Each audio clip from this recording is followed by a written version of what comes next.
Good morning, everyone. Thank you for again being here. Let's start our day with the prayer starting on page 1.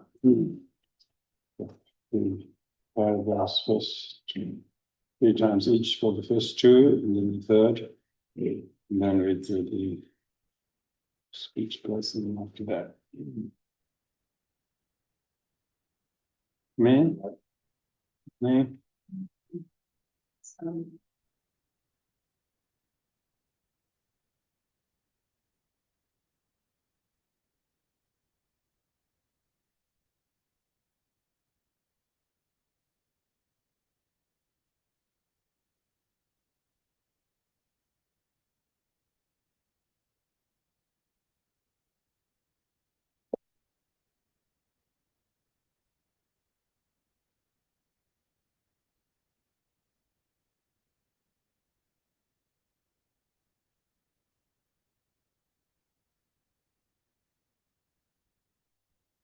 You need the yellow folder?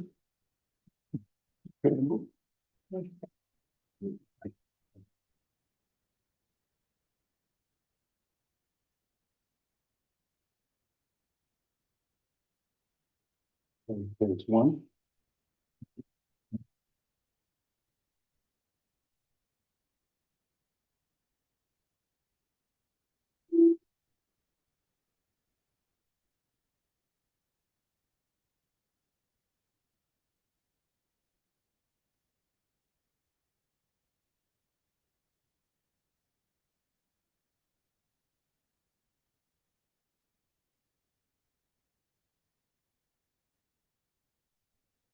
Oh, the Sangha. I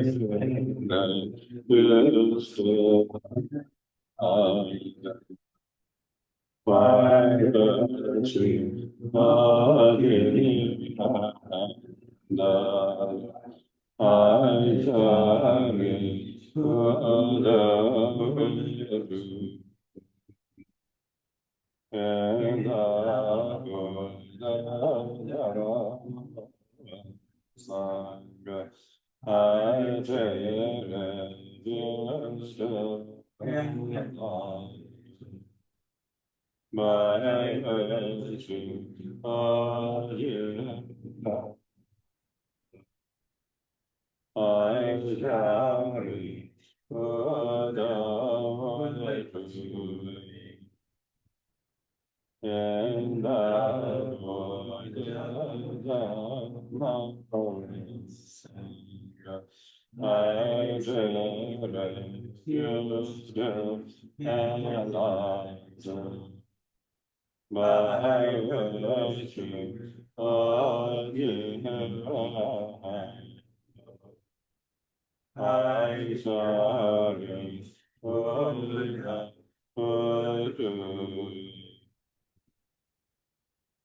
And all beings have happiness and cause of happiness.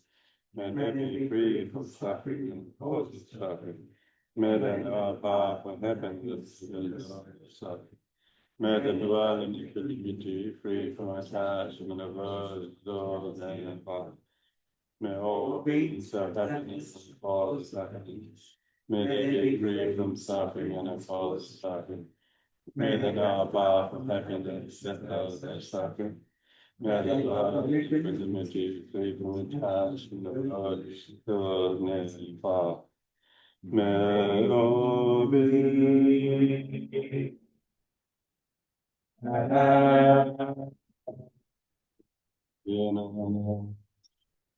and the cross and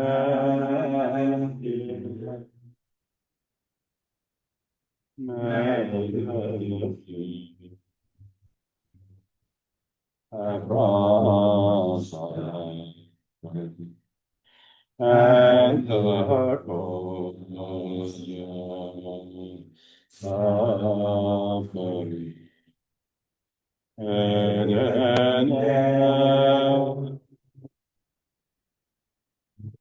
on the happiness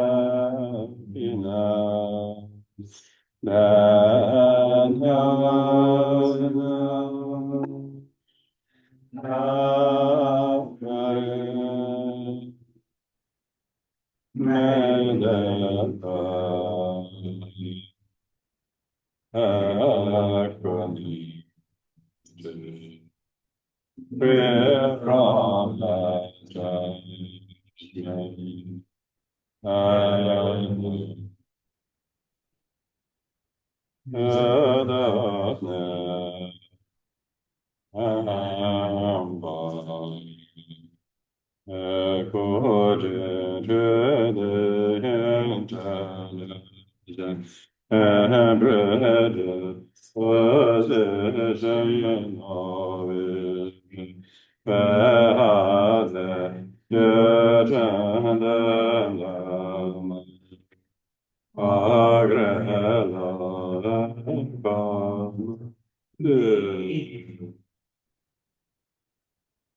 Now you turn to the fourth sleeve of the yellow folder.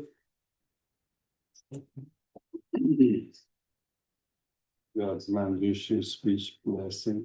Do you have enough lighted? Yes.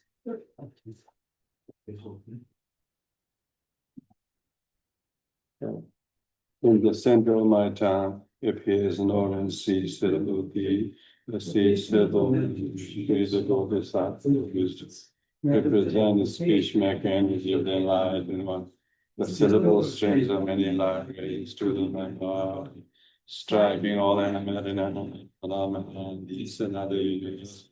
Libraries gather different positive qualities, absorbing the seed syllable, melts and transforms into food, refreshing, soothing, strength, nectar.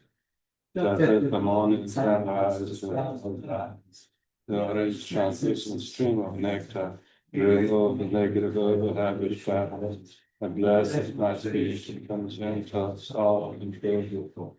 Wherever the nectar flows, there's a plant to feed the mindfulness, giving the power to control the use of my speech, and the wisdom not to replace respecting other people's verbal views, by understanding them expressions of non and other people are you. Hopefully, may I develop empathy and reply, focus and patience, so that we can live in the man by the blessings of you, Shri Lord of Streets. Blessed is the church and sacred master of my God, Jesus, you and all and may I receive blessings upon my time. Just as snow flakes falling from the moon.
Omara Bhajana.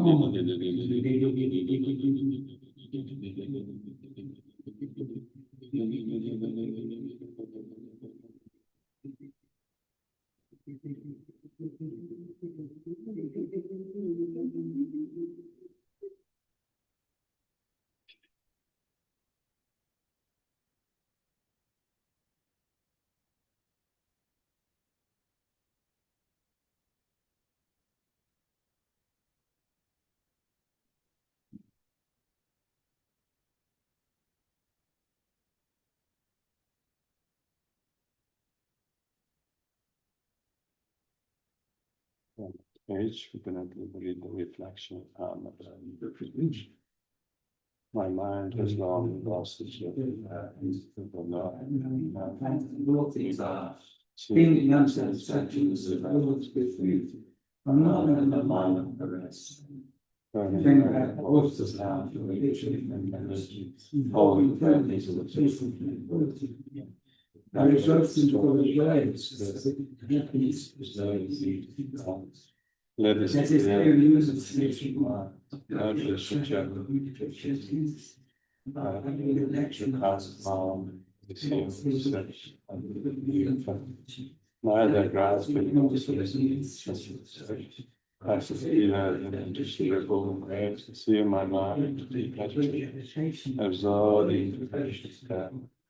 As the physical mind is giving back meditation further, let the physical side express the and experience, still especially the mind, and transmit the positive. The incoming breath is all positive influence on me. Burning the body is the sun body. Like it is the one sun is burning up. The soul and the expand.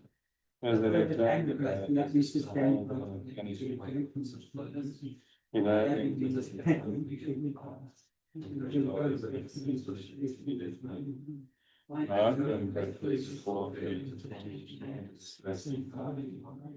the mass of God that has disappearing. Breathing and the stream without waiting for the to come. Following the wise ways. Let me remember skillful ways.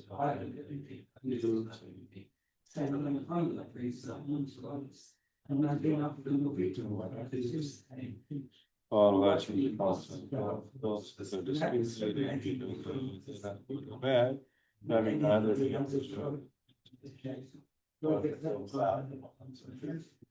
sinking under the draw of the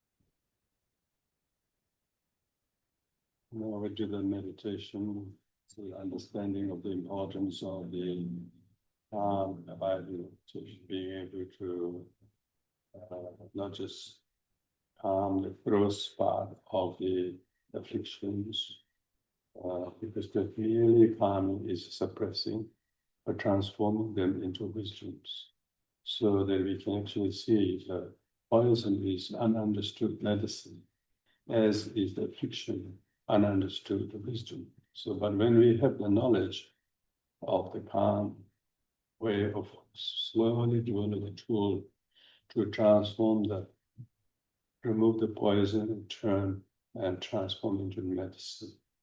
So therefore learning to sit still and calm, physically, emotionally, mentally, cognitively, by using our body, because most primary force or entity that we have, the so-called I and I am and mind, is this body.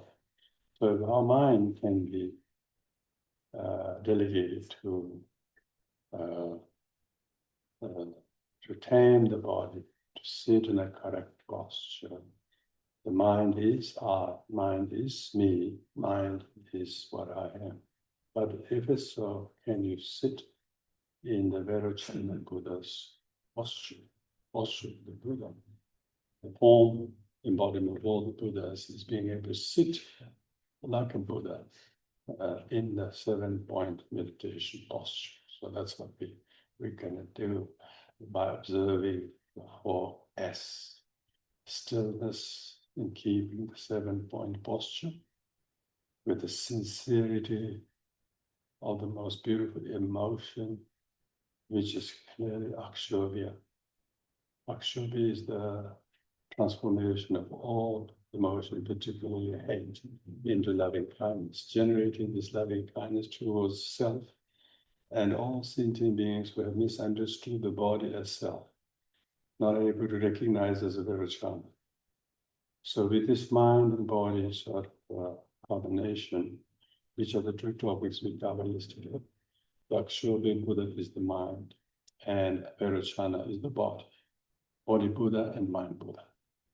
So the mindfulness body, observing the posture, correct 7-point posture, is the Vairochana. And mind being completely in charge of that, with sincerest of the motivation, is the Akshobhya, immovable from the stillness of the posture.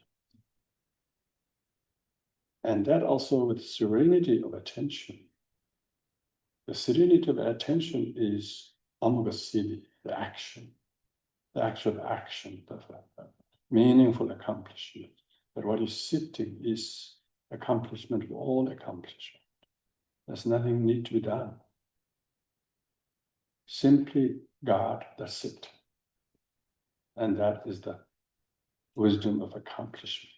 You don't need to feel jealous of others baking in the sun or running or walking or sleeping, but we are completely contented and in sitting this Vairochana posture.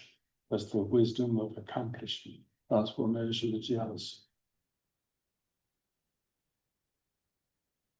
With this simplicity, when we are able to observe all of that, there's no sense of pride.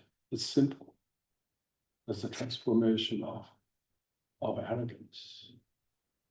So with this, you can use your posture, you can use the breath, whatever keeps your attention, but keep coming back to this combination of the 5 aggregates being recognized as no self, the 5 affliction as transformable 5 wisdoms.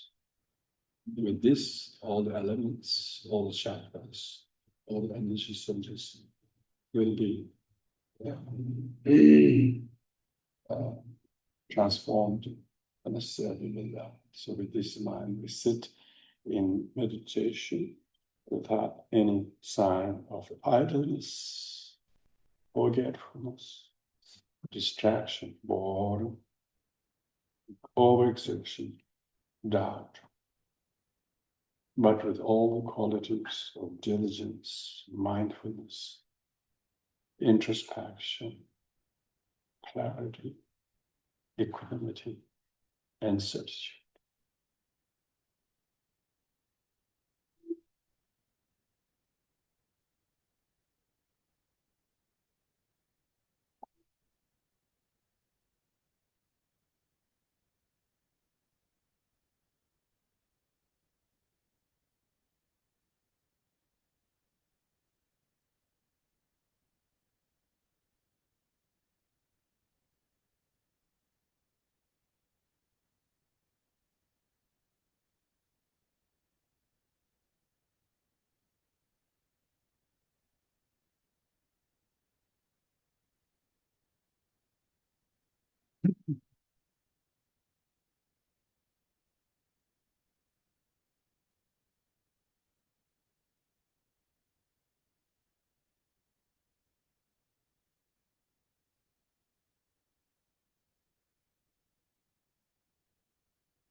So concerning the abiding meditation, it is a one point of attention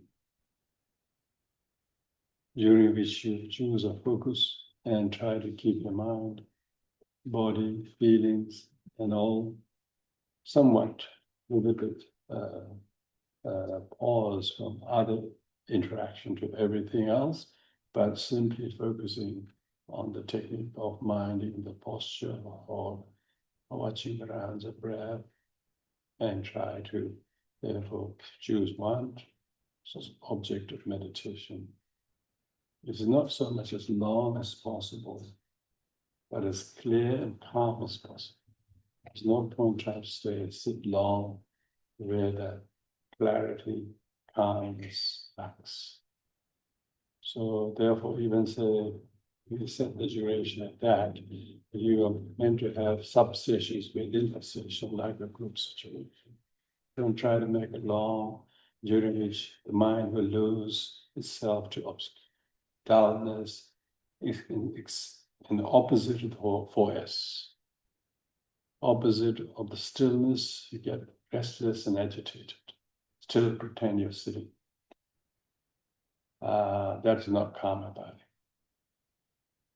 That's agitation abiding. One is agitated, but try to still act as though is not. So it's a bit of struggle. That's because you try to sit too long. So try to have a mini pause, try to have a mini break, and then rejuvenate your effort. Try to embark again, whether it's counting around the breath or scanning, because otherwise it's very easy for the mind to lose the motivation. The sincerity is lacking. Yeah, when one has a lot of motivation, and all of a sudden it slowly dies out and you're demotivated. Why? Because you're trying to sit too long. Greed is never allowed even in meditation. Greed is a poison in any case. Short, sharp meditation. Short, sharp meditation. And the shortness doesn't mean you should sit and get up, or at least sit and get up, but within the an hour sit or 2 hours sit, have many subsessions, mini breaks, so that you're not letting yourself to doze off or go dull, which is not intentional, but its meditation has a relaxing aspect of it. Is sort of relax the senses, and then as with it, when the mind also gives up. and the idea is the opposite. It's try to pause the 5 senses, try to bring up the effort of the 6th sense to be very wakeful and clear and sharp and very serene. And so if there's no serenity, that means your mind is obscured, It's everything fades away like a sinking boat, You don't see the boat. You lose the sight of your point of attention. And so there's no serenity. So therefore, it's very important to, people may think, I can sit 1 hour or 2 hours. That's good that you're not feeling restless and have to get up, but it's very important that form of meditation doesn't lack substance. So it's good to be able to sit long, as opposed to not being able to sit at all. But it's better to sit short with good, sharp, and serene attention, because that will habituate your mind's ability to think very sharp and rational in everyday life and see the Dharma's truth every day. And because you're calm enough to see that situation, and you don't get obscured by the non-Dharmic situation doesn't take you away, because you have the ability to pause your own negative emotions getting in the way of seeing the reality as it is, because where it appears and where it is are two contrasts. And our mind, when it's calm, it can see where it is, and it can penetrate the veil of temporary appearances, and you don't get, affected by that. You see that as a childishness of sentient beings, an object of compassion. But when you're calm and clear, you have the moral authority, emotion, intelligence to radiate compassion to those who are not in the good situations. You don't get agitated by them. That's real karma abiding. Real karma abiding is not sitting still in a room.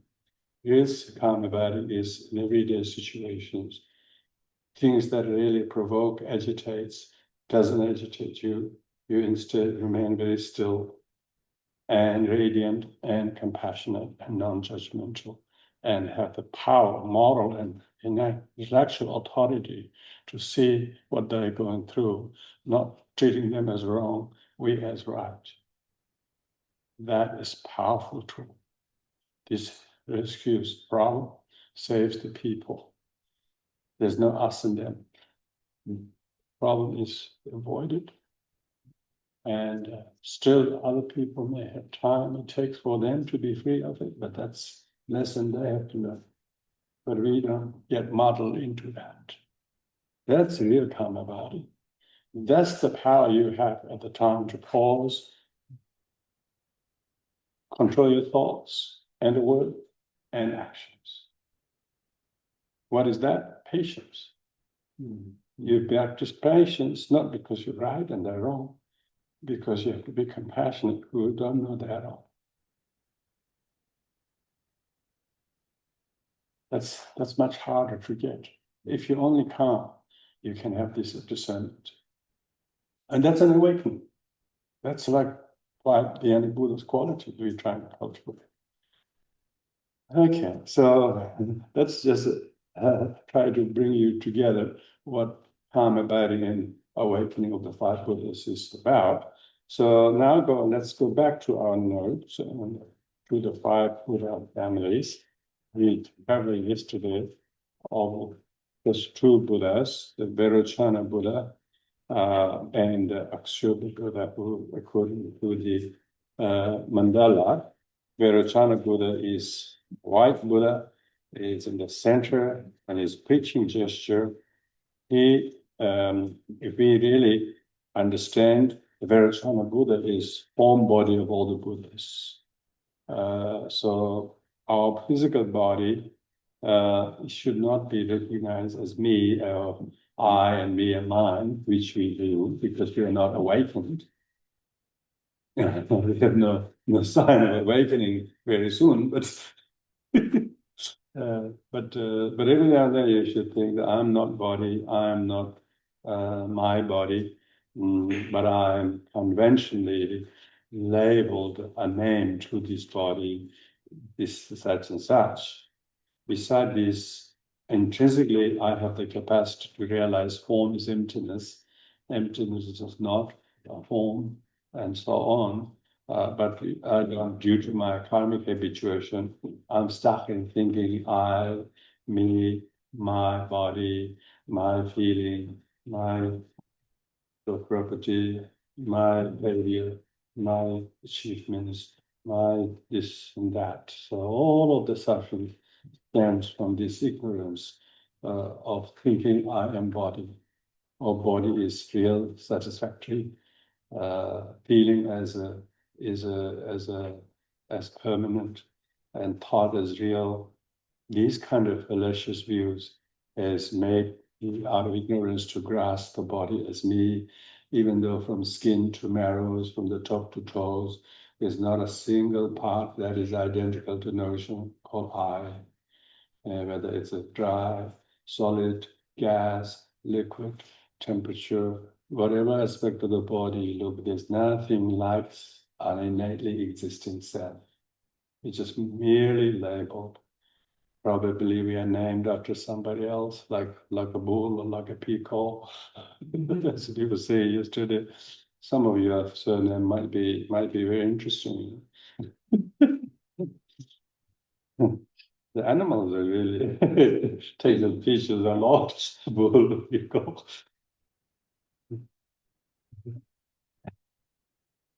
There's nothing in the name that is us. There's nothing in the body that is like us.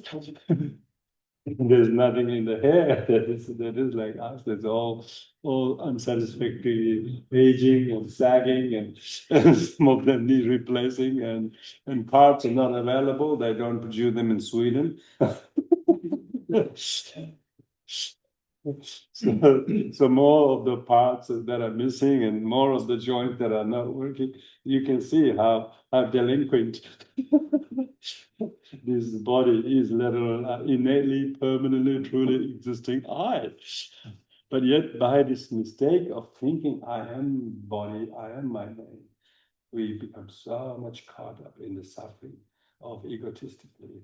So that's why we have to realize it's a false and error, is a wrong view to think I'm my body. And I'm instead, let's sit in the Buddha Vajrayana posture in meditation, which the very sitting meditation posture is called Vajrayana posture. Vajrayana means brilliant one. When you're sitting in the meditation posture, it has amazing kind of a radiance of the presence that people will not just go past without taking notice of its expression, the mudra, the sign. If you put one finger as a sign, but whole body is a sign. Your body is in complete dignified posture that it ever could be. That even makes the Mother Earth to come there to witness that you are enlightened one when it's required. So that's why any meditation we do, every time we should reclaim that I am not body, I am virtue. And what does that do? This makes yourself qualified to sit in the center of the mandala, which is the center of the universe. And the mandala means the cosmos. Whole cosmos is your radiance, your circumference. And you are the basic white color. And as a result of that, your posture is preaching gesture. You're constantly preaching the Dharma, that is so. That self is not body. Self is not name.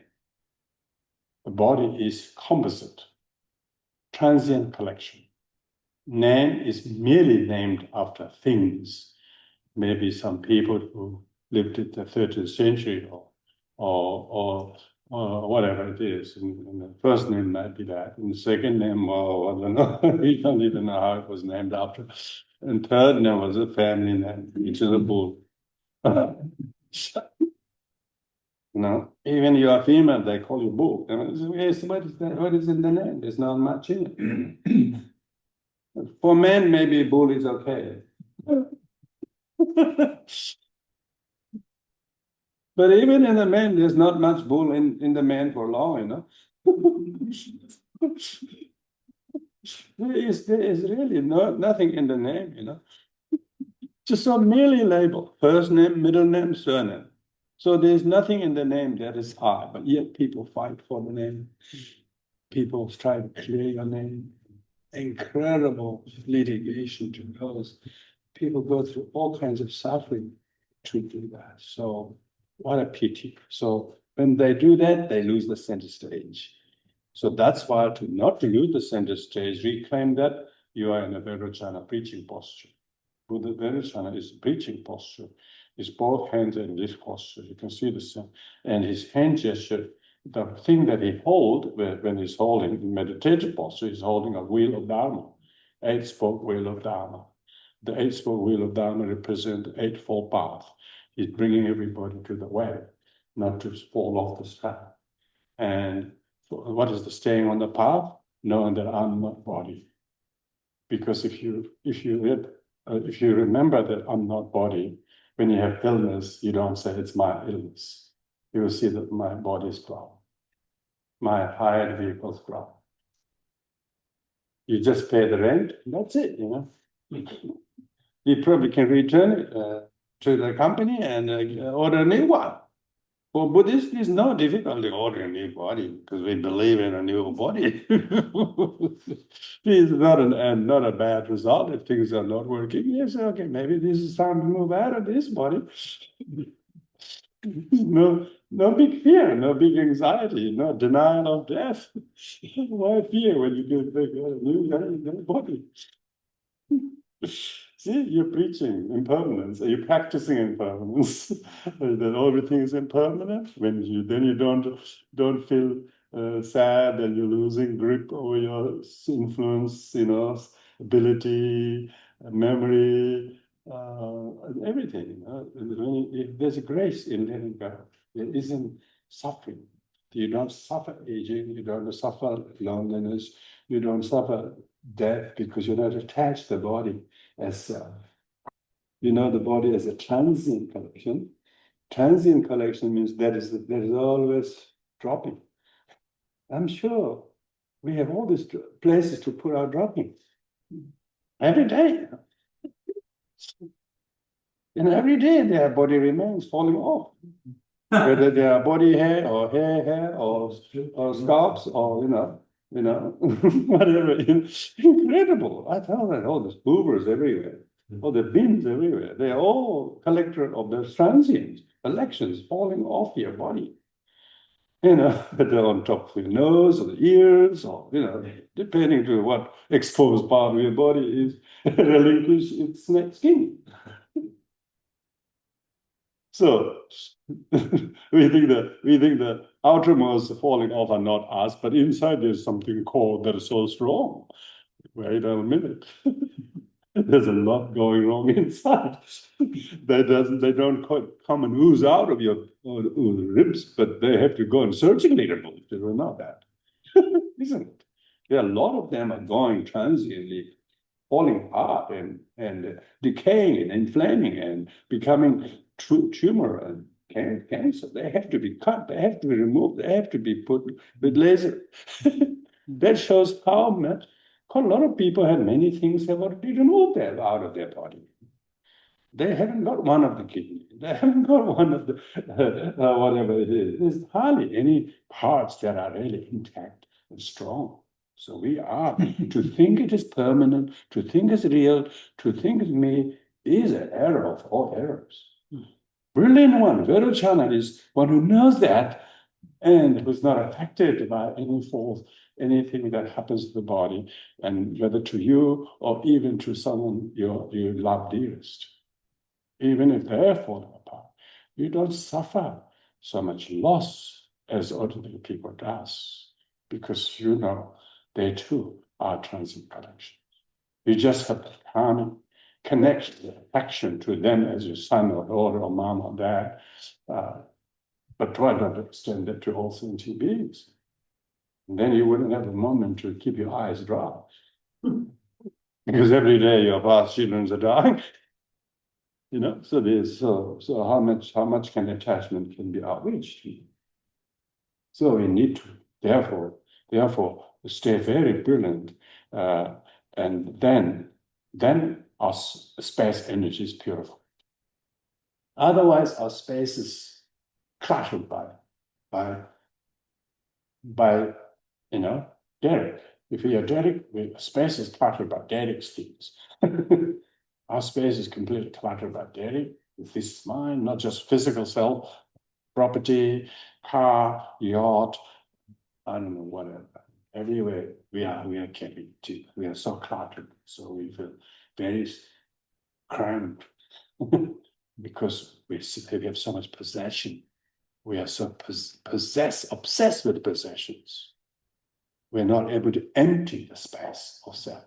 We become so full of self, full of Derek, that we couldn't be the brilliant one who's free, who's spacious, with pure space. Pure space is spacious, isn't it?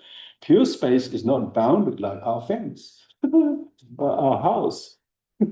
Pure space is infinite. Mother Nature space is infinite. She gives to everyone unconditionally.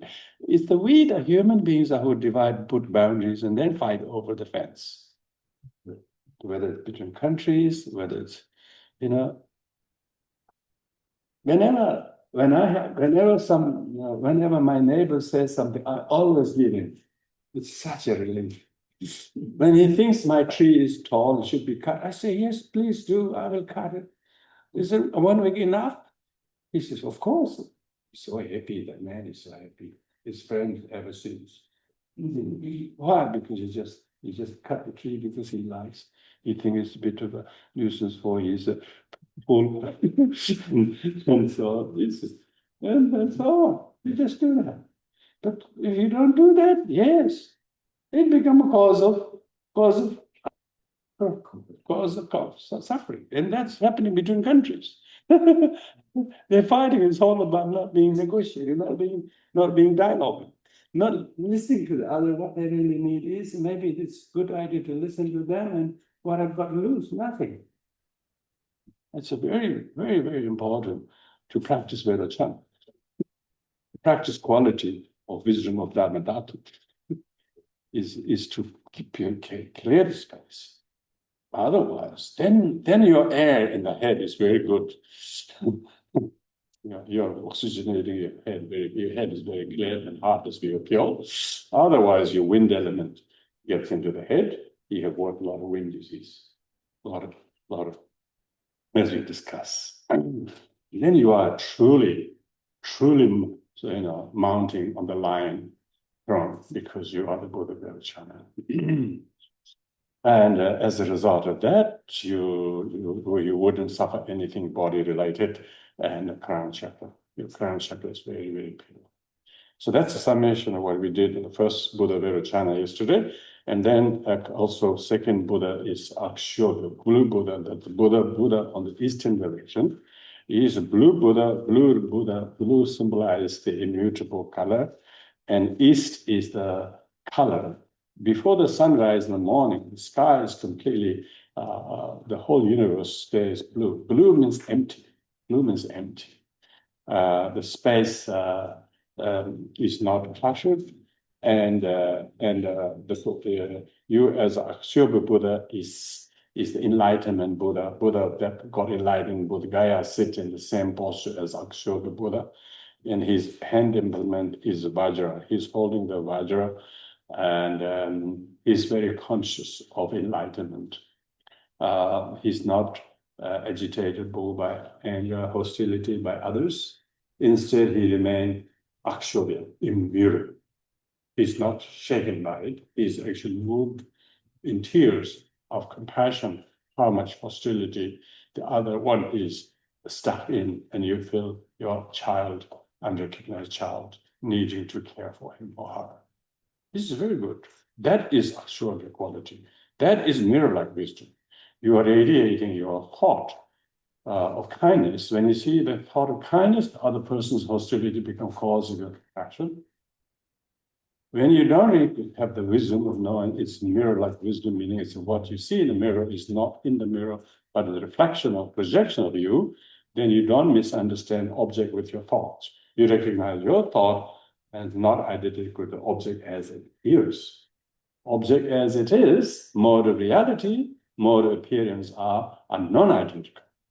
The non-identicalness of the appearance and the reality is Akshobhya, is immovable. Akshobhya means mitrupa, or in Tibetan, migyupa.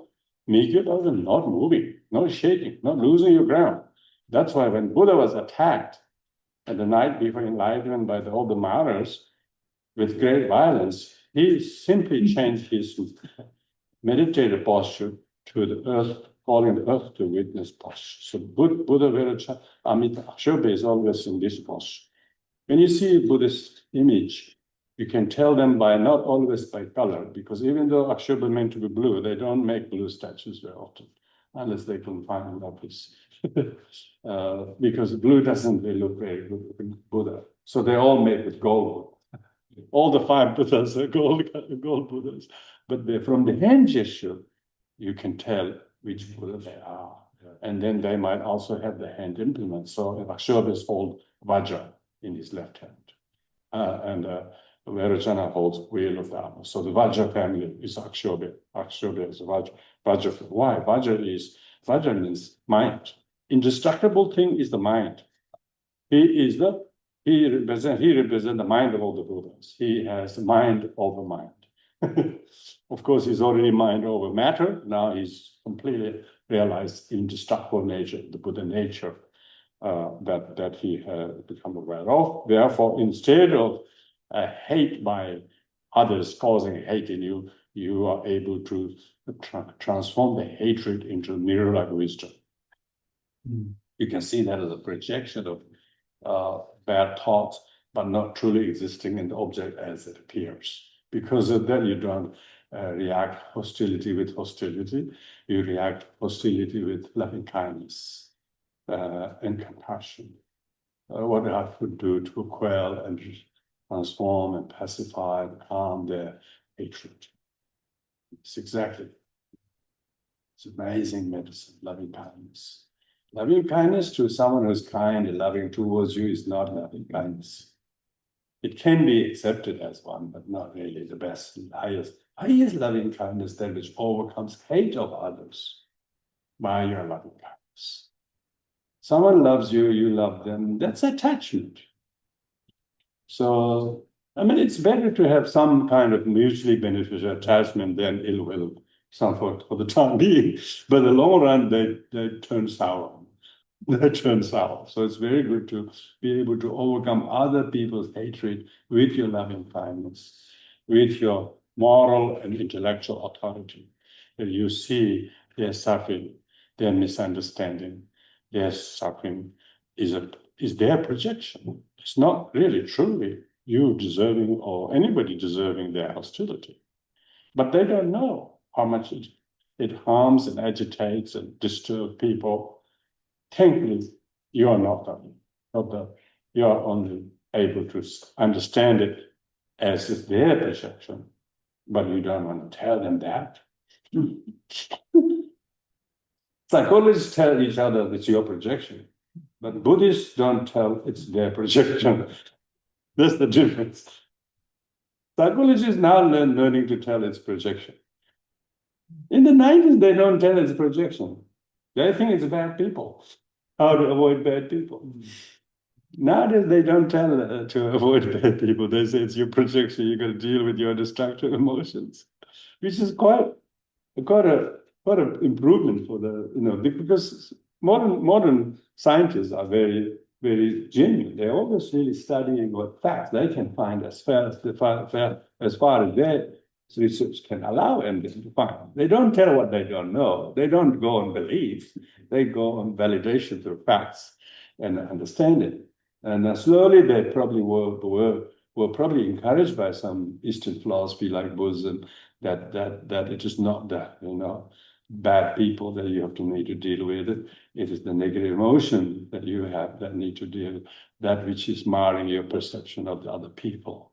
When they head to it, then they realize. A lot of neuroscientists and psychologists have done lots of dialogue and with His Holiness Dalai Lama and Dharamsala last 30 years and Mind Institute, and they all have come in with great results, saying that it's not the bad people that we should think they are, but they are projection and combination of misunderstandings, which is really a very good way of thinking, because otherwise we blame on the other bad person as a unitary cause of the suffering, which is totally against the teaching of dependent origination. Knowing that everything is dependent origination stops you from blaming and naming as one, as unitary cause of it. In this society, we're always witch hunting the cause, one. That's you.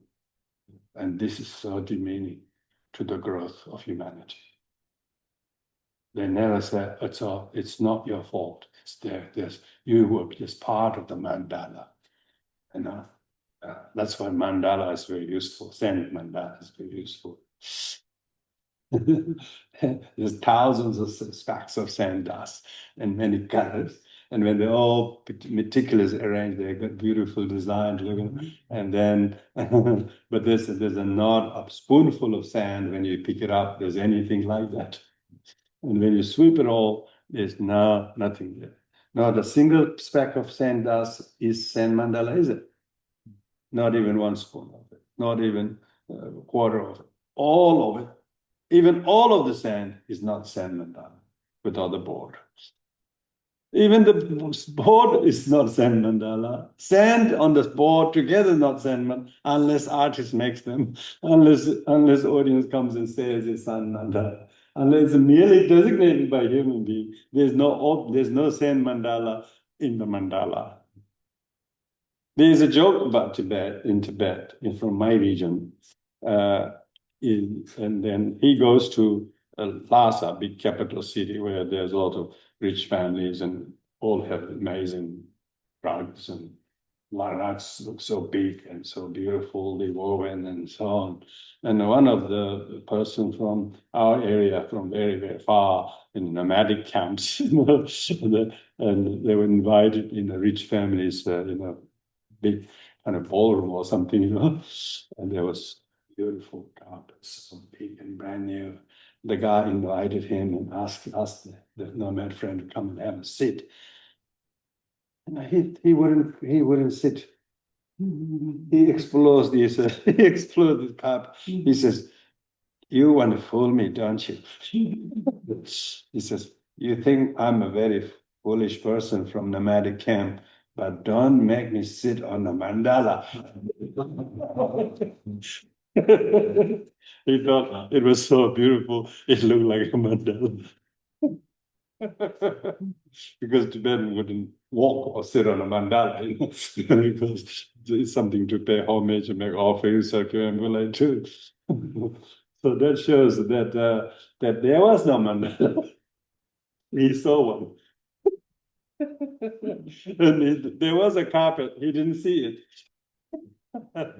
So that shows if things are not, the observer doesn't designate it, has not introduced to it as such, until that he has downloaded the information and accept that there's no thing that exists independently as it is labeled.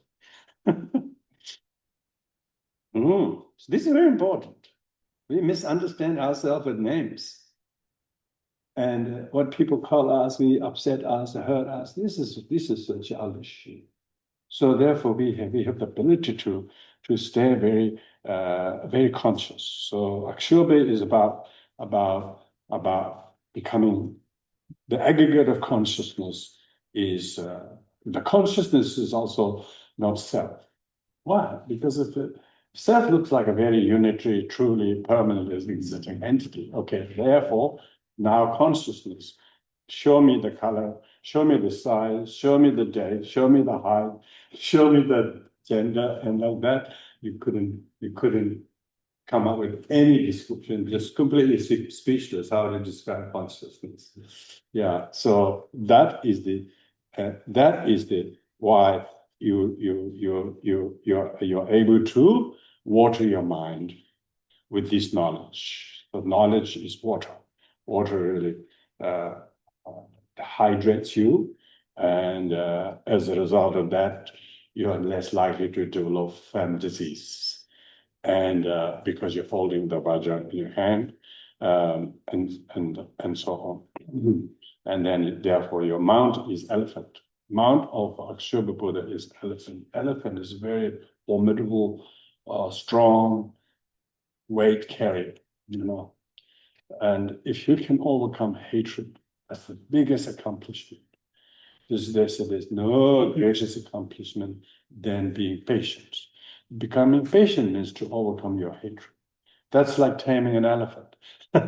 Taming the elephant is such a biggest beast animal, it's very strong. If it really doesn't listen to the mahout, it can kill him and destroy all these things in a matter of minutes. An elephant on rampage is called. And you have no idea how much people have destroyed their own lives or savings or relationship in a bitter manner. It didn't take long. It just took 2 minutes and that's it. And irreparable. It can be repaired if you are quick enough to apologize, but many don't. They go on rampage. They want to go and do it again somewhere else. And somewhere else. And very few can help them to recover from that. And if you don't overcome that, you will have lots of heart problems. That is the issue. The energy, the chakra related with the emotion of hatred is heart. It causes a lot of blockages, arteries, heart attack, heart palpitation. All of this is due to anger, due to physical, verbal violence, physical violence, and ill will, and resentment, bitterness, and hate are such poison. Siddhanta Uddikpame, Shantideva said, there's no sin like hatred. It destroys you. People have heart attack. Usually heart attack got many other causes, I suppose, pathologically, but most easy way to recognize hatred, heart attack is hatred. It's so destructive to the very fiber and tissue well-being of the person. It's very luster, joy in the person's face is missing. Those who have hate, those who have ill will, you can tell their life. It's not that person doesn't have this or that. He might have quite a lot of possession, maybe have a very good job and good family and many things. But one who has hate is just like deeply injured. You can tell they're just completely downgraded by the weight of the hate they carry. So that's why one need to do meditation. More you meditate, particularly loving kindness, because antidote for hatred is loving kindness. We say, may all beings have happiness and cause of happiness. And hatred is not cause of happiness, lack of ease. So when you meditate, how do you know your meditation has been good? Not because you sat well and you saw some things, you read people's mind, all that sort of stuff. These are not said to be benefit of meditation. And New Age people may say that, oh, do you feel good? How was your meditation, my dear? All those New Age, they sit there in half an hour, they are talking about what they saw and what they benefited of and all that. Real benefit of meditation is lack of hatred, lessening of your hate and greed and judgment and bad-mouthing. These are real typical cognitive behavior transformations. And that's what Dharma is. Dharma is medicine. It restores your goodness, dignity. And when we say Buddha, Buddha means we're awakening, because we're growing. We're growing.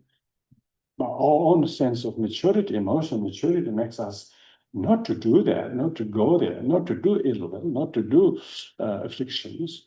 And knowing affliction as affliction is awakening. People never know before how terrible afflictions are. They think others are terrible. Other people's violence is terrible. Our retaliation toward them, our bad-mouthing is completely justified.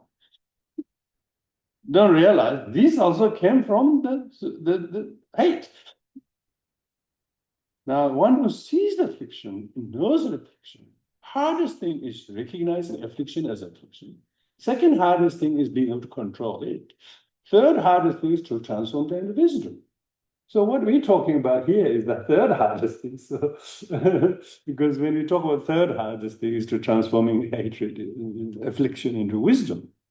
But first you have to have the ability to see the affliction as affliction, not the object. And so therefore take back the affliction. Now don't become the affliction, separate the affliction from your own self. And do you want to be that? And then you realize affliction is just conditions, just temporary obscuration. Maybe if you do it one too many times, you become a little bit habituated. Some people have this particular, one of the 5 afflictions are more but dominant in each of us. I'm sure you will notice that. Sometimes some people might have a little bit of sort of balance of it. They have this, this. But more prominently, they may recognize, oh, my real problem is jealousy, or my real problem is pride. Some people say, oh, ignorance my problem. Other people say, my desire is problem. Other people say, oh, my hatred is my problem. So usually, most people will starting to recognize the affliction. When they recognize the affliction, which is dominant of the 5 affliction, that's more dominant in them, they need to be cautious, not to be fall in the pit of it. And so that's the first difficulty that you now have unrecognized, your weakest link, so to speak. But your weakest link is also your strongest potential. So that's very important. Because if you be cautious so the weak link is not precipitated, then it is paused. Every time you can pause, every time you remedy it through meditation and the wisdom concerning with it, then you're almost pausing each time. Every time you're pausing, it's pausing for a cause for future. Then you have patience instead of hatred. Then you have contentment instead of greed. Then you have rejoice instead of jealousy. Then you have humility instead of arrogance. Yeah. Then you have wisdom instead of ignorance. So you can almost see the wisdom is almost transforming underneath. And so this is what we call the real every day to day. You can see the relationship in Vajrayana Buddhism. You can receive a number of empowerments, some minor ones, some major ones. I'm sure most of you would have received a minor form of empowerment. Even minor empowerment, if you do the sadhana practice, it always has the 5 Buddhas. 5 Buddhas always are involved when you do your sadhana.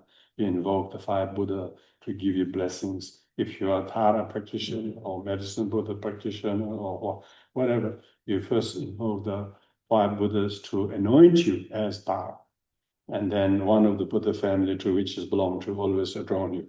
So that's why these 5 Buddha is Buddha theory and their relationship with the 5 wisdoms in relation to 5 aggregates and the 5 afflictions are a very very important factor.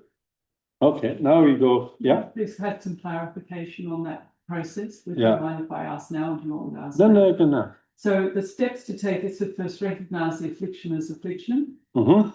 then non-identification. This Yeah, so you okay. try to disassociate that from being you. Yeah. Then the third Third step, is transforming that affliction as a wisdom, yeah. as a potential wisdom.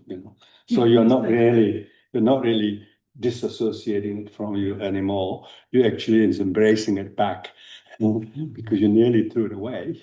But don't throw the baby with the bathwater. Your afflictions as your weakest link is the most biggest potential. Did you say practice loving kindness? Is that what they said? Yeah, of course. Or Yeah. inherently In practical terms, you develop compassion to one who has hatred towards, anger towards you. And you also have You aversion also- back. Yeah. Aversion back. Yeah. Yeah. But with yourself, with those 3 difficult things, first recognize the affliction as affliction, not as object. Yeah. And so you have separated it. Therefore, you have given amnesty to the object. Second is disassociate yourself being the affliction. So you have to give an amnesty to you. And third one is that affliction itself is not truly independently existing affliction. It is potential wisdom. See, you have given amnesty to the affliction. So what has the affliction become? Wisdom. So therefore, wisdom is a transformed affliction. The enemy is transformed into objects of loving kindness. Now you have a true Buddha potential. Now you are actually, because you can really say loving kindness to the objects of aversion because you don't have any hate. Why? Because you have de-lumped those things, transform all things, and this is called behavior cognitive transformative therapy. You actually transformed. Your attitude, your perception has been changed, your designation has changed, therefore identity of them has changed. You don't see them as enemy. You see the enemy as a reflection of enmity in you. See? So enmity makes the enemy appear, not enemy is an independent, wearing the label here, enemy. The thing doesn't exist in the object. Object is just opinion of the observer.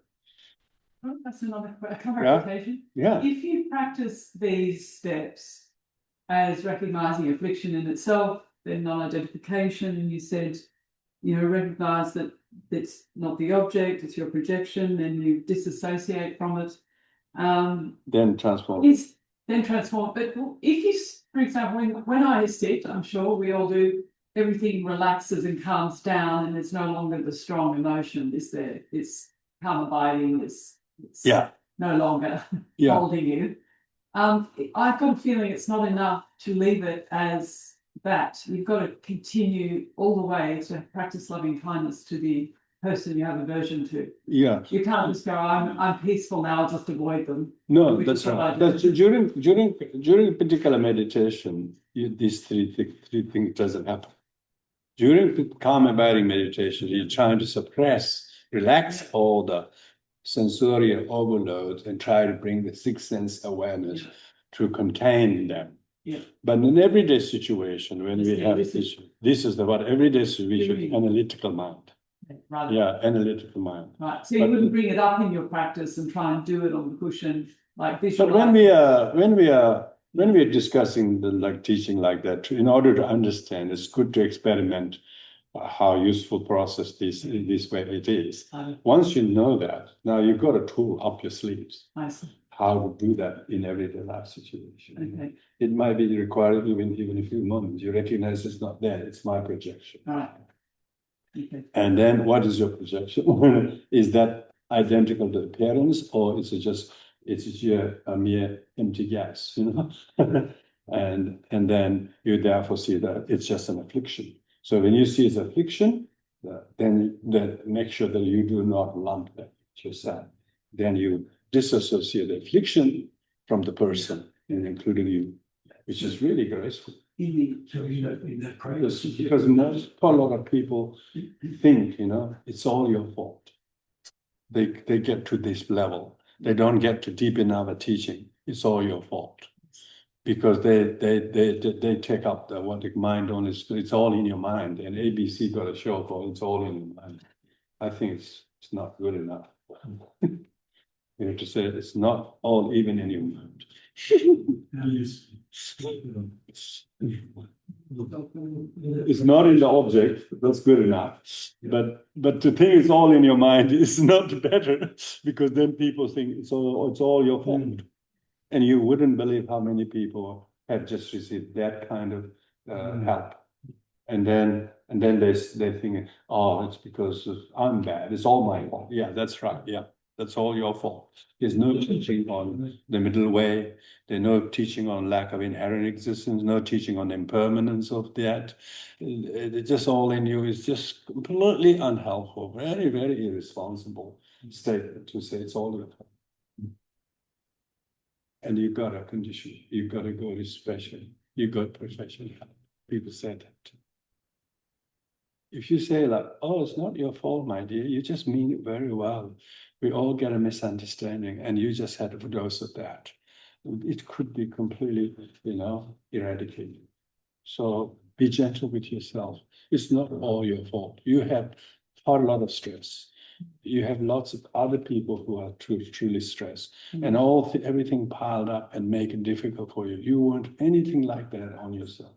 Be gentle to yourself. Be kind to yourself. We need to promote this kind of teaching. Then we're really teaching.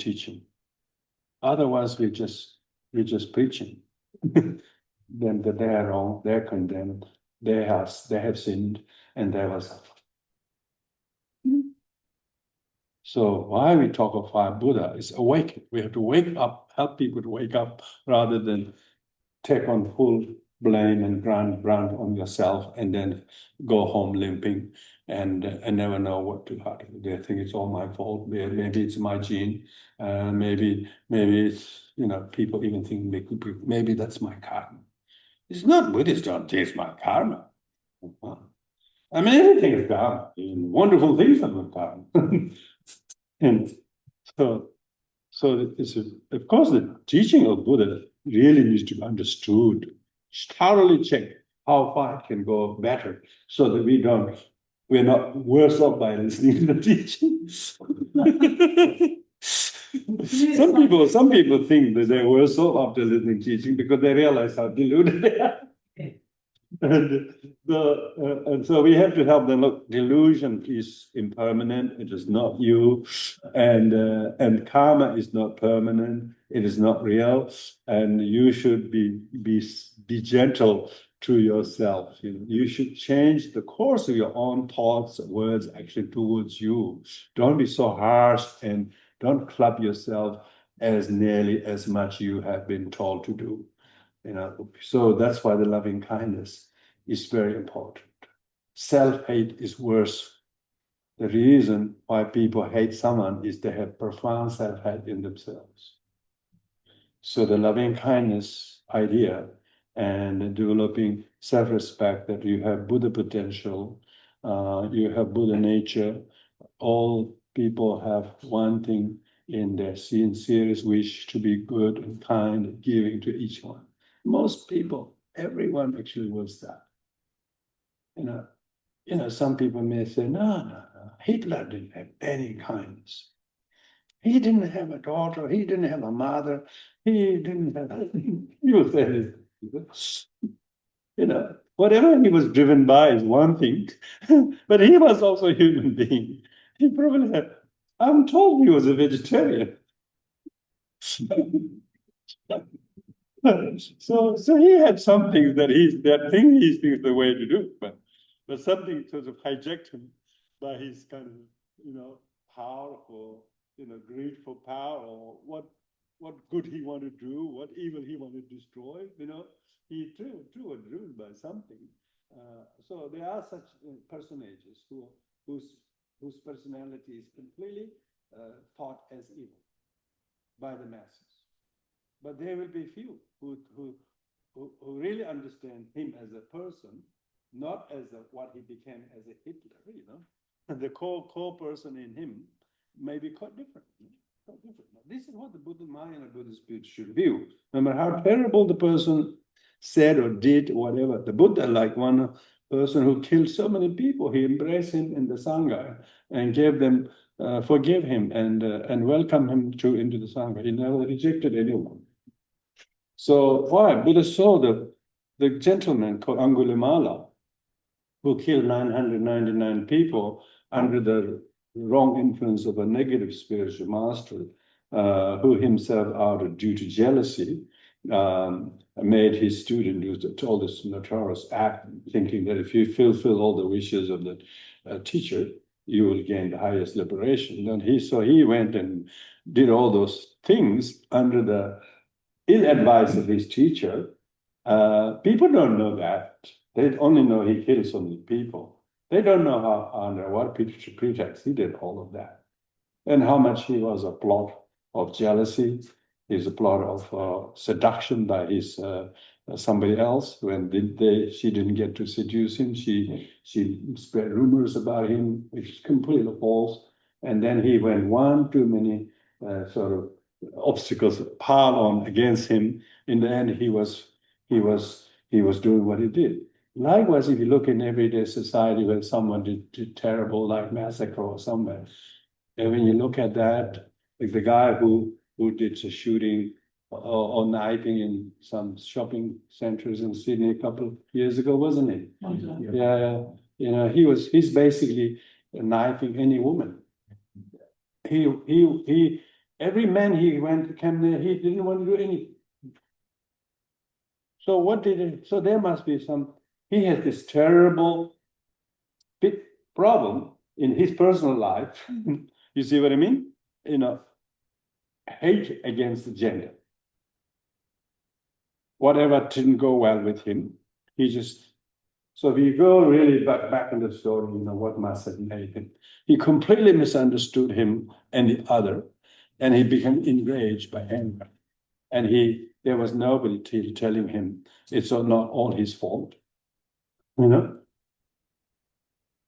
But probably people thought it's all your fault because he lost his partner or whatever. So therefore, he thinks they are all against him, which is completely paranoia. It's all his projection. But it's not good to tell him that in that kind of state. And maybe that's what he was told. He didn't know how to deal with it, except to just knife everyone who saw was a female. So neurotic, so lost. And sentient beings are basically lost, blind people who doesn't know where they're going. They're ignorant. They're just completely blindfolded, and they don't know where to go, what to do. So with this understanding, this kind of awakening, we have profound compassion or empathy or sadness, a good sadness. Most people's sadness is all about themselves. If you really think of someone and similar to these other persons and all those wars and all the conflicts and all the things, when you look at that, and then you really feel, wow, one too many sentient beings has been blamed too many times by themselves, on top of by others. They never knew they can rescue themselves, they can be gentle with themselves, take some place where somebody will actually look tenderly, lovingly, kindly, encourage them to make peace with themselves. And it's not all your fault. You had too many stresses on your plate. And then on top of that, other people who are just as stressed, if not worse, and their situations fell on top of yours, and all of these became too much on each other. Nobody like you would have coped. So don't think it's all your fault. There are so many people who like you in the same boat. And when you can do that, then they realize, then they don't think it's only them. Then there are many people like that, and they have an understanding towards each other. They can get real support to each other. There's lots of people who are mistakenly locked up behind bars too. They were really searching for the one who is responsible, whatever, but they got some the wrong person, and they never had a voice to correct it because they never got a chance. And so karma is so difficult to interpret and to be accurate because of so many confused, so many deluded people try to make a ruling. Yeah. Can I ask a really, I think it's a really valid thing. I'll put it in the context of, so as serious practitioners, we have the propensity to go away and do a retreat in a cave, or take all of our information that we're learning now and apply that in meditation in a long retreat, as you were saying yesterday, doing long practices, and applying these as well as best we can. I am looking forward to myself into my future life.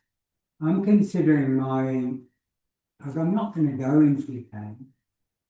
I have on the horizon a long retreat, but I'm not there yet.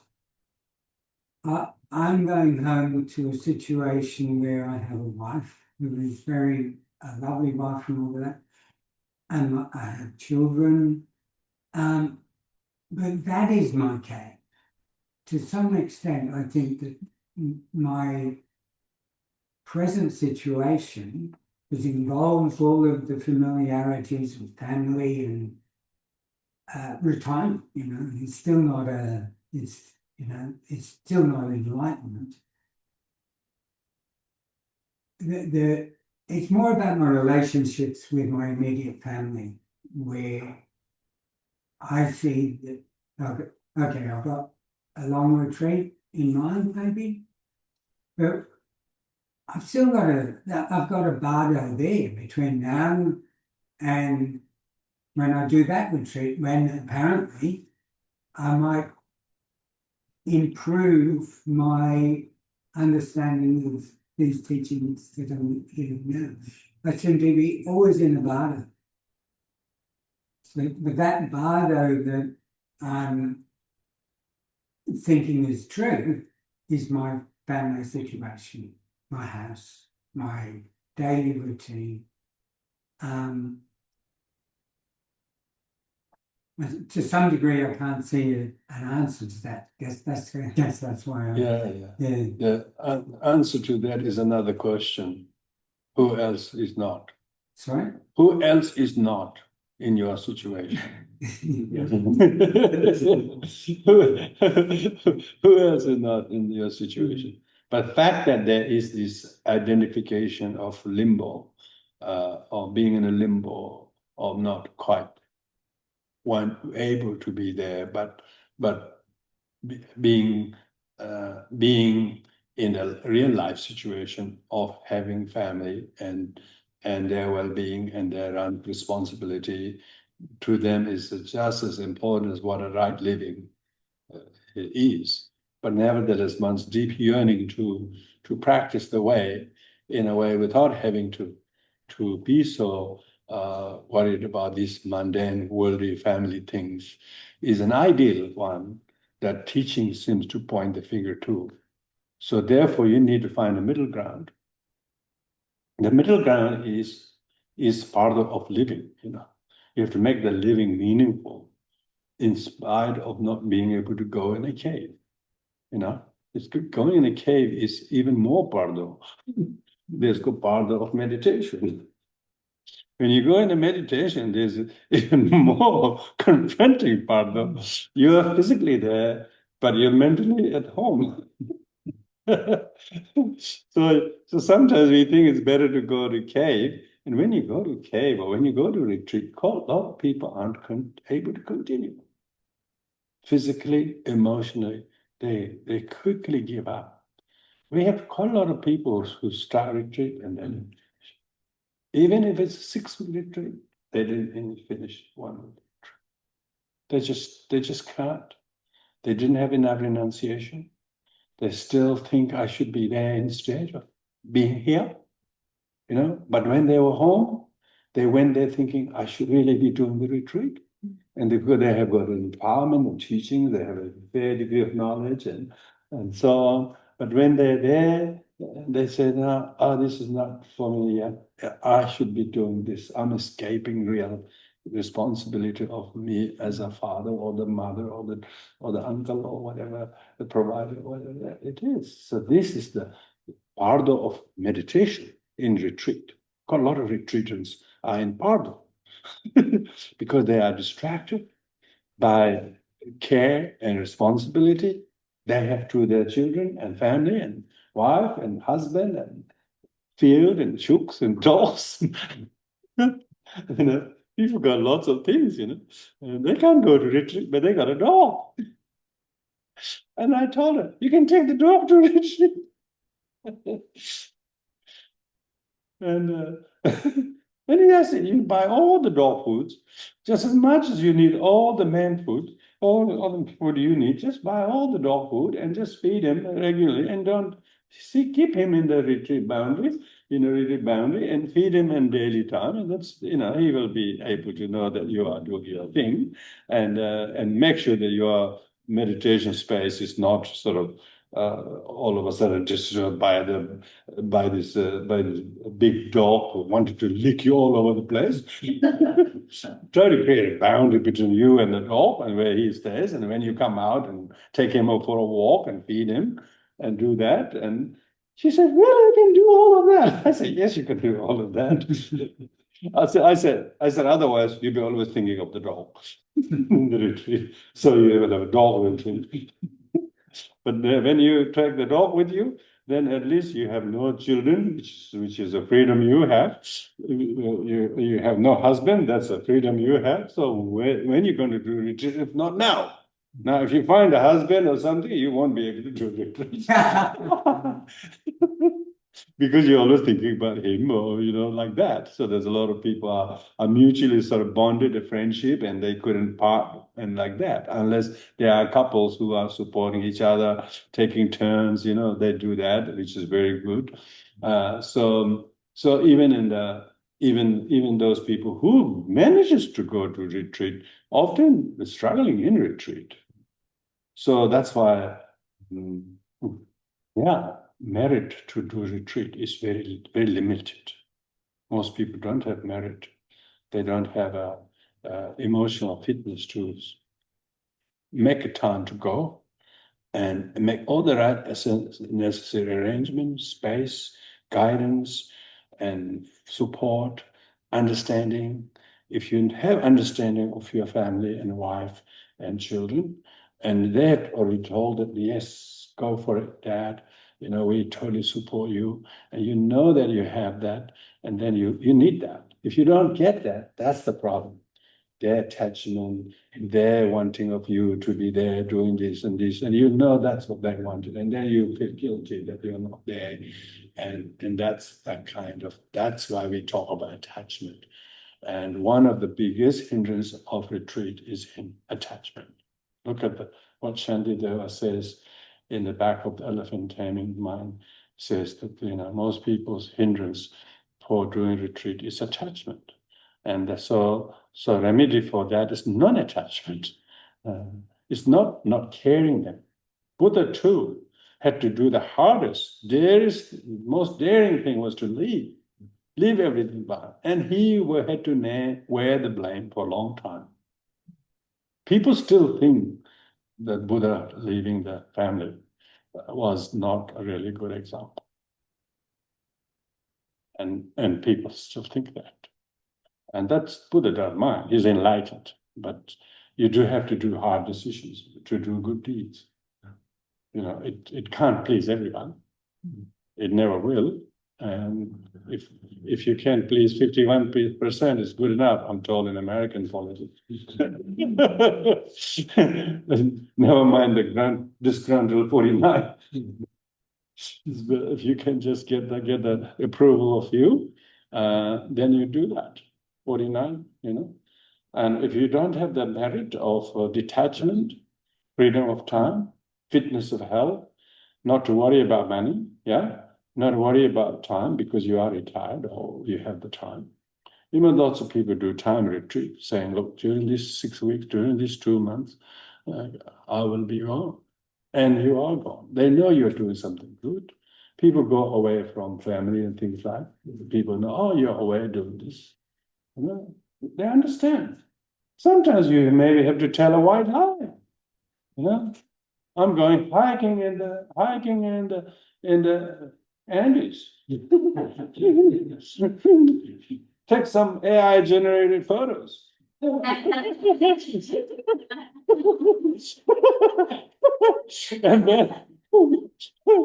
and then come home 2 days early. You're more loving and more kind and generous than you feel, and then say, oh, I don't mind going over. But actually you did the Buddhist retreat. Because sometimes people, you tell them that I'm doing this, they don't want you to do that one, it's hard and it's very demanding for you, and because they only think on some level they can think is good for you or good for them, because they really don't know the core need and passion and aspiration as much as we want. They do, but they really don't want you to be aware so much for that. How about me? They call it. You don't think of me when they think like that. And that's why we are so controlled by that so-called relationship. And this is the pattern of attachment, suffering of attachment.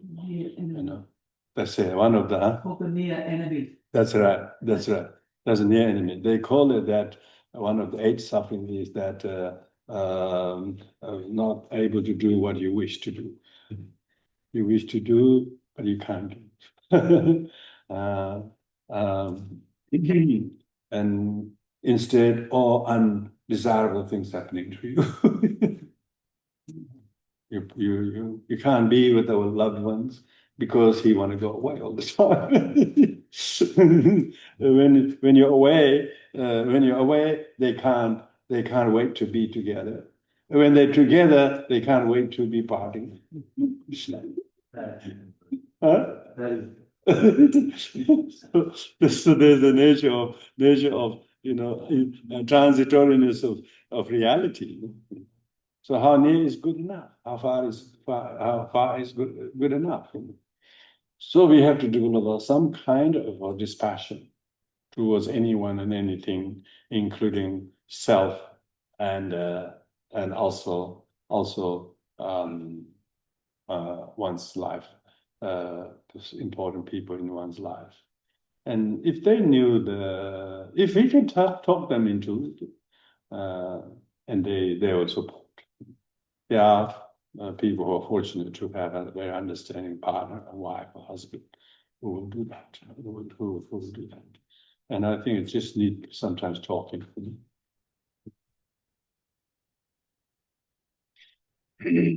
So we'll continue a little bit now on the third Buddha, Buddharatna Sambhava. Buddharatna Sambhava, as you go from the mandala, is on the from the east, then you go to the south. It's yellow color. Buddharatna Sambhava yellow color because Buddharatna Sambhava is not only yellow but he's rich. He's rich with his wisdom of equality. He does not have any kind of affliction such as jealousy, miserliness, particularly pride and miserliness. He is a purified form of miserliness. So Ratna Sambhava is therefore, his hand gesture is right hand like this, stretching out on the right knee. All the 5 fingers just totally outstretched, which is giving the enlightenment. And left hand in his meditation. And the Ratna Sambhava is yellow in color, which represent the purified form of earth element. And his 5 fingers all outstretched means he's granting all the 4 forms of generosity with wisdom.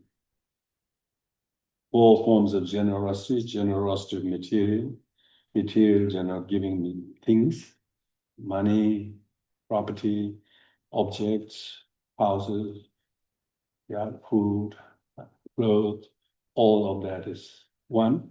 The second generosity is emotional generosity. That's fearlessness, giving advice, giving food to one who's thirsty, giving food to the distant traveler, giving shelter to people who have somewhere to stay, and giving orphans, people who are orphaned, people who are condemned, people who are in very difficult situations, giving them food, clothing. It's not just giving food and clothing, but give them really emotional support. So the second is giving emotional support. And the third is loving kindness. The loving kindness is the actual us doing things that are loving kindness. So these first 3 generosity sometimes can be done in one action. So if you give material things, not just to get rid of something, but quite a lot of people are giving things because they want to get rid of it. That's not the generosity highest kind. Generosity with loving kindness, and for the poor, for the condemned, for the misunderstood, to the lonely, the sad, and condemned. And so that could all the first three generosity could be done in one. And the fourth is generosity of the Dharma. That's teaching Dharma. That giving books, pointing to some teachings and the method of meditation, a group, a retreat you can take with, accompany them. You don't need yourself, but you just take them with you. Know that your company will make them go. Otherwise, they wouldn't go. There's lots of people like that. We have seen the people, they wouldn't go unless you will go. You say, look, I'm going. Even though you really need to go. Look, I'm going. And like you might even pay for it, if that's the rest that's required, that's the simplest thing to do. There's lots of people, we have lots of in our Sangha who do that. They have heard this teaching how to help people, Oh, no, I'll buy the ticket, I'll book for you, I'll come with you or whatever, because that way, some people have financial constraint. They really want to do it, but they have some constraint. They don't have transport, they don't have this, they don't have that. So if you can say, look, I can help you if that helps you. These are the Ratna Sambhava. Ratna Sambhava means is the source of all the precious things. Joy. When you're generous, people are happy. We pray, may all beings be happy and on cause of happiness. But if you practice generosity, that's the prayer really answered. Prayer in action. That's in Buddhist circles, this dharma is incredible. You can see in our Western culture, there's its own form of generosity. Don't misunderstand me. Australians are very, very generous, but their way of practicing is quite different. In the East, when it's Dharma, there's never a shortage of the supplier, donors, benefactors. They have 5,000 people. Everybody gets fed every day. And the line of people donating in the manager's office is as long as line at the actual lunch. Nobody have to sit up, put our hands up saying, look, we need donors. Oh, can we have somebody to do this? We have to donate. They just know that's the culture. Whether it's at one afternoon session or 3 month session, abundantly sponsored.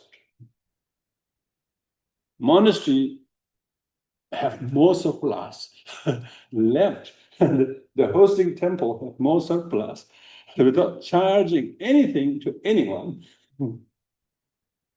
And people still never come to the temple empty-handed. Some bring money, some bring food, some bring this, that. Many come to volunteer. It's in a Buddhist community, same, incredible. Wherever you go, it's just everything happens so much in abundance. And it brings so much joy and friendship. And this is cause of happiness. Generosity is the cause of happiness. Giving makes the giver more happy than keeping it. Because what he gives makes other people happy. The onlooker make it happy. It's just the ripple effect is so good.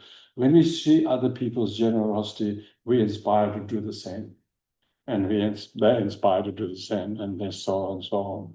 So that's why the Ratna Sambhava 4 fingers that, and generosity in the fifth finger is the wisdom, So the generosity has to be perfection of wisdom.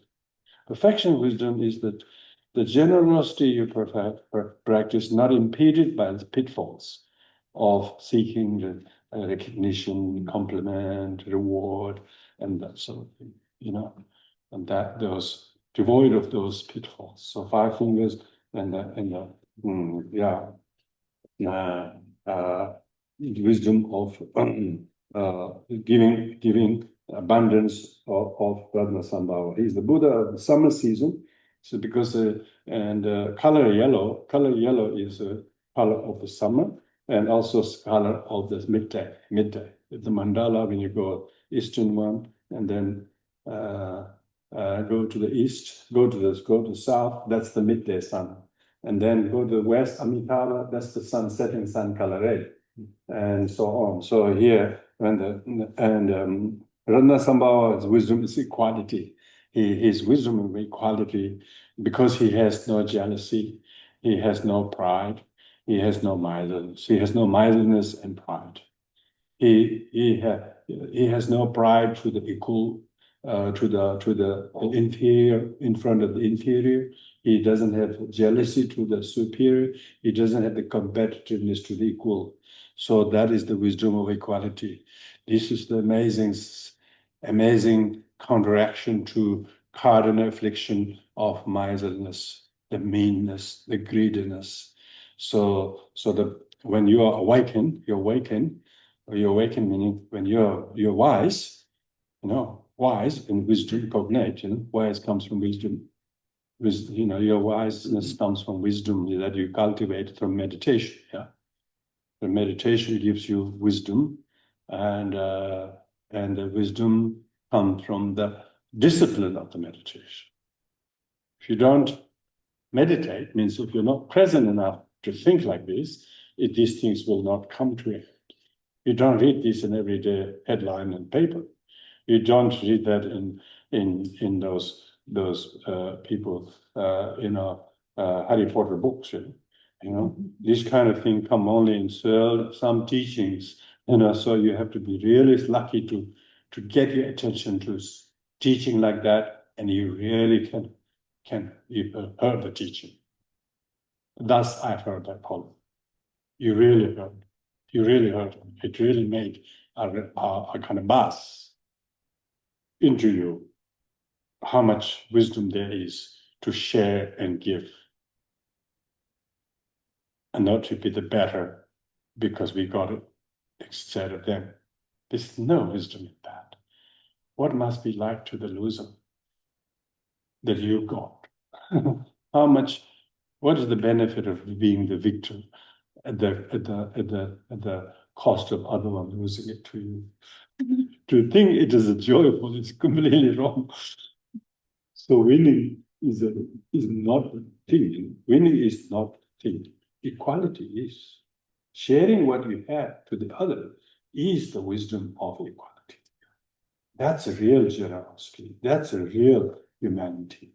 That's not making the other feel sad, a loss, and feel they are not adequate, not good enough. So all this modern education of competitive academy is so dangerous. Really, the competitive academic credentials is killing youth, destroying many people's youth.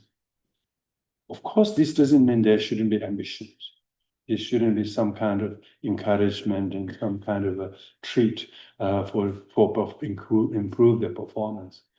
But to think that only if you can get this much percentage, you're good, otherwise you're not, is really demoralizing lots of young minds. This is why the materialism in academia is really going out of control. This is why the wisdom is so important. Knowledge without wisdom is hazardous. Look at all the nuclear weapons, bombs. These are knowledge without wisdom, going out of control. All these wars is all because people spend so much time in technology, in atomic particle study on all these things. But when it gets out of control, who can be better at building this bomb and hitting onto the enemy? This is knowledge going out of control without care, without humanity, to destroy humanity. Destroy another city in Japan or somewhere else. Who can think of it? They are all the mothers, all the children's, like your mothers and sisters. How can you ever think of dropping a thing like that? Of course, it didn't come without cause. Of course, Japanese weren't just sitting there doing nothing. They also just as foolish of burning, of bombing somewhere else, This kind of mutual hate and rage and anger is not education. This is completely with knowledge out of control. Teaching bad knowledge, wrong doctrine. They say the knife is in the wrong person's hand. You don't let people carry knife these days. But yet they are teaching nuclear energy and how to use it to destroy another continent, another nation. They basically threaten each other for the sake of saying who has the right, how much they are wronged by each other. They're giving nuclear energy knowledge to each other, to their colleagues, to their allied members. Yes. If others making, no way. We're going to go and control that. So you can see, this is the generosity without wisdom. This is the food mixed with poison you're giving to your friends. And they all get sick. So that's why in Buddhism, every Buddha's hand gesture has a meaning. It's a signing.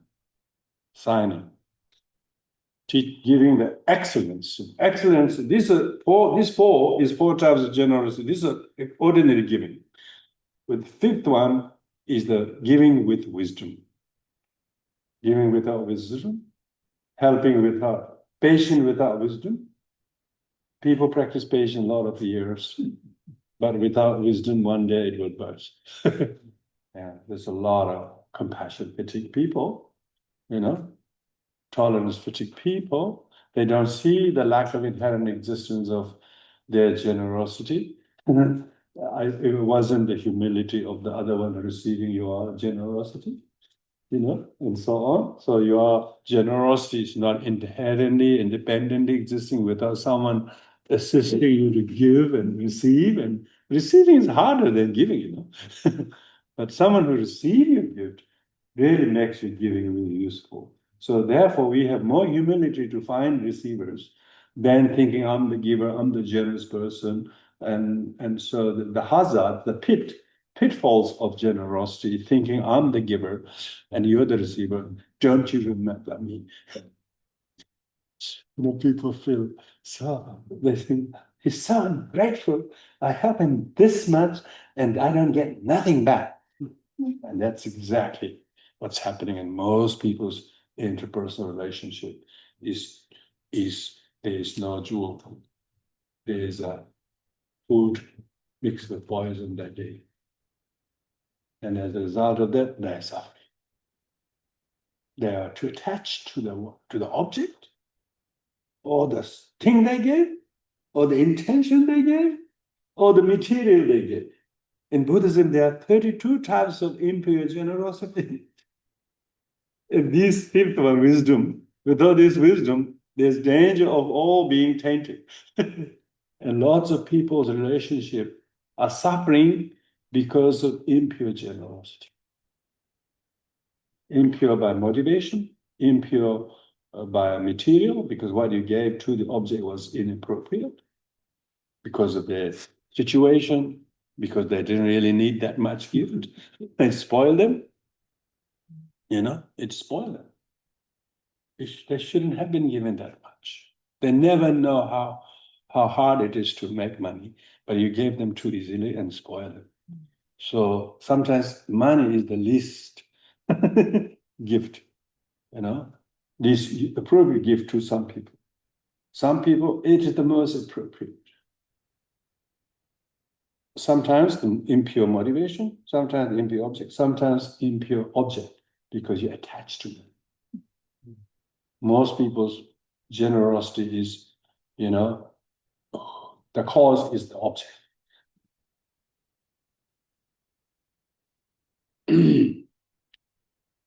They're attached because they're your daughter or they're your friends or something like that. So most people's generosity is tainted by these things. But in order to purify the taints, one needs to then meditate on the wisdom.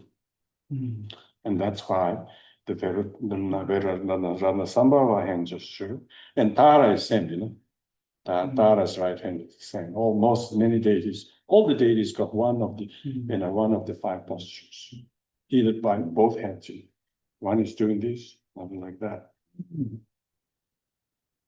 His right hand is in Varada Mudra, the gesture of supreme generosity. Supreme generosity is because of the wisdom.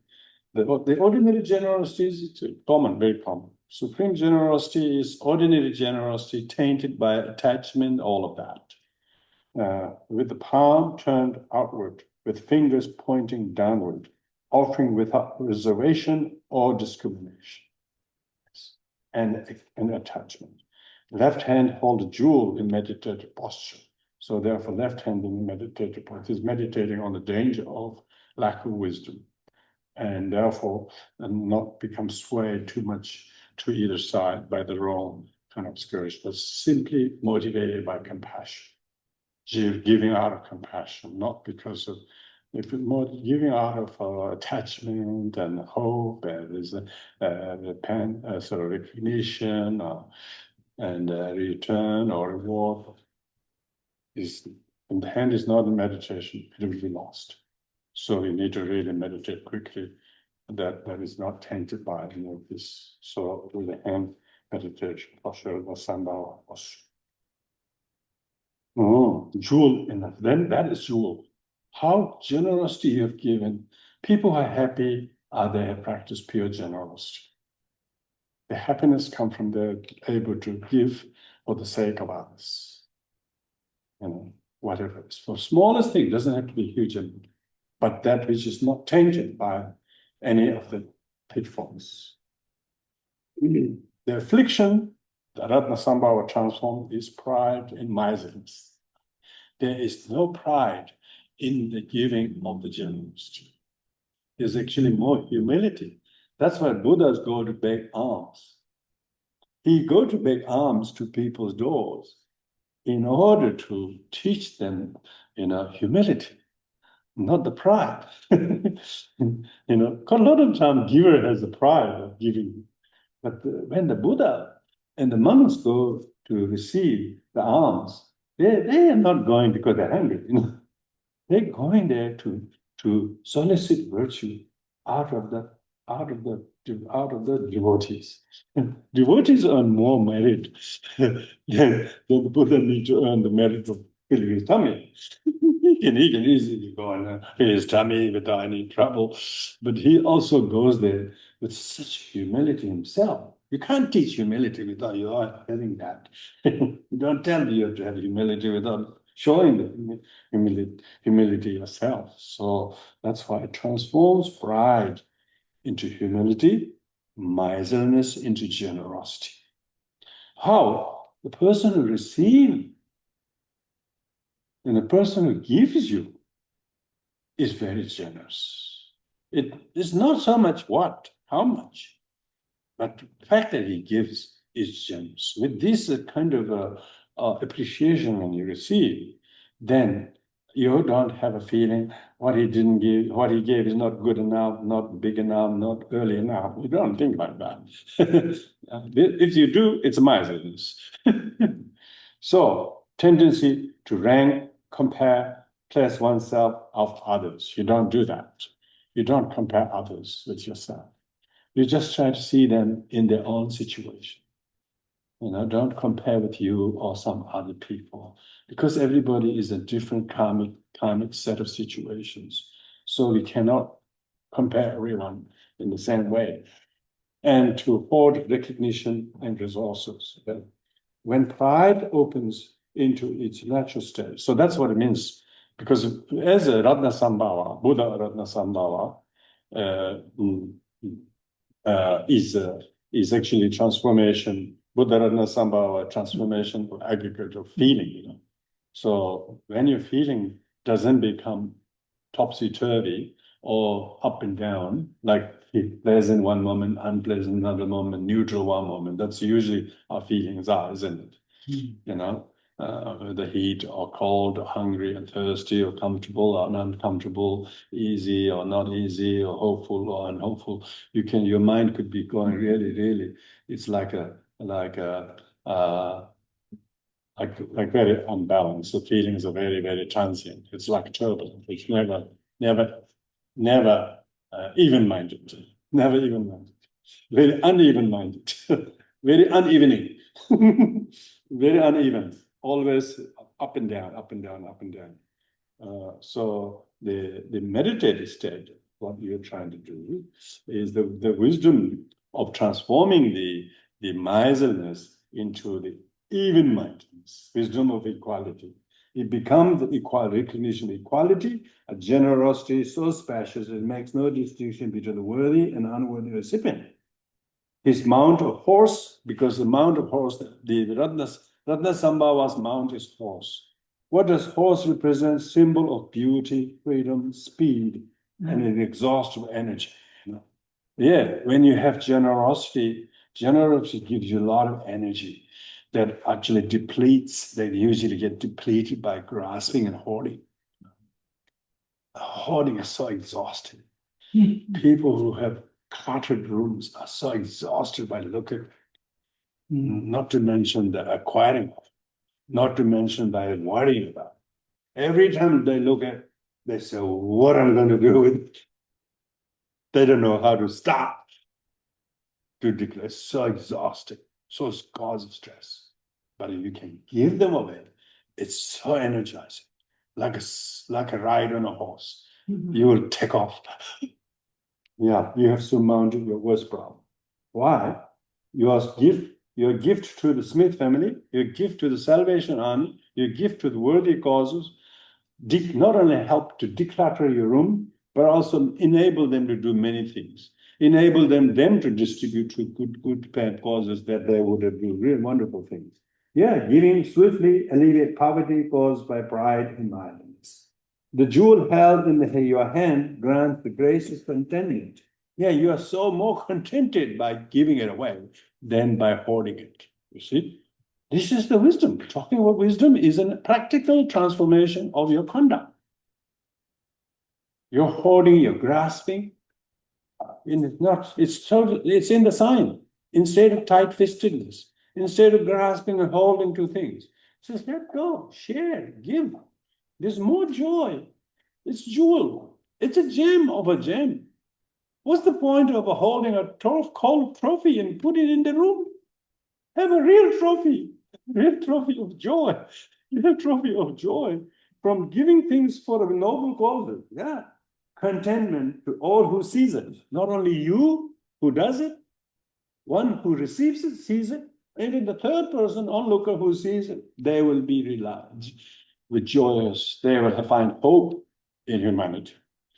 They'll find something good to remember because they saw it, and how much kind of a humanity can really rise above the basic level. Untransformed pride and miserliness causes heat and bile disease. Yeah, if we do not deal with that, then it causes bile disease. You could have a lot of, I'm not going to specifically talk about particular pathological disorders, but lots of problem with the bile disease. The bile disease has a lot of lower body diseases, and then most a lot of bowel problems, stomach problems. But if you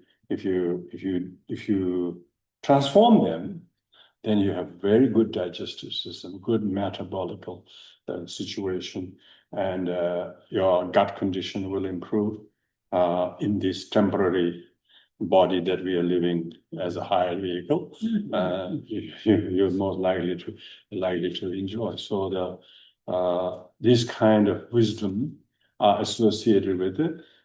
How our composition of solid, liquid, gas, and mind and consciousness and name aggregated and called Derek or whoever what we call, has actually a certain duration which you can live longer, more healthily, because you're not poisoning yourself due to miserliness and pride. Pride is so perilous, so precarious. It's such a sharp ridge you try to sit on. And people from religious pride, they fall very quickly. No qualities are learned new because they're so ridge-like. So therefore, one who is able to practice wisdom of equality and come to the level of everyone, see everyone on the eye to eye, and then treat everyone as you want them to treat you and others. And when you have that kind of wisdom of equality, and then there is no pride against some people, thinking I'll share my pride with you, but not to them. That kind of a discrimination does not occur. So what constitutes truth here in the Ratnasambhava practice is really mainly how to understand our feeling, emotional feeling, aggregated feeling. Feelings are pleasant, unpleasant, neutral feeling. If you have unpleasant feeling physically or unpleasant feeling mentally, their pleasure and displeasure are two types: physical pleasure and a mental pleasure. And most physical pleasures are very much skin deep level. It's a very temporary. Even if say you wanted to sort of say feel very warm or something, you sit in the sun, Yeah, so the pleasure of enjoying the sun is there, but for long, not so long. After a while, it will be not enjoyed. After a while, the pleasure becomes displeasure. You have to move into the shade. So that shows the impermanence of the pleasure, physical pleasure of being in the sun. Some people enjoy too much physical pleasure when they were young, and now they have melanoma. So, that shows how all pleasures would be displeasures, and so therefore don't get attached to the pleasure, and don't develop aversion to the displeasure. And being able to do that is the what we call is wisdom of equality. So therefore, do not always desire the undesirable pleasure. This is the whole idea, and that is Ratnas. That's your generosity to you. Your generosity, Don't wait other people's generosity to you, because this kind of wisdom of equality cannot be given by people. You have to reconstitute your mental thinking. You need to choose the thoughts devoid of the affliction. You need to choose the way of thinking. The affliction is not you. You have to choose the way the affliction is not affliction. Affliction is a transformable wisdom. When this kind of mental constitution happens in you, that is the highest generosity that you can give to you. And this kind of meditation is not just when you're doing Vajrayana meditation, formal stage sadhana yoga meditation. Every day to day, you can see from the point of view of the five aggregates, five Buddhas, five wisdoms, and five afflictions. Just at least those four pentats will do. The rest is you can always revisit. Those four pentats are most important: the Buddha, the aggregates, emotions, and wisdoms. Five aggregates are five Buddhas, five afflictions are five wisdoms. So when you remember that means if you don't transform the five afflictions as five wisdom, the five afflictions become five diseases. And then that dirties and causes imbalance in the five elements. And that sort of then that has that many more ramification to your perception. Then you see things that are not there, and you make yourself believe that's what happens, and you become completely jaundiced by that, and that is so so important. So you won't be staying very drowned in some feelings of sadness or loss or fear or depression, anxiety. All the depression, anxiety is this Buddha Ratna Sambhava. One needs to receive the knowledge and the wisdom how to do that. Any questions before we have a break?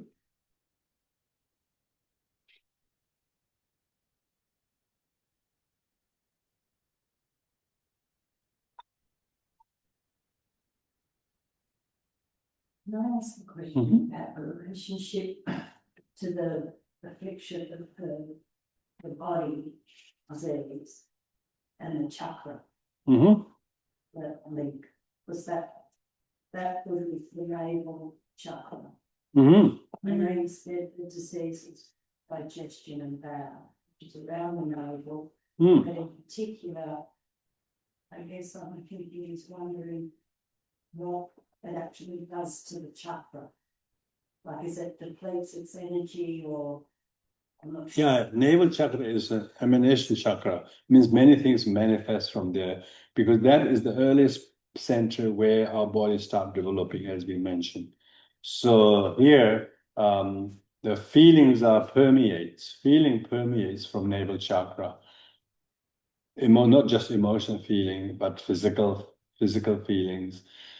It causes great destabilization in the stomach and gut when we are doing the jealousy, when we're doing miserliness and stinginess and all of that. Then basically we become so empty, like hungry ghosts with a big stomach and never think I have. Never know what I have is good. Always feel needy, and you feel like a ghost-like feeling, because hungry ghost isn't some people or beings out there. One is never.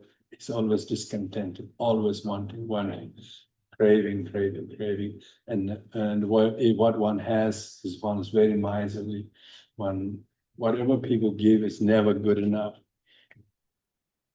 and never have still think they haven't done enough. A lot of people like that.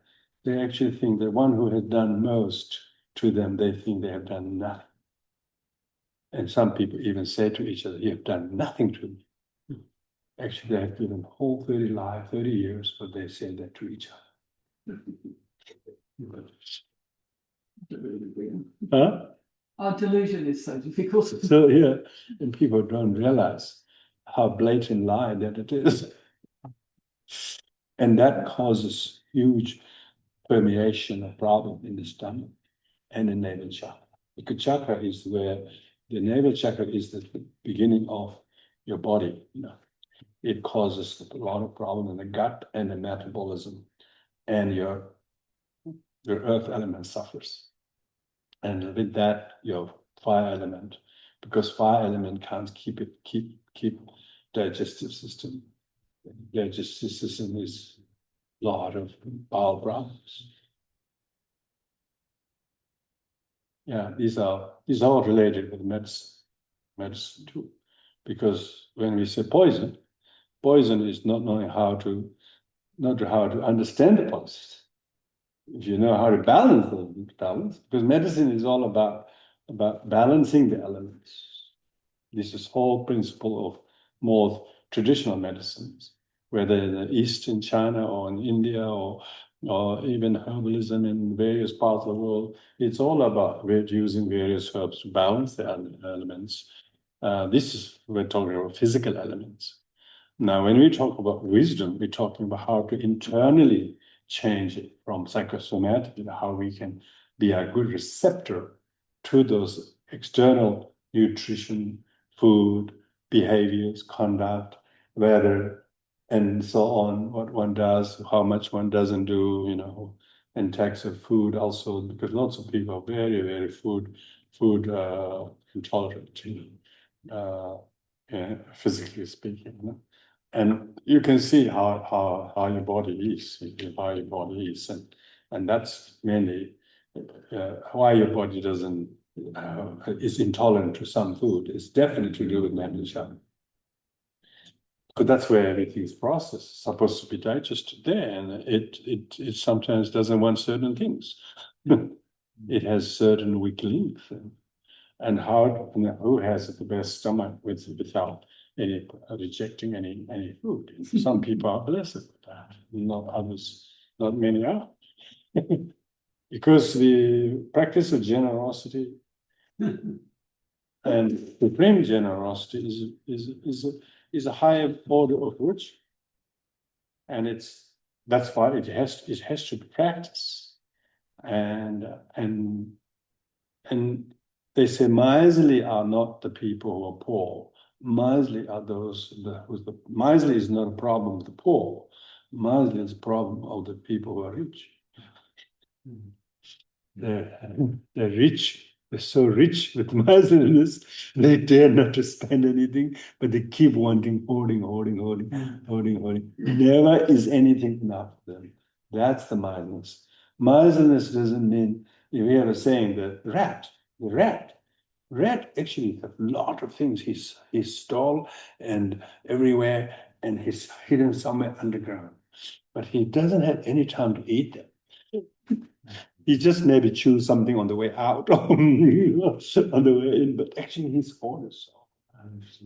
Yeah, so the rat doesn't think he's anything. Why? Because he got many things. And some people says, "Oh, we have got no money." Actually, they got a lot. They just don't want to tell. They don't want to tell where the money is. They don't even want to tell anybody. Maybe.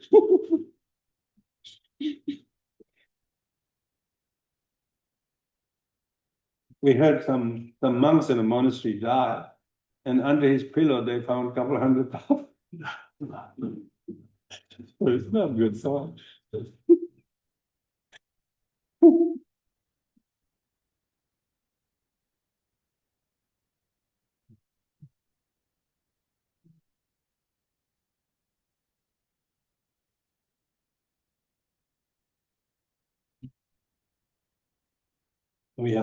We see the monks in the Tibetan monastery. Every year they make lots of offerings, like a big monlam or something. They all line up and this today that's my shop. Why? Because they've been receiving so many offerings the whole year, and they don't really have any expenses because the food is covered, their lodging is covered. Often benefactors invite there, take there, and unless they have some students to look after them or some, they really don't have lots of expenses. They don't have any bills because it's all covered. So the monks always feel the need. They should really, make a shout or reading of the whole text or offering a big talk or something. Because in Tibetan Buddhism, they don't have they don't. Well, they don't have a ruling saying they shouldn't touch money or something like that. In Theravadan system, they tend to think they say, "Oh, put the money there. I won't touch it, touch it." But of course, someone has to touch for him. Put it in under his pillow. So there's this kind of Buddhist etiquette. So it's very very important to see how we can defray some of the earnings or savings for good causes every now and then. Otherwise, one becomes a denial that I have this, but even though one has, and that is the tight-fistedness. Even towards oneself, one doesn't think I have enough. One always thinks, oh no, I don't have enough. Oh, I'm afraid this will be exhausted. I'm living on my savings, people call it. I mean, what's wrong with that? You've been saving all those years, so now about time you did spend on those.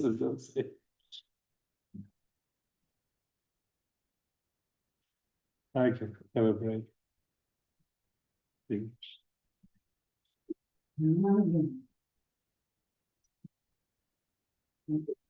Beauty.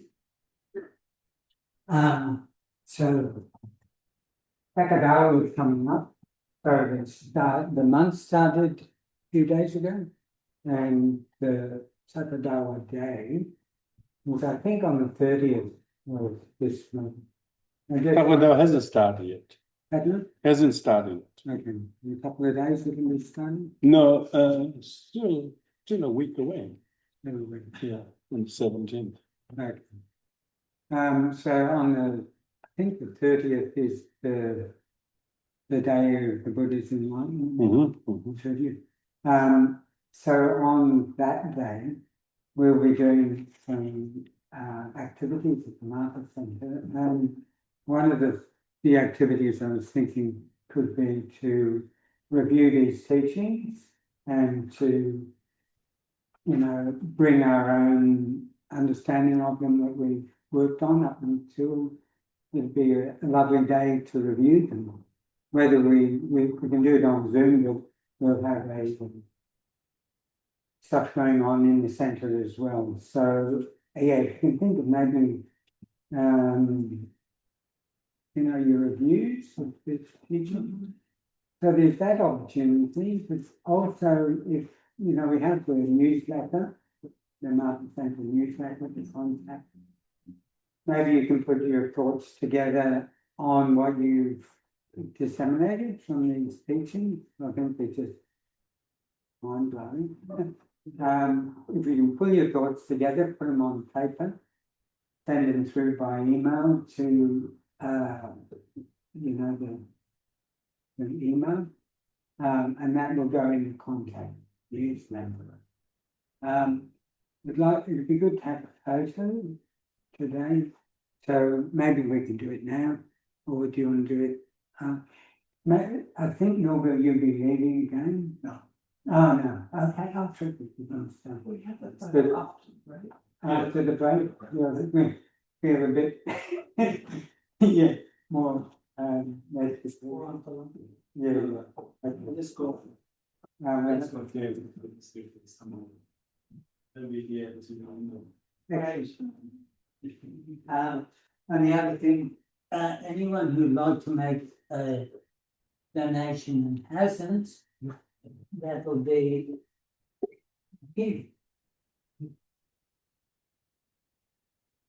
Very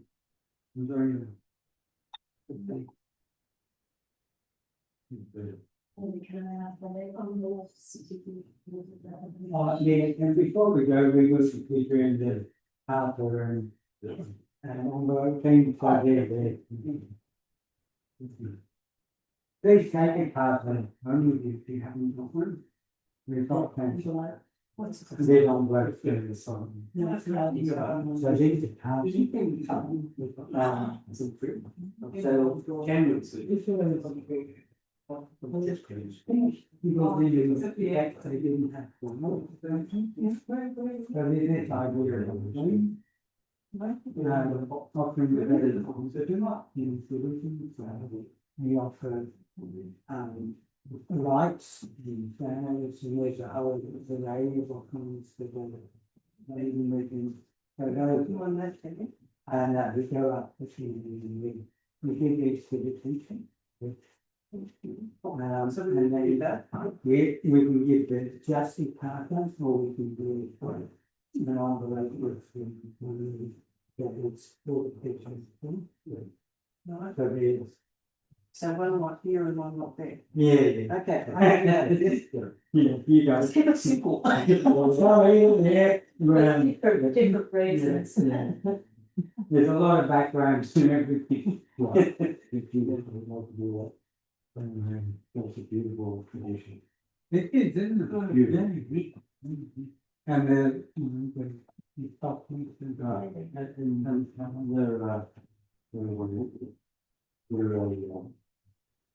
they're used to it. Yeah.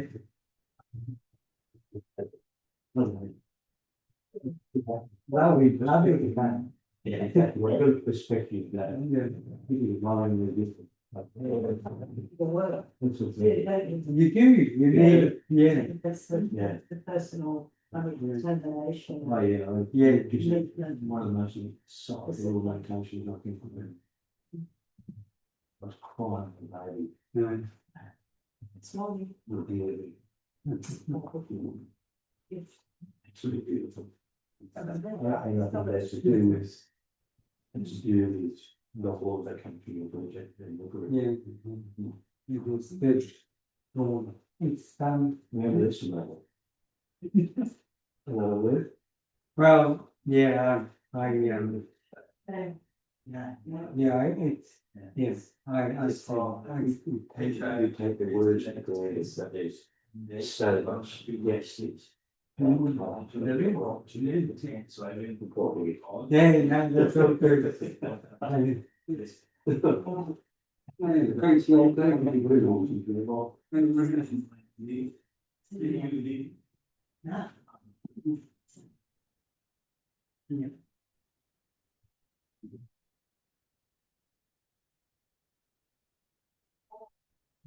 very sad last summer in feelings.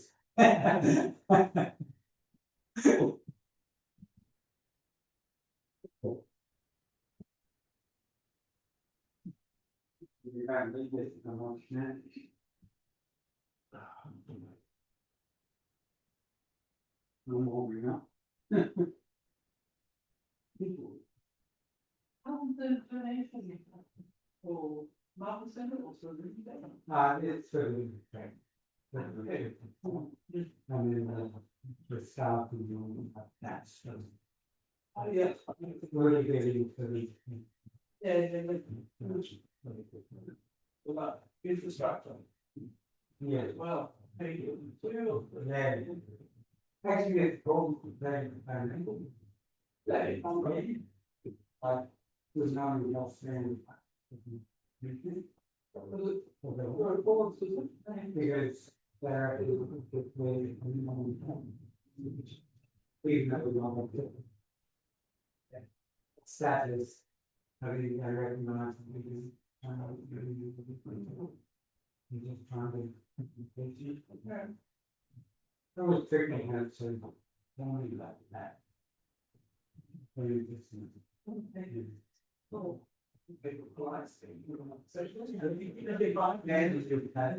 was saying the whole thing is, yeah, it's fine. I'm not. I'm running through the yeah, well, we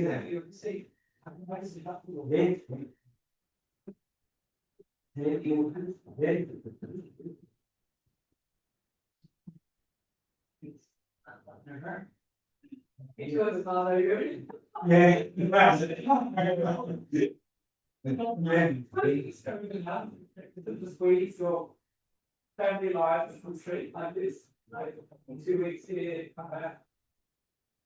Oh, I agree. Yeah, I agree with this. Is that the actual? Yeah. Or you thinking longer than years? Fine. So, no, it's more like forgetting. Yeah. And then it's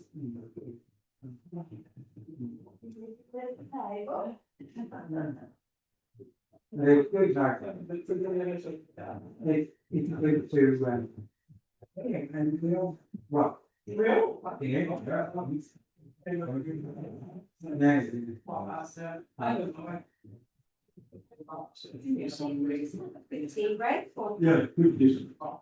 yes, well, since the couple of years. Dusty. Any retreats in Japan? No.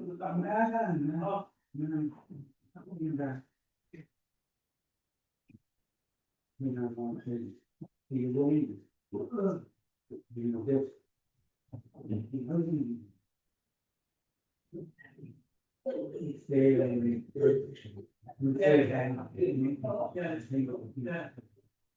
My use. Yeah, it's not I think maybe it's hard. Yeah.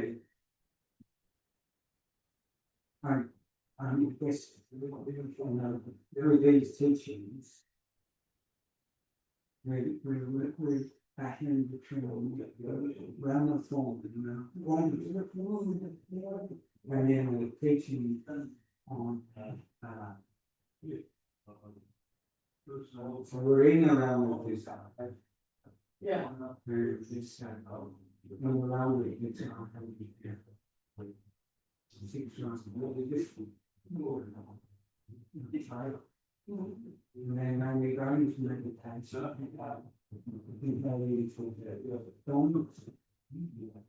or the running and the levels of your meditation. Feeling meditation, which like the qualities that you can achieve through and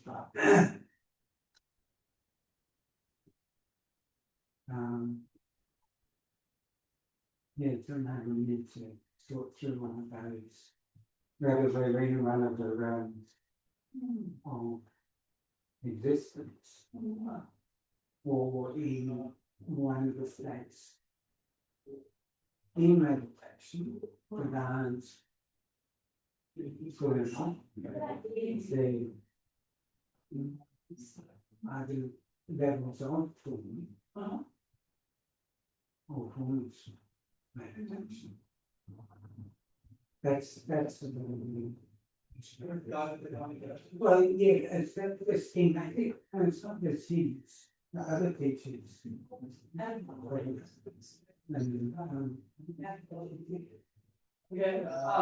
My teacher came because he's a language as well. I heard this as nothing. I think the simplicity that I've been enjoying there is, but that's the. And then you really go because we all need a lot of support. So I didn't pass the day there, and it's the best of period. And that's also becomes what she comes with. Well, Yeah, we're just talking.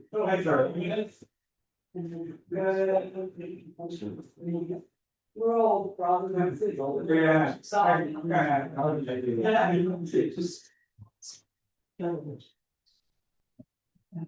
That's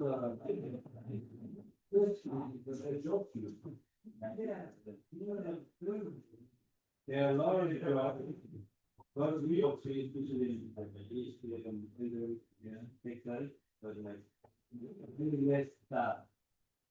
Like the government is looking for somebody to bring those support, so that's how they offer the business. I wish we could go on with it. Yeah, something like that.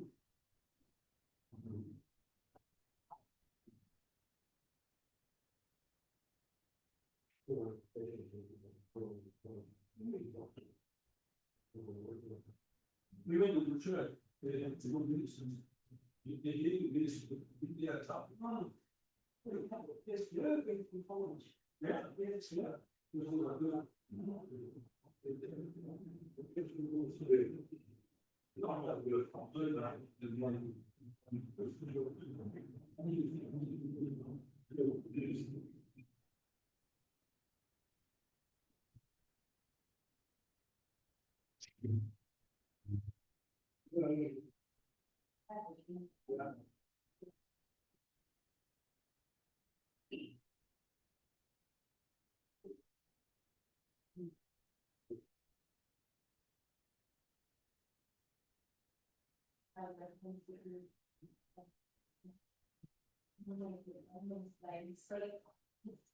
Anyway, between jobs. Go up under the chair.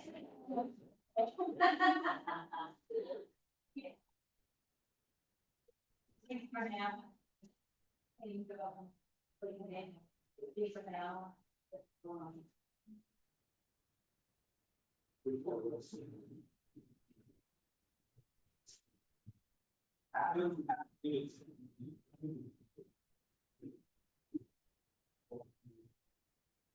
What I will be saying.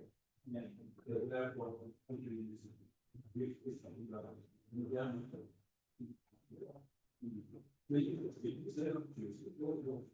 You just divide over it. Something to do that, but really, right,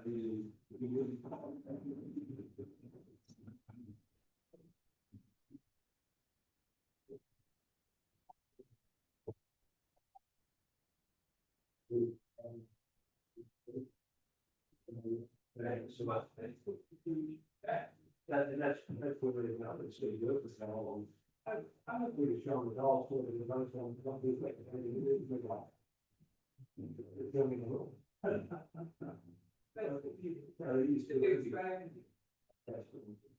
what we.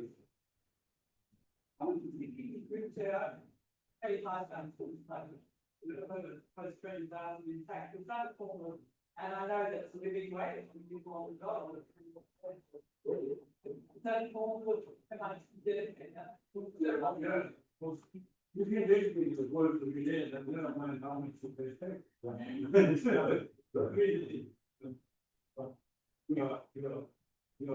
You pay one side.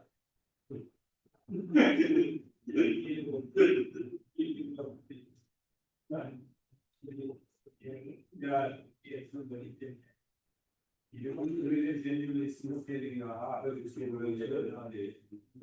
not how much tech they can make up, it's really how much you really loving it.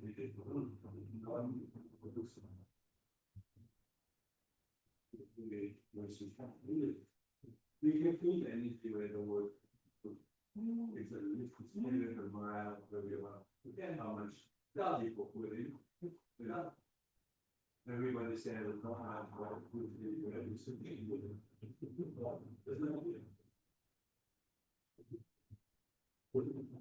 exactly what it means.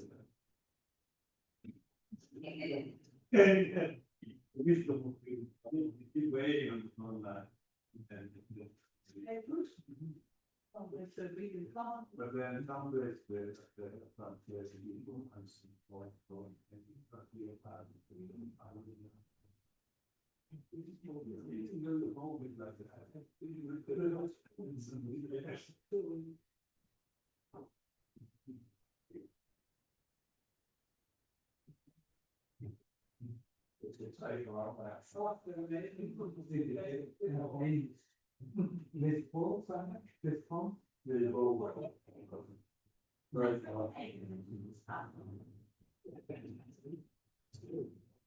So.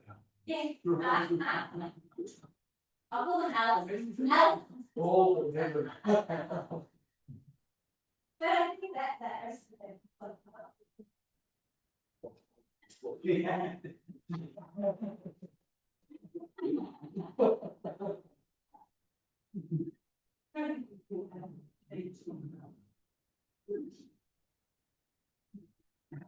British grandfather, yeah. Oh, we wouldn't have to go to mountain.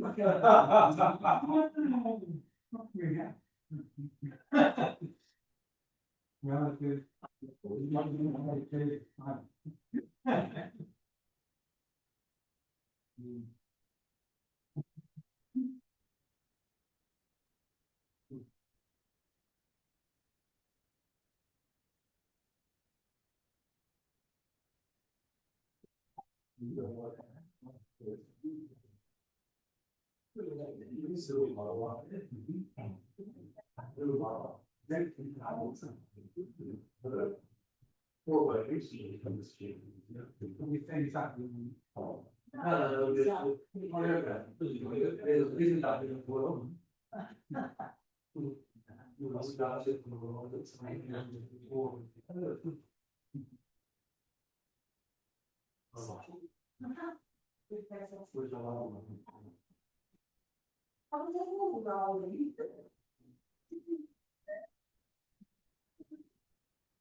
Oh, really not.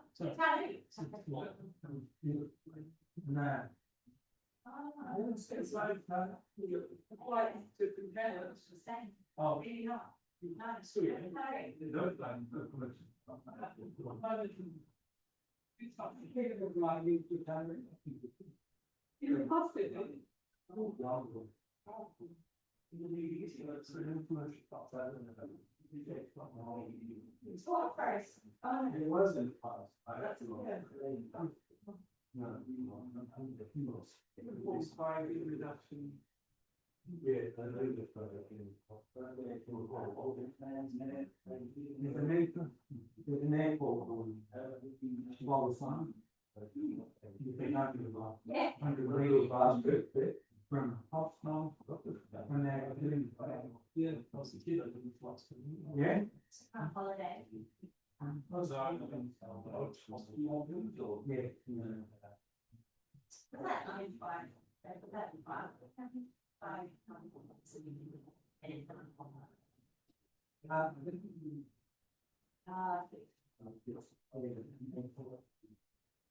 Maybe it was government airport.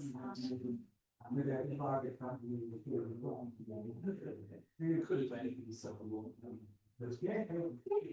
There's not all that, you know, it's hard. The exercise point.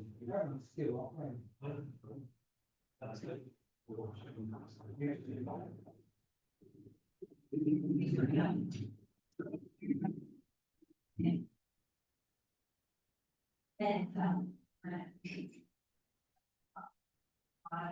But he was telling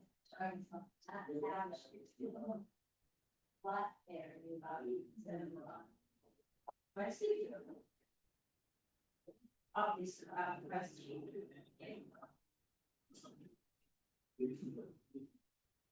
Or you're actually gonna drive and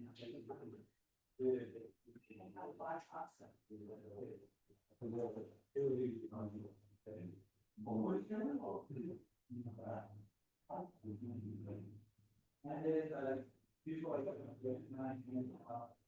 Some of the competitors have gone, so it's the big two at the moment, isn't it? They're not, they're only going to raise up. It's really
Yeah. If I had probably gone from a big book to a little.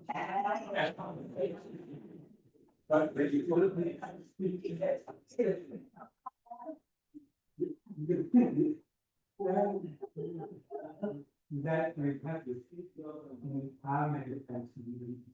I just, you know, because you are, you guys.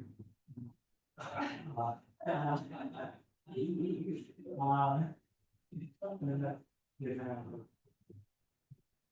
The average of everything, because of our time. Yeah.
Really, I'm very good.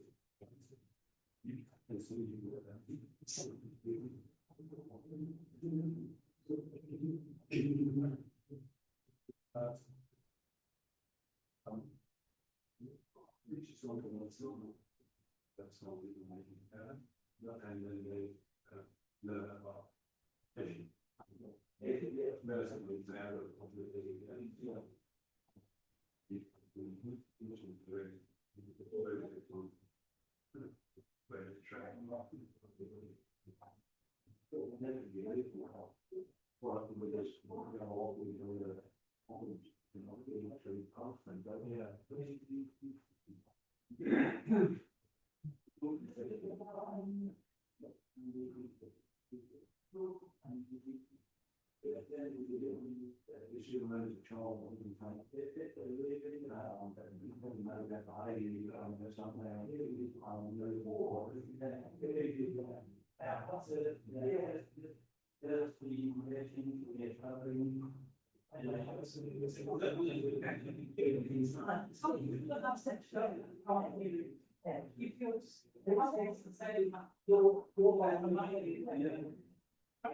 it's the source of applying compassion. Yes. Yeah, it's a good thing. Well, I mean, most of my father's carers were, and Michael said humans. The company was Opal Leamington. I think it was Opal Leamington, but Opal was the group, and it was owned by an Indian man. It was very well run, and they were so compassionate. But nearly all immigrants, I think people who are micro-bashing at the moment. They are. There's one thing that is right. Children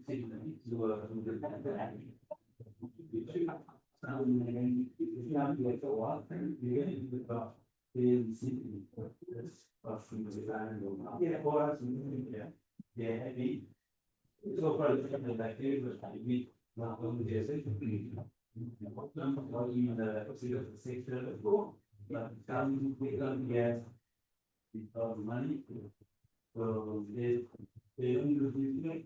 They also use the city, they are in the city, they are applying for the and so they're like, you always have But still, if they buy, then they still to the economy, that's right.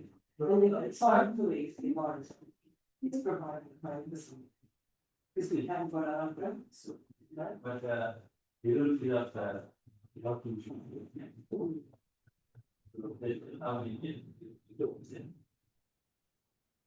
Oh, that's what's in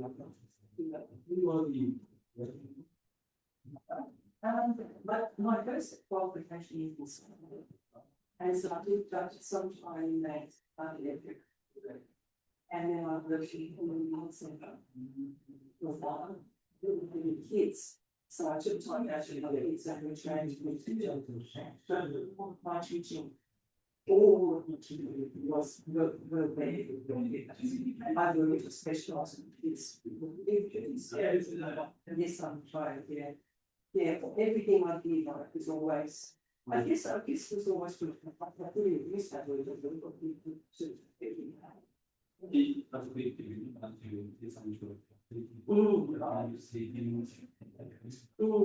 it just makes you shift thinking a bit, doesn't it? Yeah. Now, as always, I always I really expected some of the monkeys, she used to play television, and they've got the same pleasure from my them as I just put that academic somewhere as I do with each time there was my ability to have this old. He's not on TV or almost the question.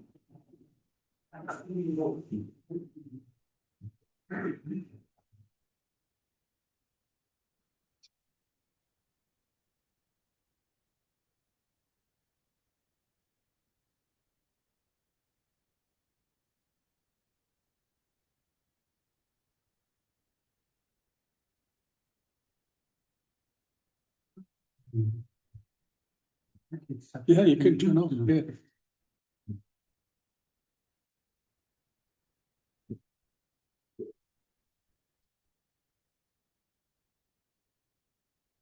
The stage. Yeah.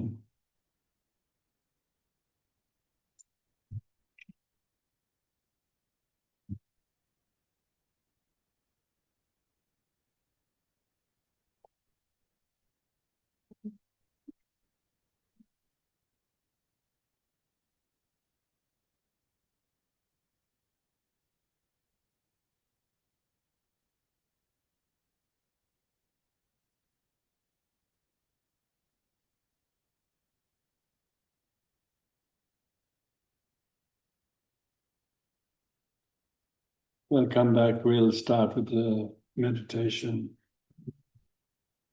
on the points.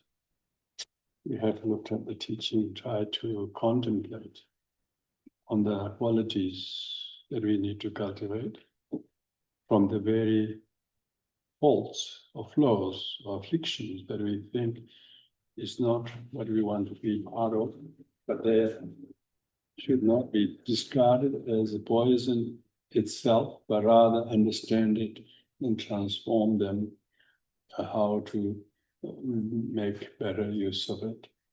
A carpenter would not throw away all of cuts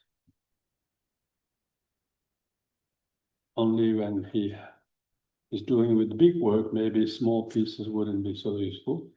But when we try to use the small pieces for small things, you wouldn't believe how many of cuts can be turned into small art. So like that, we should not read that this see the afflictions as some hindrances as such, but rather what can I turn this into? What can our failures, our downfalls can be put into good use to develop skill of humility if we have too much arrogance. I think it shouldn't be if. We all have a share of arrogance and mildness and so on, even towards ourselves, let alone towards others, when we don't know how to give, how to support ourselves in a very kindest and meaningful way. We might be very generous to our bodily well-being. People do anything to pay for the truth. anything to do with the hearing, as they can't hear enough, as they can't bite anything better with other good teeth. They're willing to spend everything for those parts.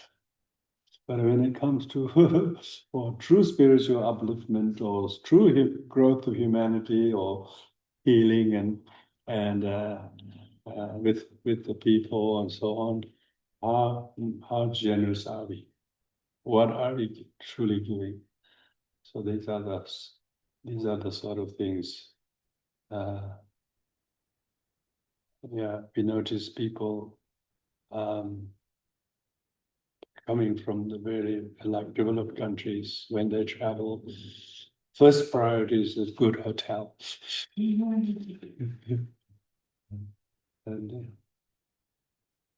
And it doesn't matter how many $100 it is, 300, no problem. Incredible.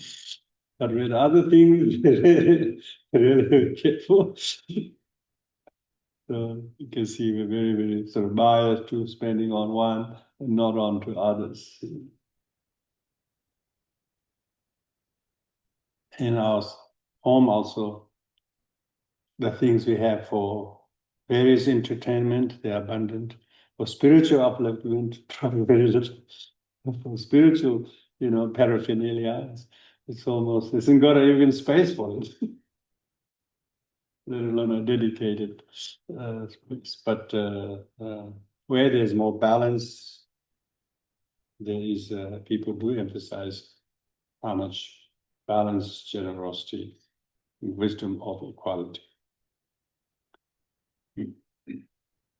It could be, and even within our own, say if you are a parent with your 3 or 4 or 2 children or something, you can see that you're so generous to some, 1, 2, but the other one you're not as sad as there for some reason. Something is not quite helping you to be generous to the other as much as you are to the one. And what must be like to be the other, to seeing all of that? And it is difficult to have equality, ability to practice equanimous compassion, even as a parent, particularly if you have more than one. And but the families that have only one child is quite a different thing. They pour everything on it, and nothing else. So there's a lot of patchiness in the generosity. There's a lot to meditate and how to stretch all 5 fingers. And with good meditation. And so this will sit still in Vajrayana posture with the really strong ability to give the mind all in charge of the meditation. And of course, we need to develop mainly quality here out of Pantad. The Pratasambhava is quality generosity. Generosity with wisdom. Even when you sit, how can you make that sit really meaningful realization, unhindered by tiredness or forgetfulness, scatteredness? Not that they won't happen, or not that they are not intended to do, but they will lurk in no time. So have a very quality attention that you can quickly see and then alert, and then back to the stillness, back to the mindfulness, back to the union of their quality, of the combination of the calm, abiding meditation, unhindered by distraction, watching the breath, in breath, out breath, the whole scanning of the posture. Whatever is the thing you serenely pay attention to, there's an additional quality of precision and a penetration and resolution.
Mhm.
So with five Buddhas in relation to five wisdoms.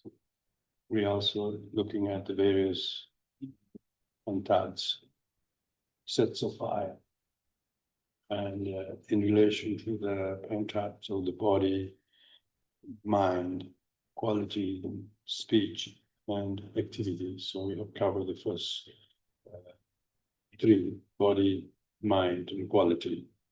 Respectively, body represent the Vairocana, mind, Akshobhya, quality, Dharatma, and Bhava.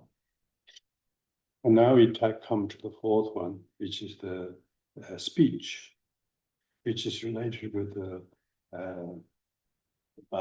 activities of the Buddha's speech, is the most important means of learning the Dharma, is being able to understand the words of the Buddha and teaching that points us the things we didn't see.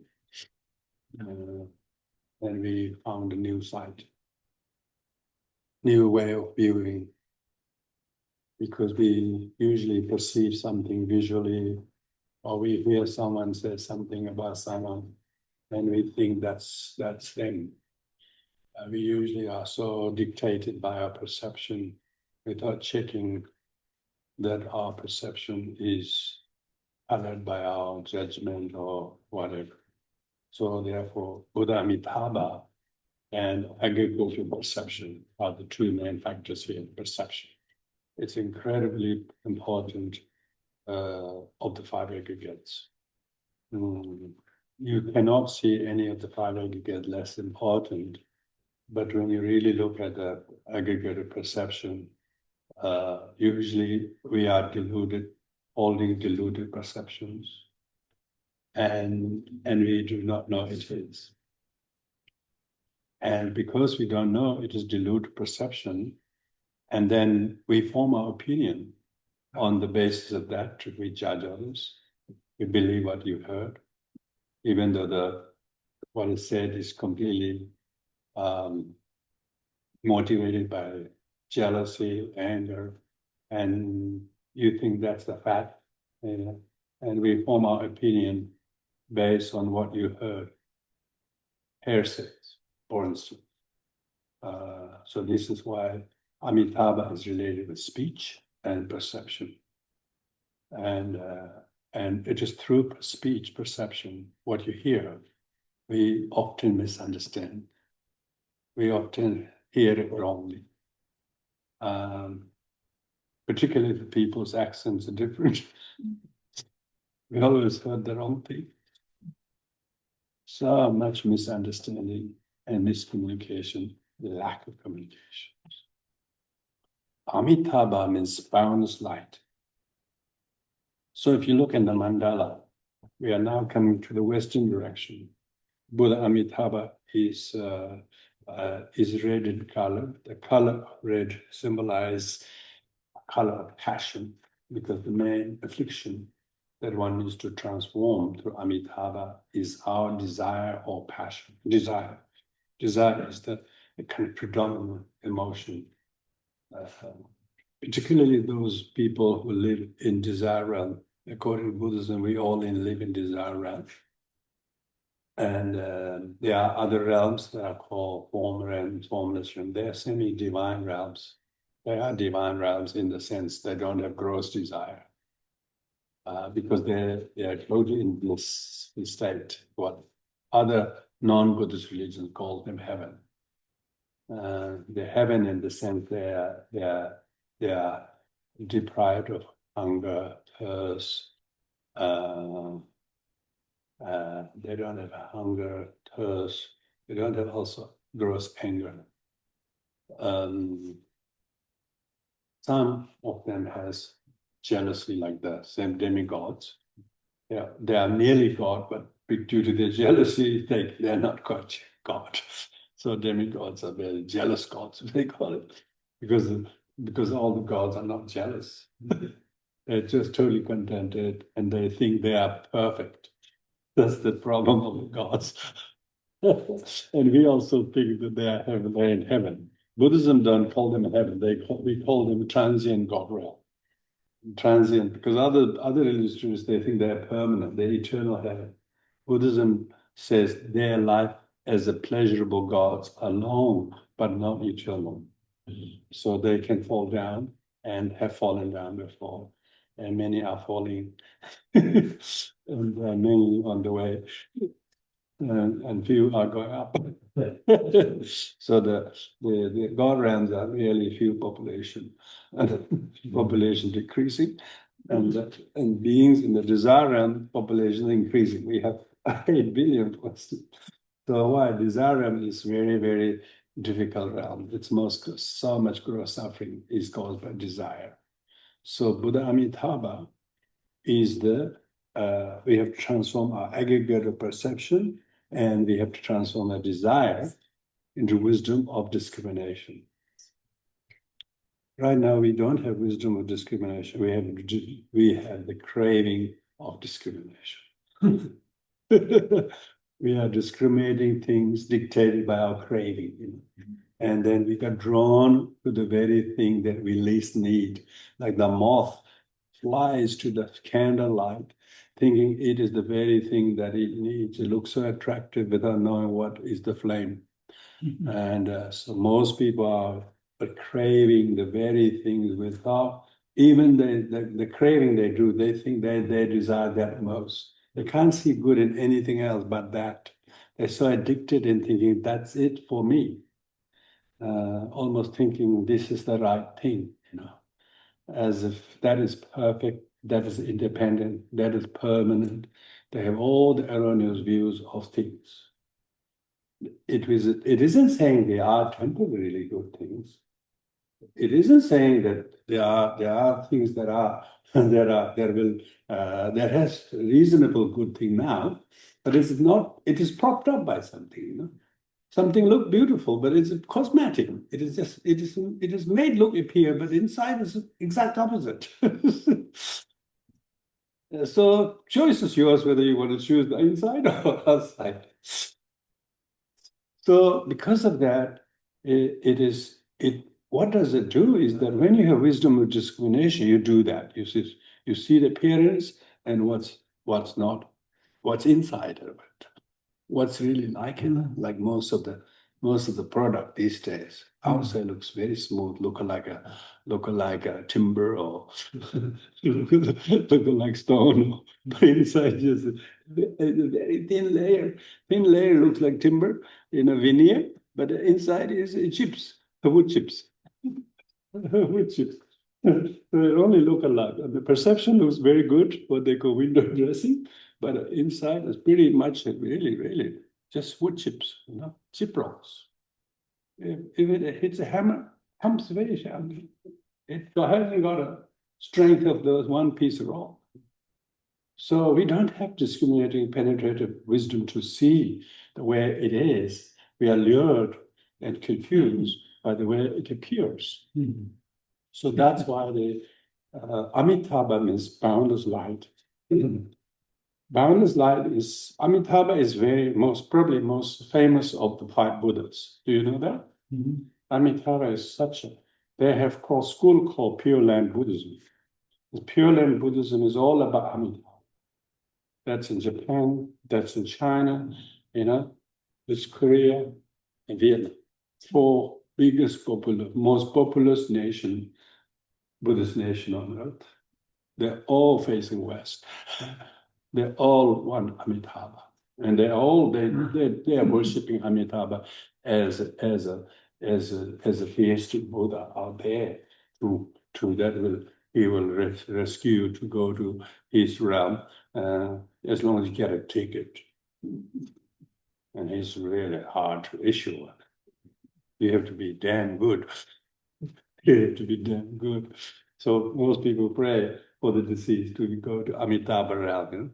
Amitabha realm. So very, very popular. There's incredible prayers about it. They talk about incredible qualities, amazing description of the paradise of the Amitabha realm called the Sukhawati. Sukha means bliss. Wati means full of bliss. Blissful realm. Dewachen in Tibetan. Dewachen. It's exact opposite of Dukkhachen. Dukhavati. This realm is Dukhavati. This is all smeared with dukkha. Smeared with dukkha physically, emotionally, and intellectually, and verbally.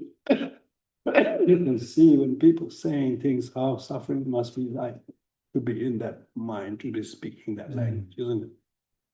You can hear dukkha in the voice of the people who are screaming, yelling, saying harsh things. It's when you really are in a quality of boundless light, say you are in the Amitabha's kind of quality, you can hear the sorrows of others, that however vindictive and harsh language they use, it doesn't hurt you. You just turn them into light. You have the wisdom of discrimination, that they are suffering. They're full of suffering. They do not know how to. They're just venting out all this stored up grief and sadness and hurt. And then they try to control it, they try to suppress it, and now it comes bursting. And there I need to be like, I need to see this with great compassion. So you are not in Dukhavati, you're in a Sukhavati. Because turning dukkha into sukha is the Buddha. Buddha sat in the sun, sat in the cold, sat in the wind, sat in the late night, early night, wet, dry, people piercing his ears, shouting at him, throwing sticks at him. Whatever it did, it didn't perturb him, but he radiated loving kindness. He radiated loving, because he's using his wisdom of discrimination. He's not believing his perception. His perception, he knows, is his suffering of sentient beings he was seeing. He was seeing their wrongdoing aimed at him. He was seeing the expression of the anguish and sorrow of their suffering.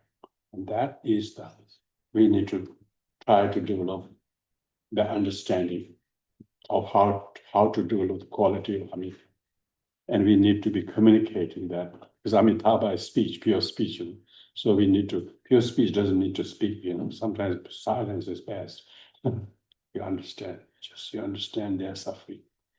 And the more you hear their suffering, the more useful it becomes, because sorrow is so useful as an antidote to your pride. Yeah.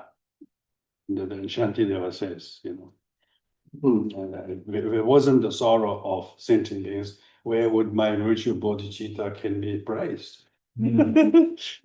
How can I praise the virtue of altruism if it wasn't practiced in place of sentient beings who are in sorrow? Yes.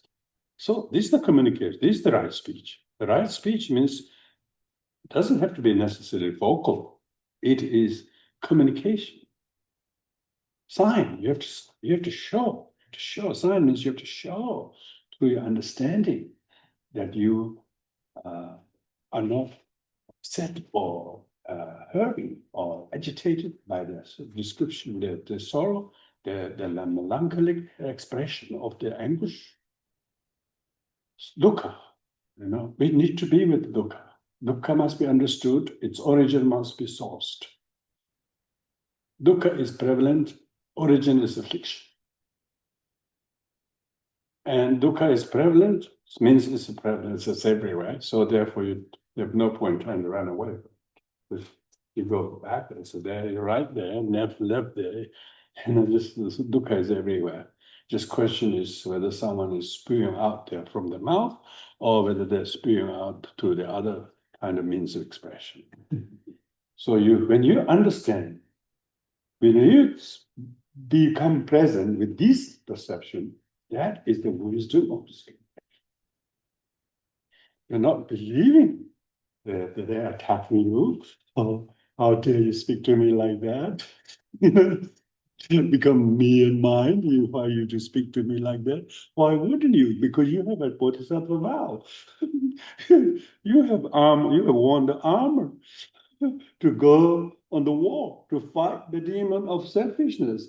And here it is the battle. Battle has begun. You've been trained all those years. Why won't you be, facing this? And so, why not me? And with that sense of warrior mentality, then you should do the Amitabha, radiate the light, boundless light. And don't, let people be intimidated by that kind of darkness of that sorrow of others that is everywhere, overwhelmingly. But there you need to be where it is. You need to hear this time in a way that you previously never heard it.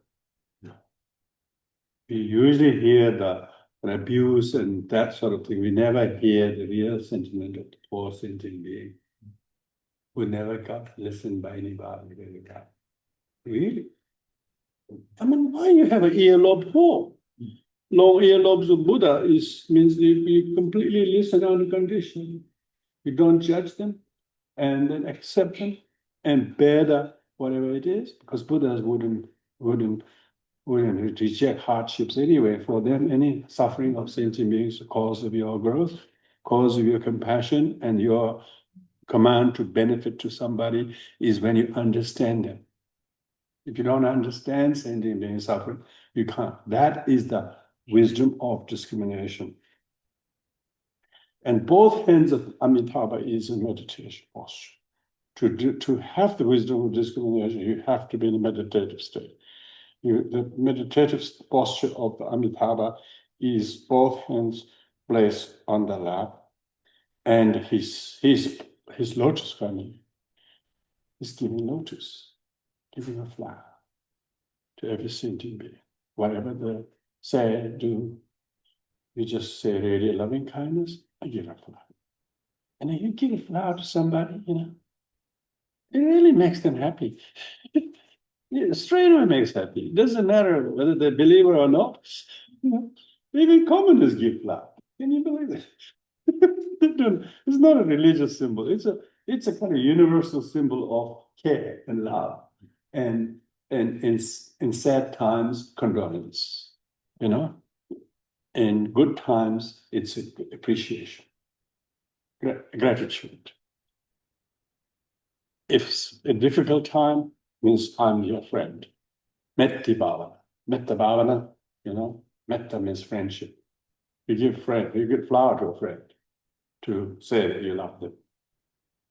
You want them to be happy. That your sorrow, I hurt you, don't feel alone. And that's why they have the need to tell you. Because nobody will listen. Very few people listen. Oh, listening to sorrow of others is very hard. To most people, they can't listen. They don't have the moral authority or understanding. They get grief, they get stressed by the hearing sorrows lives. So we have to develop deep meditation that gives you the wisdom of discrimination, not the imperception perception, which mostly is our aggregated perception. We form one opinion. As a result of that perception, we were frightened, we were jealous, we were judgmental, we are anxious, we are weak, we are miserly, we're lazy. When we heard that, then that film in our mind just completely formed the opinion, and we are stuck with that perception. So therefore, and particularly when we talk about not just immediate things in recent days, but those perceptions that we had of someone or something or some situation, that you are still really judging them or angry at them or couldn't make peace with them, and all of those, you should bring down those perceptions. Don't form the opinions. De-opinionate them. Don't hold the opinions. Don't become opinionated by it, but challenge the opinions and, be critical to your own opinion for right reasons. Really, you're suffering opinion, All suffering caused by bad opinion with imperceptions. No, due to lack of wisdom of discrimination. There's no Amitabha there. there is full of darkness. No. Because sun is about to set. That's why it's a red color. You have to stop the sun setting. You have to keep burning the sun, and then it will stay very lit. The sun itself doesn't set. It's only on the people in the east think so. People in the west, sun is shining.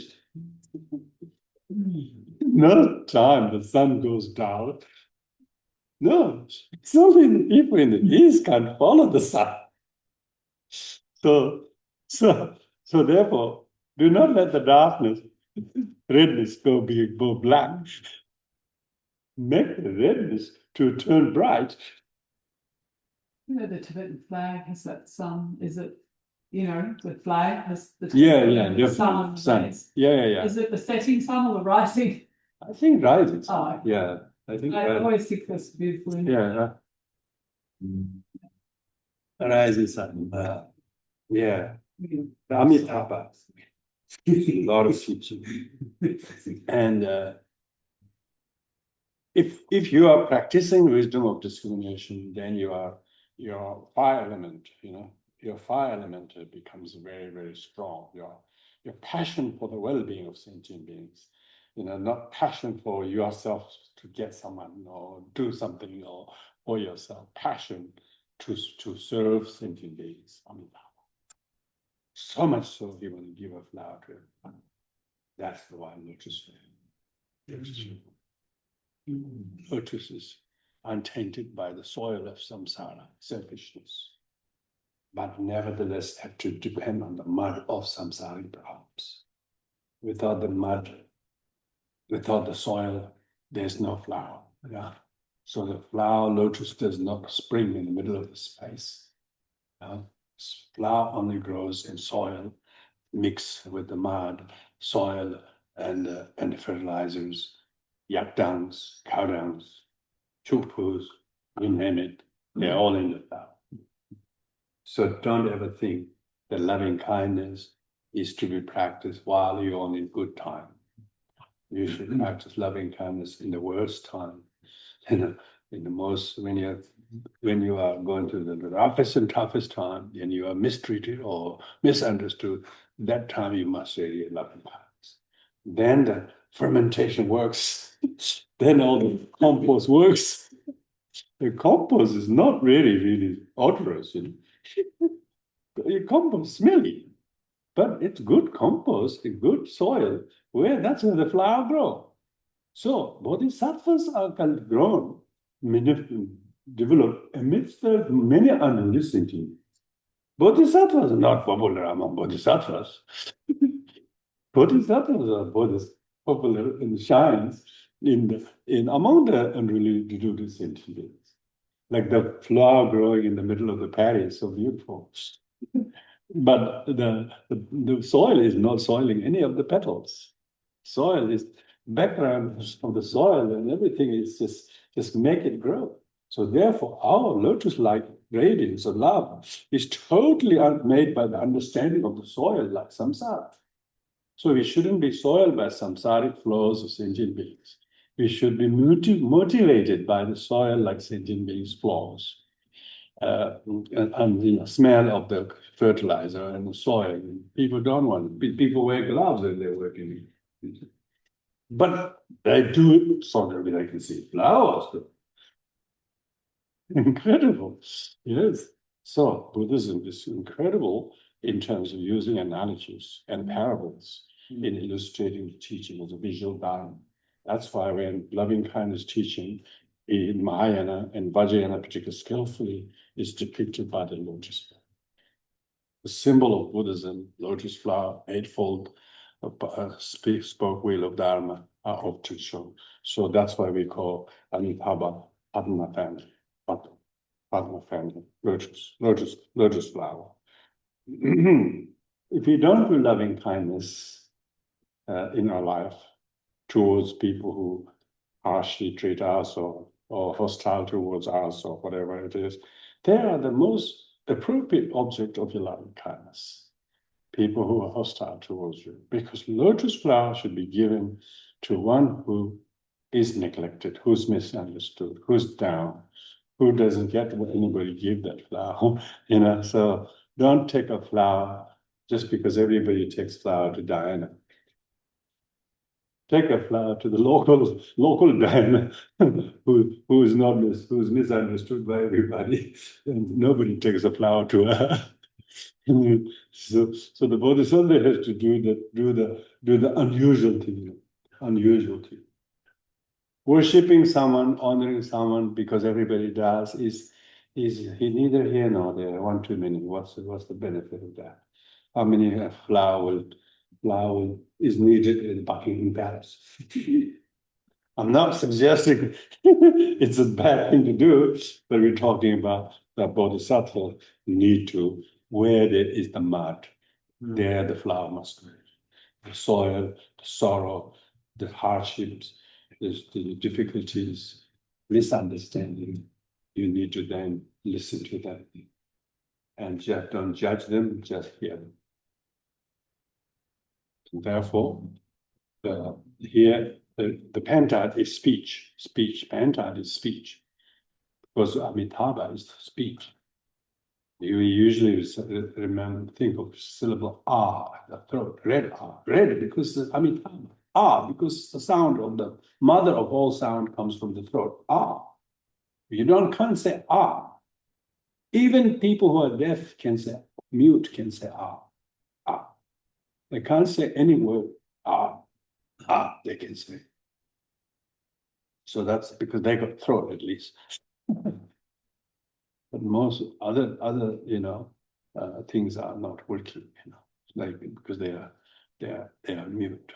They can't say much, but still the sound ah.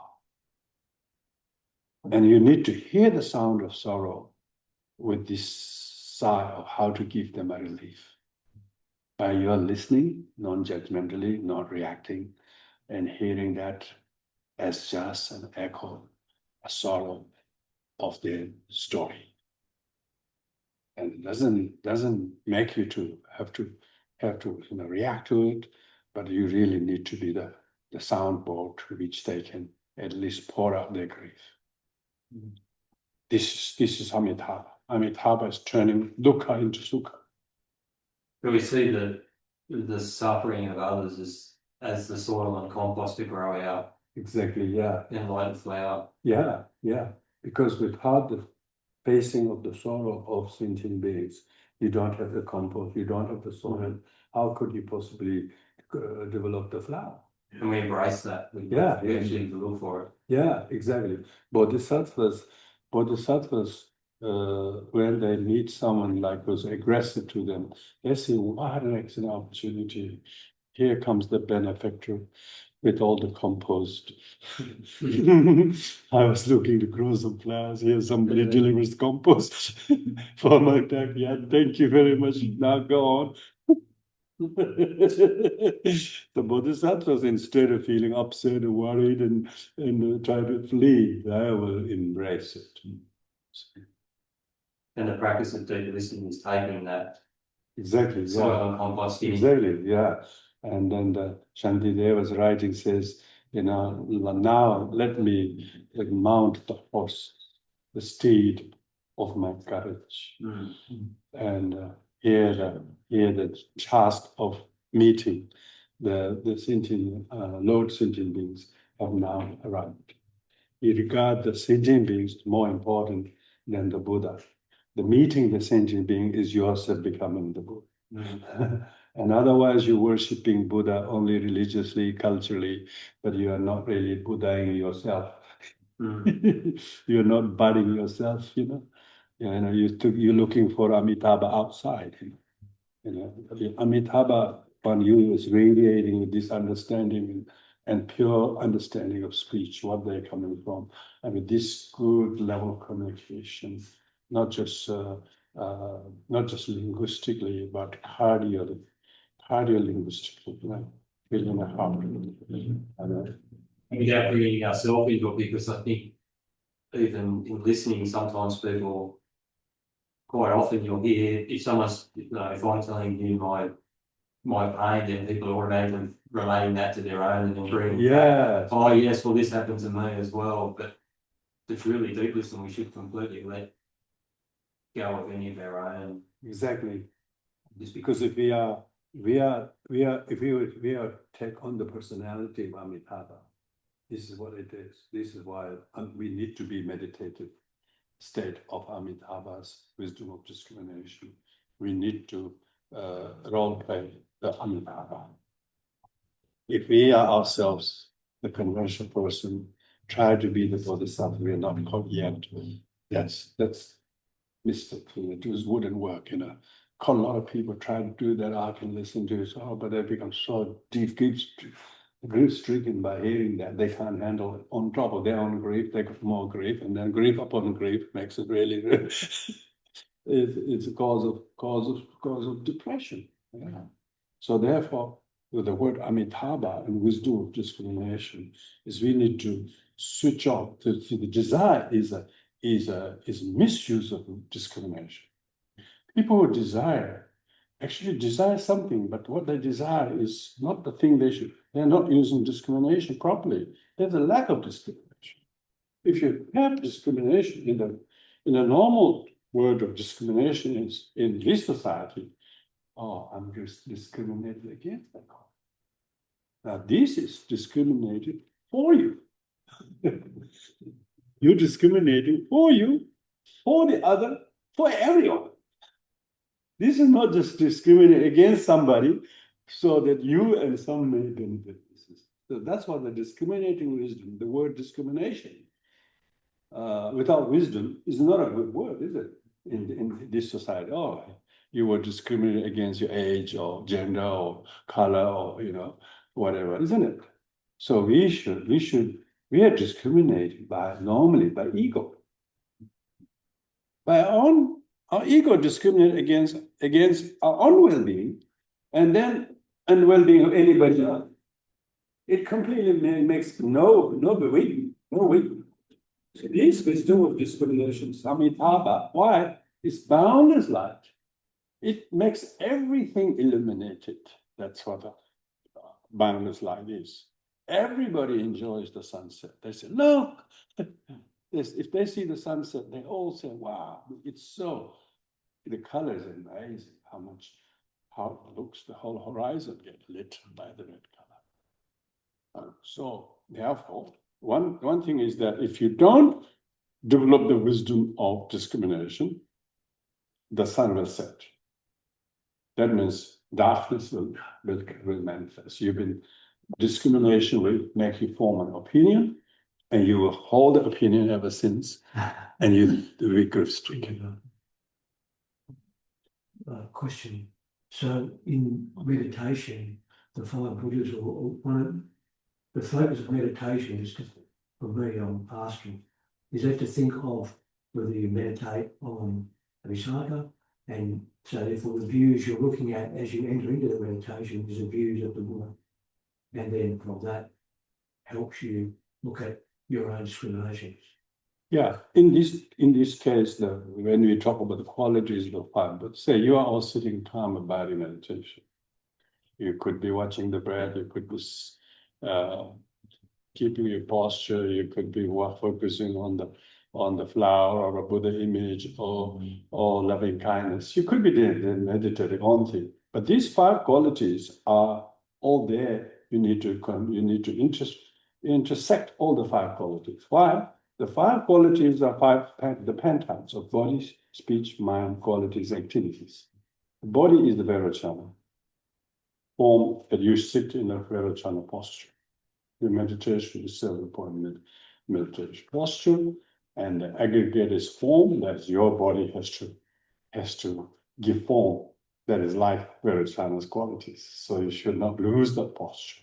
So that or you really try to hold the posture of the body is the pentype, is the Vairocana's, is the purified form of the ordinary body. When we sat into the ordinary body, I say, I don't want to sit this long. It feels painful. I can't handle this. But when you take the role of Vairocana, then I'm not saying we are still perfect Vairocana. So maybe say you're going to sit half an hour. During that, just make a really vigilant not to lose the posture, not losing the posture of the body with the pride of being on Vairocana is the transformation your form aggregate into the Vairocana, and your ignorance into the wisdom of Dharma. So that's the physical posture. And then if you look at the pan chart, and then your mind is actually, mind is the Buddha actually. Mind has to mind the posture. Yeah, mind has to mind the posture. Therefore, mind for the body. Mind is to mind the posture. So the posture is Vairocana, and Akshobhya is the mind aspect of it. Akshobhya is mind aspect of it, and because Akshobhya is mind of that mind aspect of it, and then you can see that the aggregate is your consciousness. You have to be conscious that I'm Akshobhya. So your whole consciousness is now transformed into the wisdom of mirror-like wisdom. You're mirroring yourself that I am Akshobhya. I'm Akshobhya minding the posture in the form of Vairocana. So you can see the form is Vairocana, the substance is actually the consciousness. And then you move on to the third one, which is Ratna Sambhava. The Ratna Sambhava is the relate to the aggregate of feeling. You got to not just do the posture, you have to feel the posture. Feel the posture of stability by the legs, balance, equanimity by the hand, certitude and awareness by the back, balance of the shoulder, equanimity. So when you're able to do all of that, see your whole balance, you're not topsy-turvy type of thing. You're not up one moment with a feeling good, feeling comfortable, not feeling unwell when you're just able to not get attached to the comfort, nor detached, nor aversive to the discomfort. You see both as transitory. So don't crave for one when it's absent. Don't have aversion to one when it's present. That's the Ratna Sambhava. You're very generous. You're generous to your meditation, so you're not so deprived of what to do. You're completely giving yourself the complete generosity, supreme generosity. Sit well for the benefit of sentient being, like a vigil.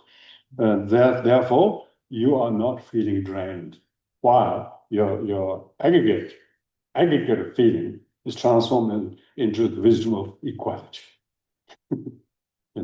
So therefore, in one sit, you are developing all the four aggregates are transformed into the qualities of the Buddha. All the afflictions are transformed into the wisdom.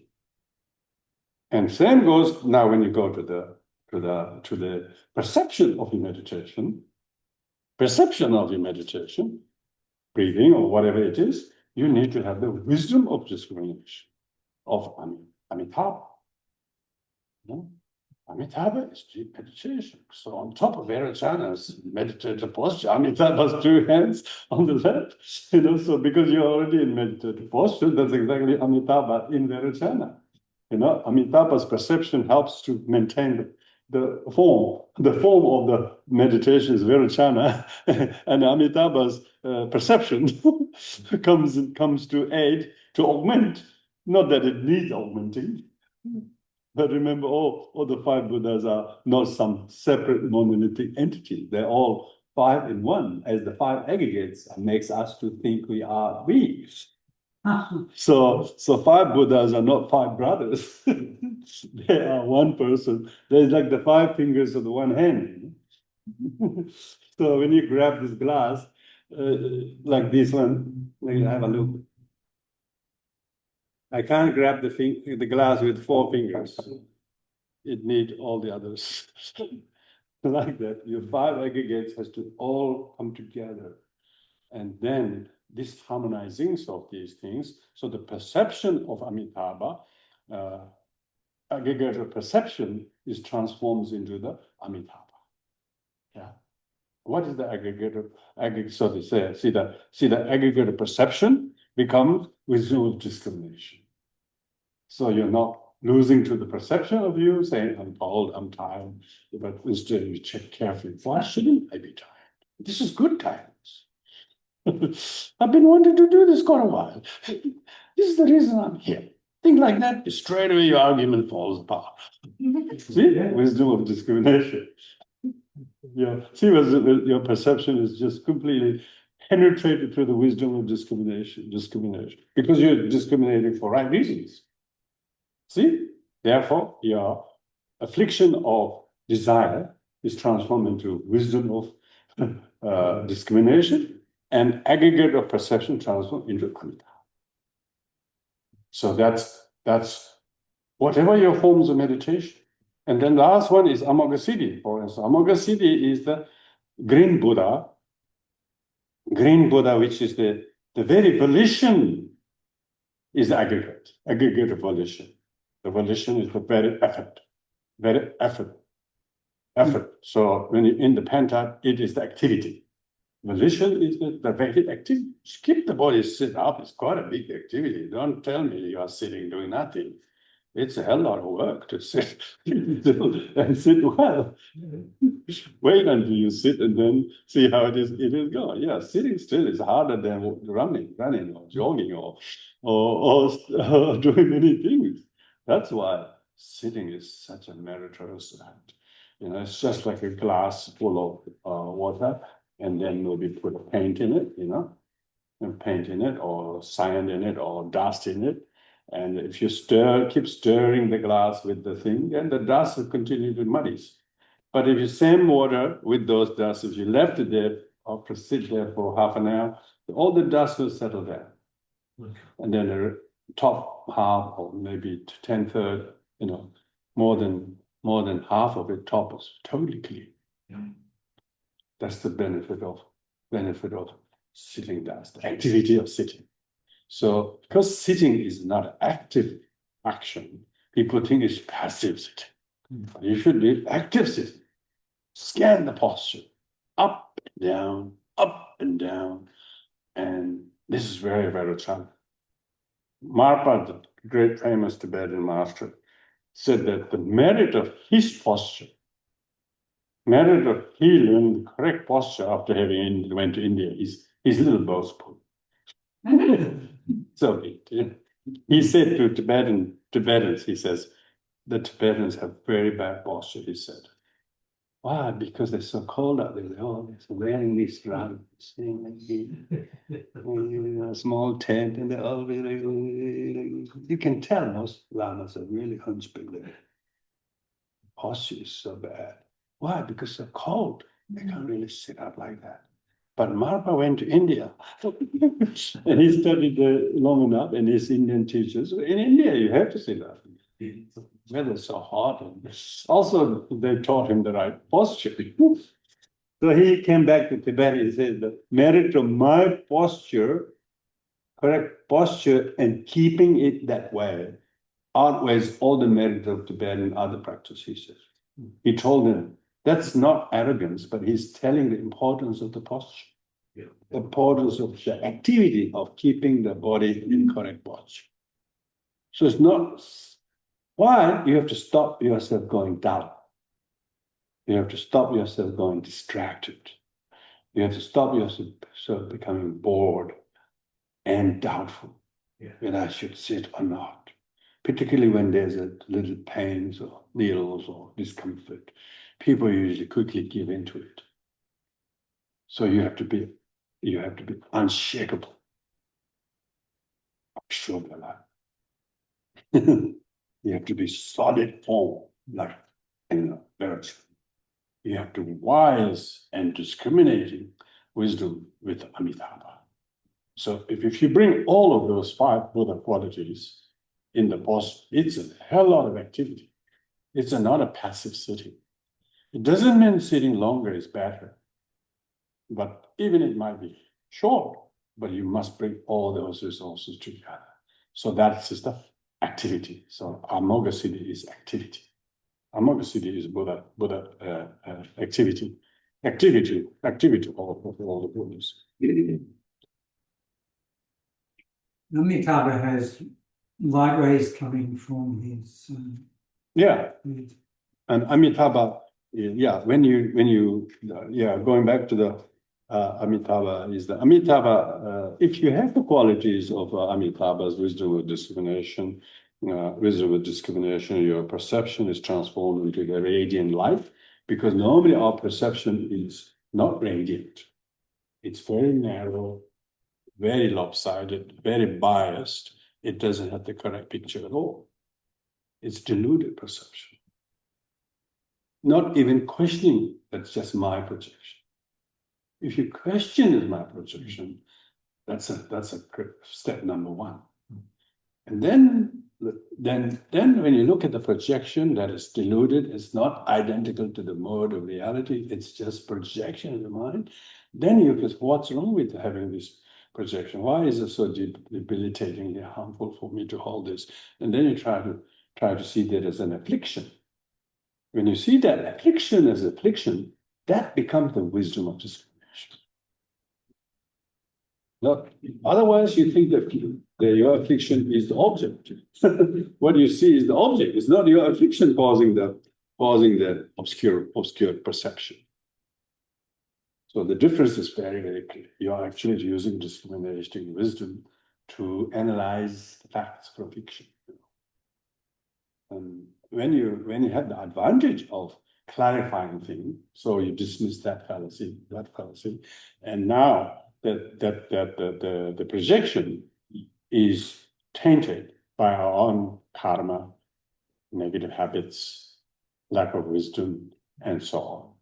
But otherwise, this too is not real. This too is impermanent. This too can be transformed into wisdom of discrimination. Oh, I didn't know this off-cut can be used for that. You straight away, then you transform the problem into a solution. Buddha said, problem must be understood, and the source should be accurate. Then you can find the solution from these two. You don't seek the solution from elsewhere. Solution is understanding of the problem and its cause. There is no remedy. Medical research is done on the disease first, before they develop medicine. Medicine doesn't predate illness, Illness predates medicine.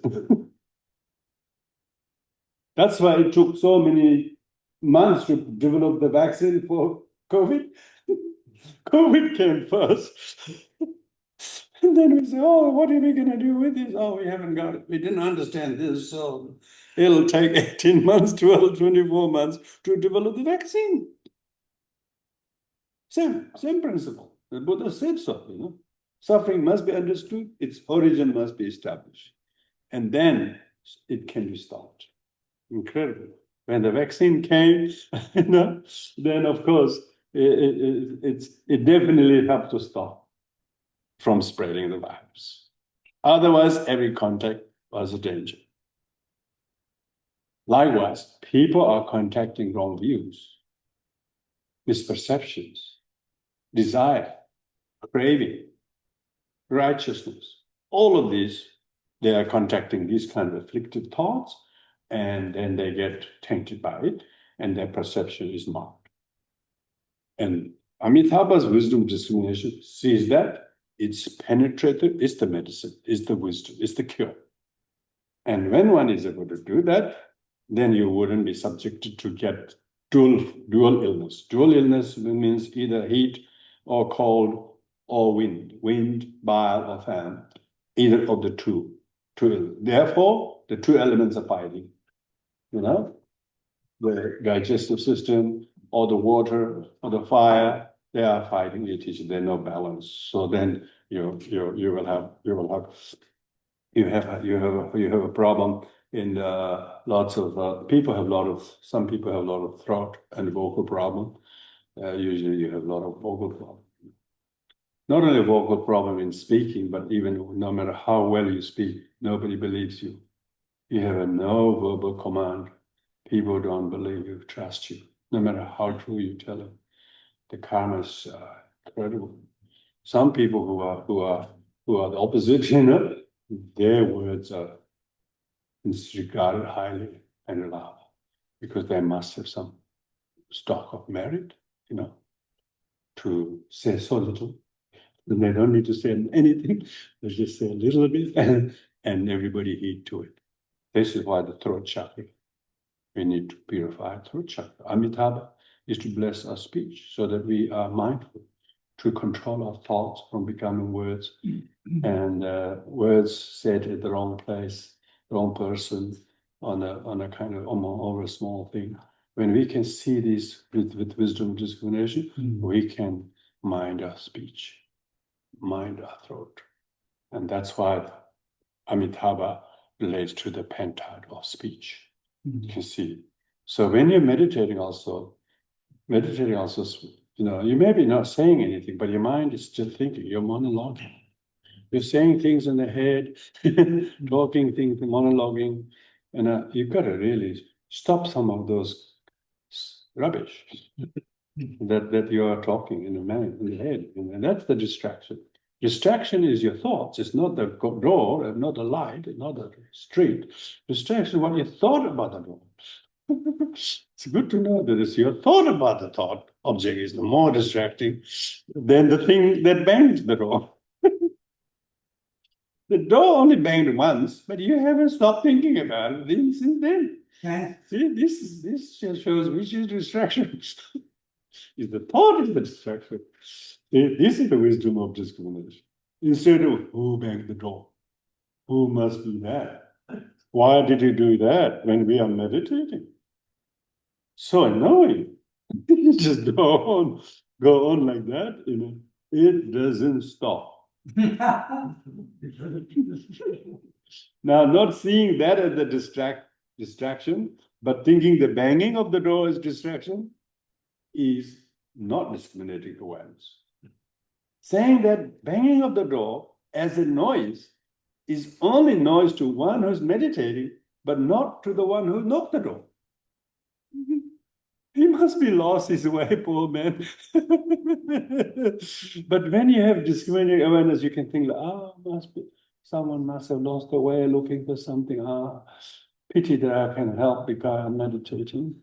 I could have helped, but decided not to because but at least you're not agitated by him coming, at least knocking the door. See, this is the karma body at work.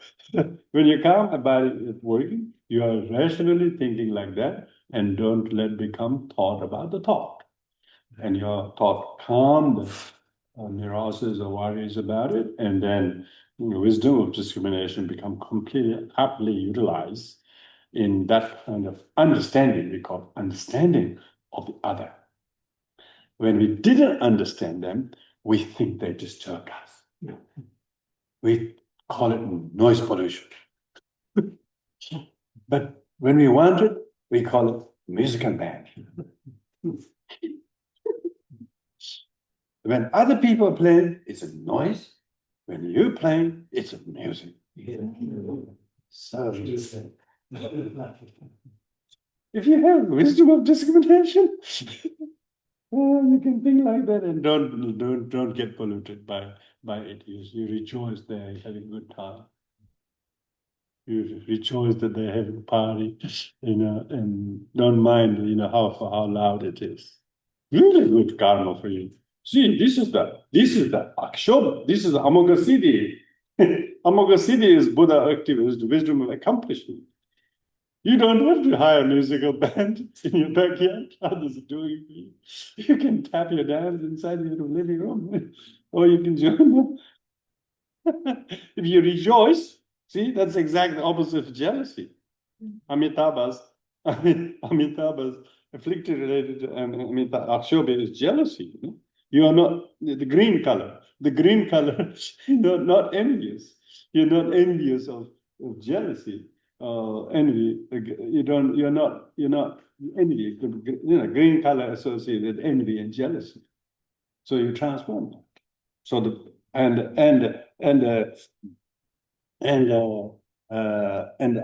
you call it? And that's the quality of Amitabha and Amoghasiddhi, you can see when we're coming to the now the Amoghasiddhi, who's green color. Amitabha transformed the aggregate volition.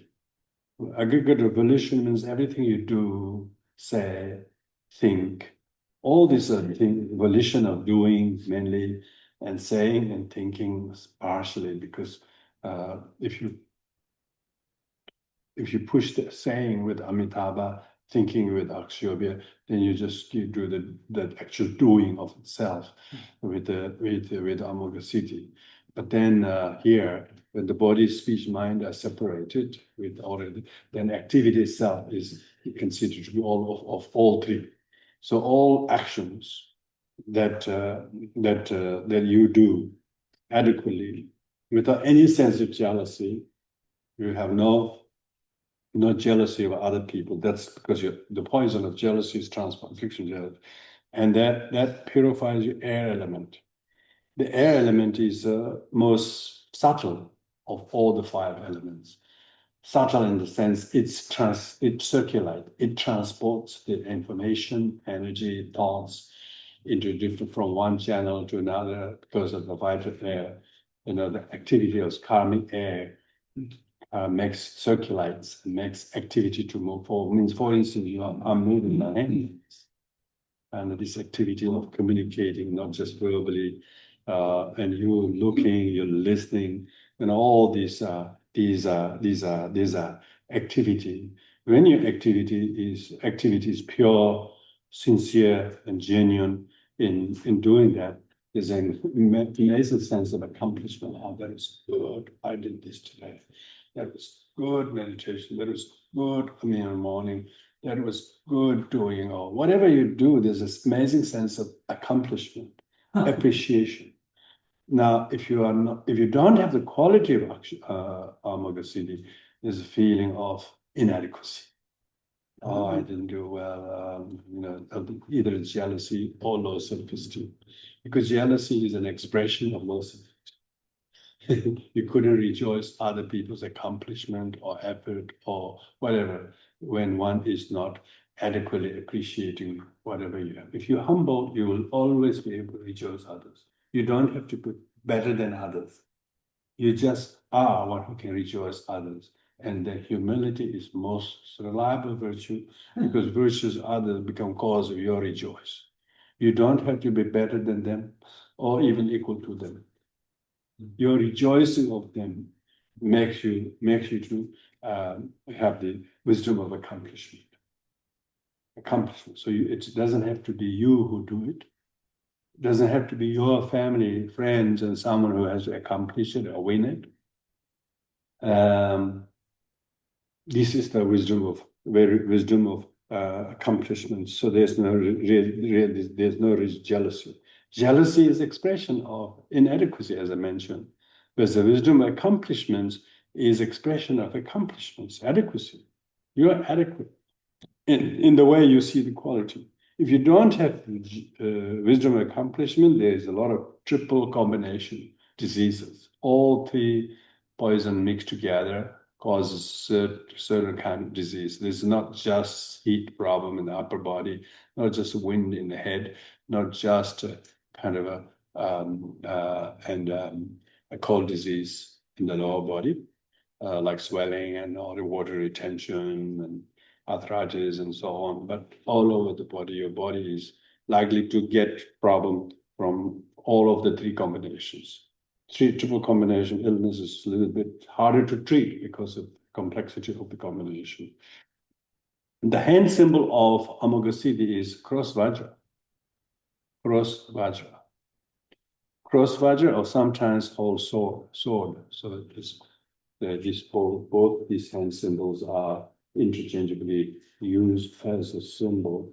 Cross vajra means that Amoghasiddhi is able to perform activities to the suitability of people of all 10 directions. So it is not just favoring one side and not being able to do the others, because cross vajra is is symbol of covering many older or four intermediate or cardinal all directions. So whether you need to resort to peace or generosity, diplomacy, a little bit of power, force, fierce compassion, whatever combination you need to use, you use. So the cross budget is a symbol of your stability in relying your own action, and this also, as I mentioned, if there is no transformation of the affliction of jealousy and no transformation of the aggregate evolution into quality of Amakasiddhi, then there will be diseases in the lower body, particularly sexual diseases, because that's the chakra or organ it belongs to. So these 5 Buddha and 5 aggregates and rest of the pentats is a good map to show the various qualities we can seek to cultivate.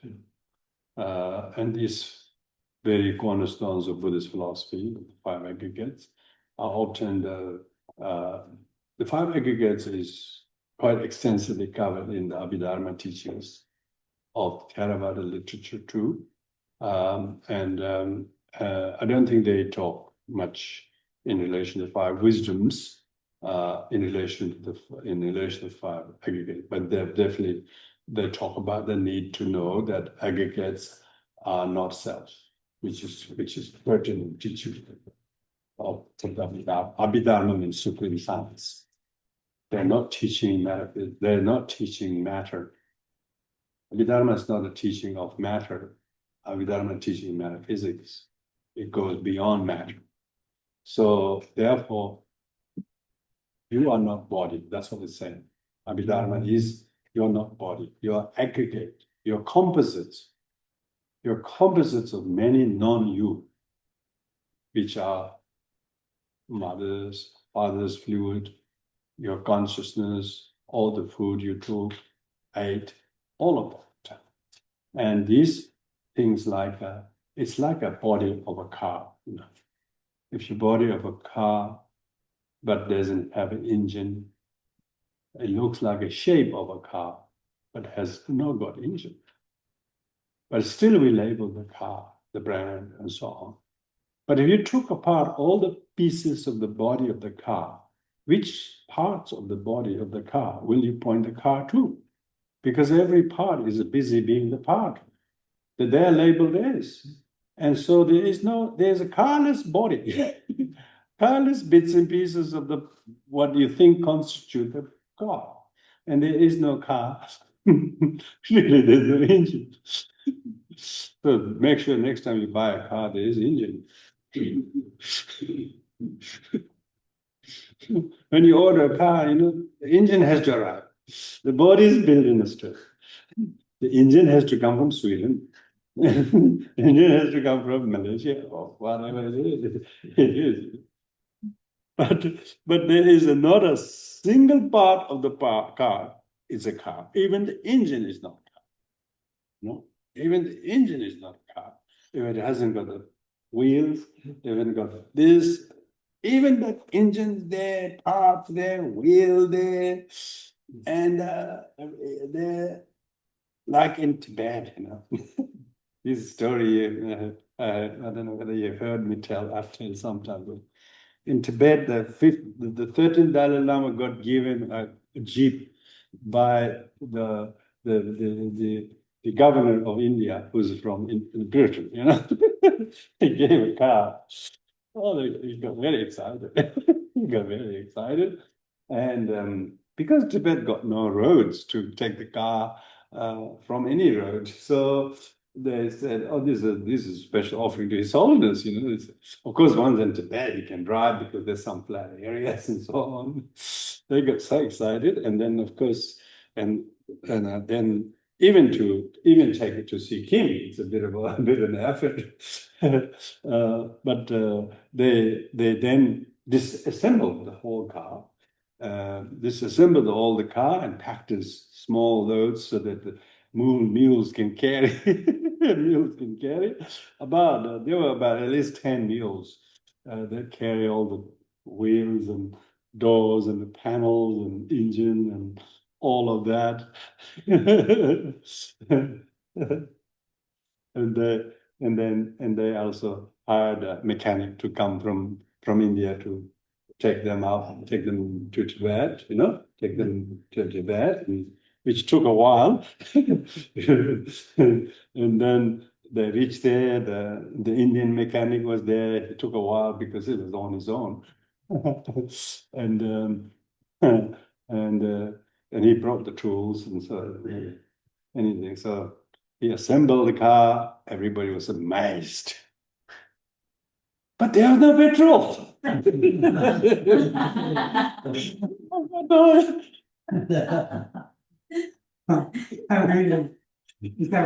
Yeah, exactly. True story. Just like that.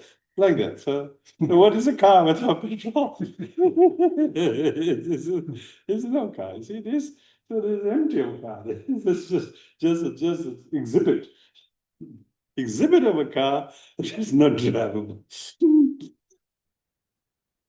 Oh, then they realize, gosh, we should have thought about that. Then they have to send the mechanic back to India. You can bring another 2 donkey loads of oil. So that shows there isn't anything by itself. Everything is aggregation of many factors. If one thing is missing, then everything else is some lump of some metal, but it's not a car and you can drive. And Tibetans don't know how to call the car. They don't have a word for car. They call motor. Because they call the British call motor car, motor. In the old days, they call motor car, motor car. These days we say vehicle or car, but in the old days they didn't call car; they called motor. Yeah, motor. That still is true, isn't it? Still, you need a motor, the engine. Without the motor is the word for engine, is it? In motor, we call motor. Depends on motor. It's wrong. It's a the phonetical error. Motor. You call it that in Bhutan? Maybe before, yeah. Before. Yeah, long Yeah, so because even if there's a thing, but if people don't label it something, it is not. There isn't anything there unless we call it. Unless we label it something, it is not. So that's what it is, really.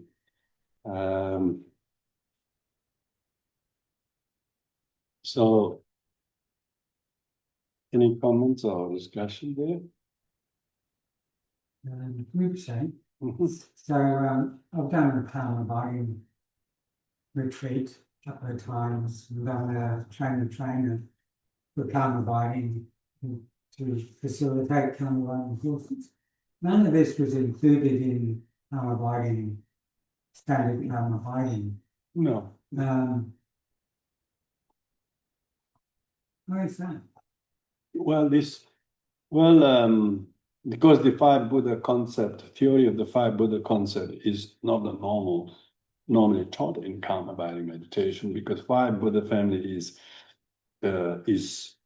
generally Mahayana, particularly Vajrayana. Whereas Karma Body is a pan-Buddhist meditation where they don't have the concept of five Buddha, let alone associating them with the qualities of the Karma Body. But when you, as a initiate of Vajrayana practitioner, need to enrich your understanding of Karma Body when you develop it, or when you're doing some sadhanas, which also requires sitting, which you always require to invite the five Buddhas to give you the empowerment, and so on. So your overall sadhana meditation, mantra recitation, daily yoga, calm abiding, sleep, breathing, breathing, or whatever meditation you do have to use your body, speech, mind, qualities, and activities.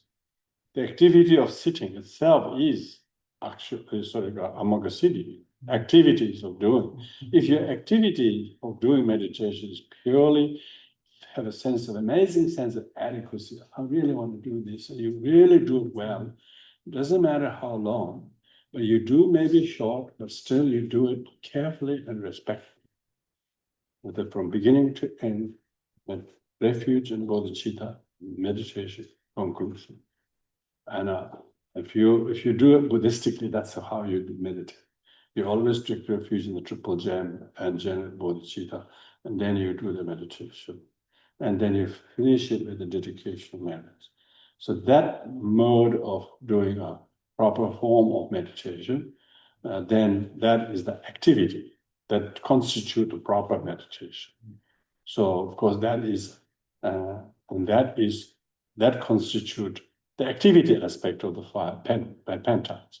Then the actual meditation itself, the physical form of the meditation, posture of the meditation, is the very body. You are using your bodily energy. Particularly if you're doing daily yoga, you are meditating in the pride of being, say, Tara or whatever, and you're sitting in the Vairocana posture. So you can't deny that your body and bodily energy as a pentat is manifestation of Vairocana posture, and so on. So you can actually look at how each of the qualities of these five, Buddha and their wisdom and your five aggregates and your five afflictions are not only suppressed but transformed in the meditation. You don't allow them to manifest in some form of doubts or in some form of dullness or agitation in the meditation. You let all those emotions that come, transform them into relevant wisdoms, and then try to stay one pointed to the meditation. So that's why people who are familiar with the five Buddha theory and practice of them in sadhana, they can combine. But the general karma abiding meditation, these teachings aren't discussed. We deliberately decided to combine these two together for that reason. So on Sakadawa, No? on Sakadawa, the Sunday on the 30th, for that revision, is it all right to have other people come and listen and Yeah, I think that's fine. Yeah. That's fine.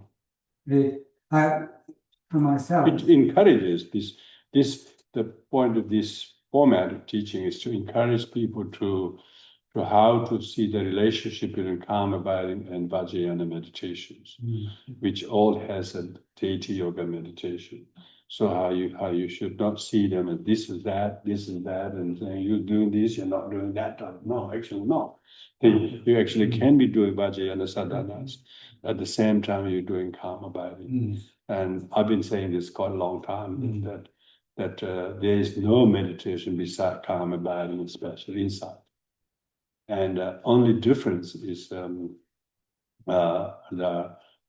form of the meditation to which what you are one point focus in Vajrayana is deity, but it's still calm abiding, but in a deity yoga.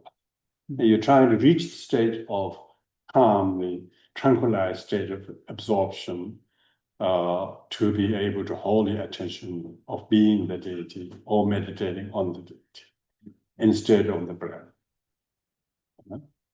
But those who do only on the breath or in the posture or whatever, without any formal Buddhist structure of refuge or bodhicitta, there are lots of people doing that, like in Vipassana or some kind of they do it what they call secular, without bringing in the beliefs of Buddhist teachings and religious aspect of Buddhist teaching.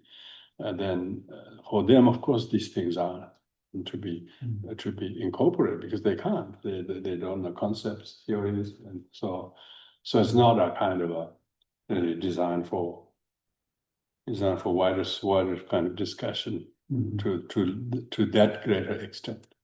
The revision is a revision both, and by definition, revision, people say, oh, that's what they did, but most unlikely people who didn't attend will come for a revision for which they didn't attend in the first place.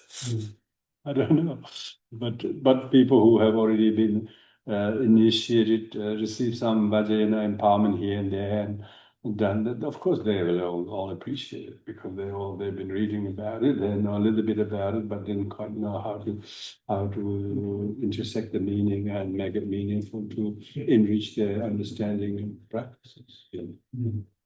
It's not just in formal meditation, but also in everyday, how we treat our body, speech, mind, what we do, and qualities we try to express.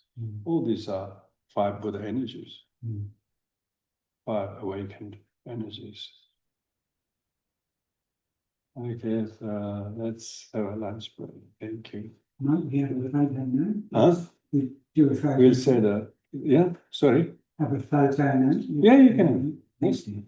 Photo of Vajrayana. Photo of all the Vajrayanas. Come. Yeah. They're all white.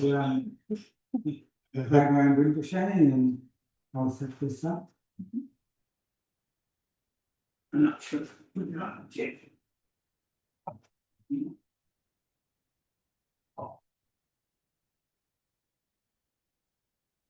Like the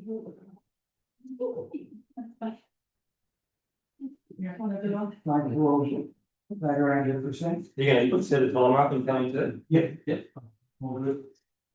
You're going to move this one away. Yeah, you can put that away.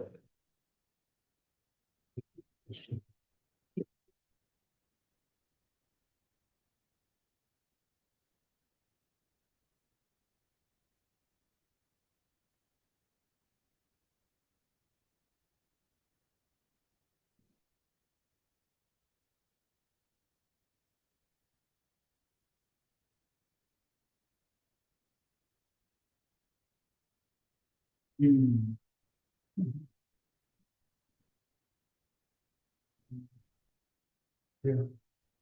Just need that. The back. Sorry? Oh, thank you. Okay,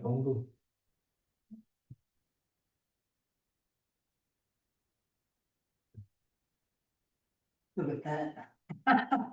go. Yeah, I think that'll work. I'm gonna go. To next and then. In 10. Where's that now? Yeah. On this phone. Thank you. I'll do another one. Okay.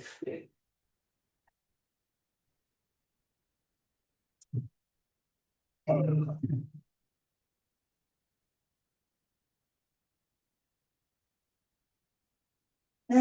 you.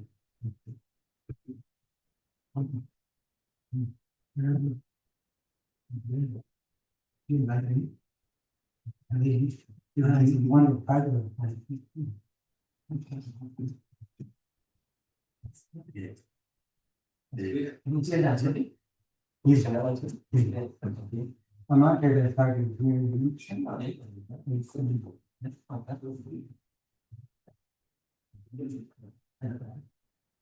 you're going to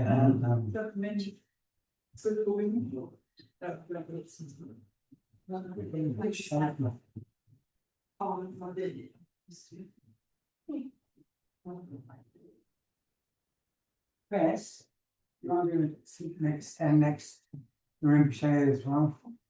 And we're going to put on our website best and Nathan and pictures.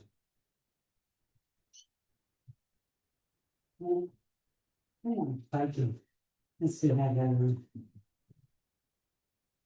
that look like. Yeah.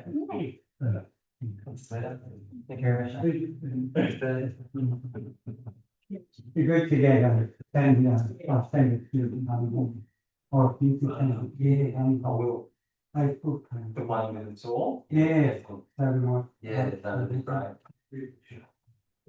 One thing you said, that's all it's supposed to do. Get some,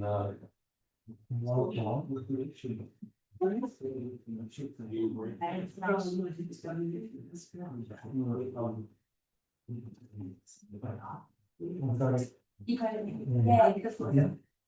Especially the. Yeah, she's been super challenge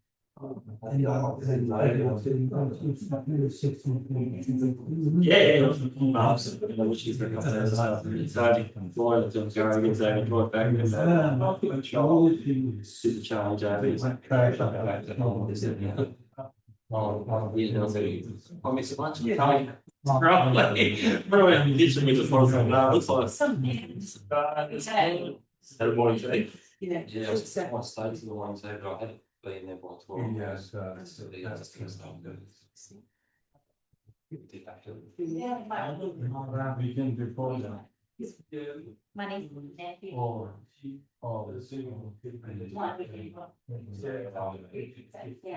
Oh, my diary.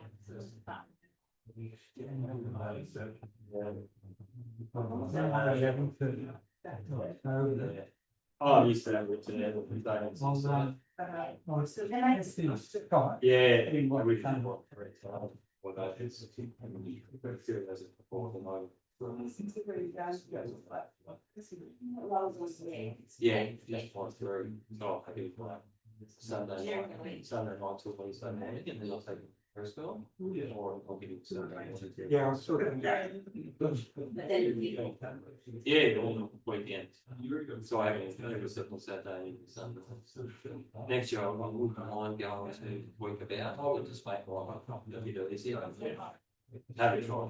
But we have done like regularly good away from a week and saying to make it work before. And I actually done. Yeah, it's going to go from the situation and the rotation. It wasn't still, if it's only 3 days, it's like, oh, what's it? You see something. So it's just but once it's at school, it's Easy to I don't really want to be talking to each other on the school as well. It's the stuff.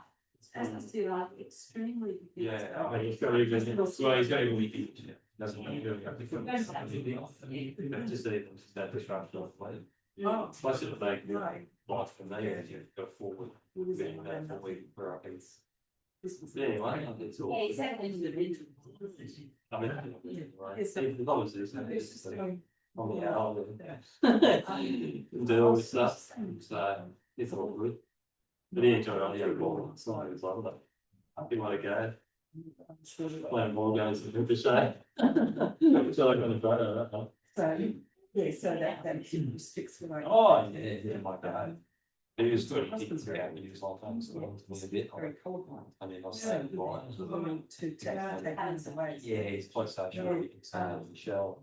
I just saw him yesterday. He's a bit shy at first. Everyone's like, "What's shy?" I'm like, "Yeah." First, 10 people. That's an awfully. That's sorry. Yeah. Figure it out. Yeah, that's a like. It's the last year of that. Is that right? Yeah. You got anything like that? Yeah, he has a version too. Yeah. Yeah, roughly. Yeah. Transformation like that. Yeah. Oh, love them. Yeah. But it's always Yeah. figuring it out. Good mate. That's those things that also good. You know, I was sort of find your place and see how on and journey. Yes. Put this curry on. Yeah. He's person who says there is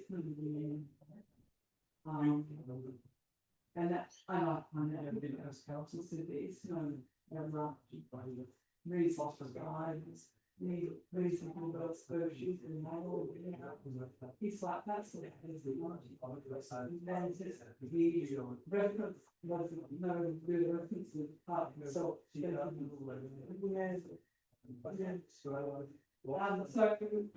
yeah, I just think, oh well, you know, if you didn't have this as a reference point, then these other people have other reference points around it. How do I have that? No, okay, I've got a big sound, especially as some personal issues. Oh, yeah, the mic, I just thought maybe. Yeah. How long have you been doing it for? I found that still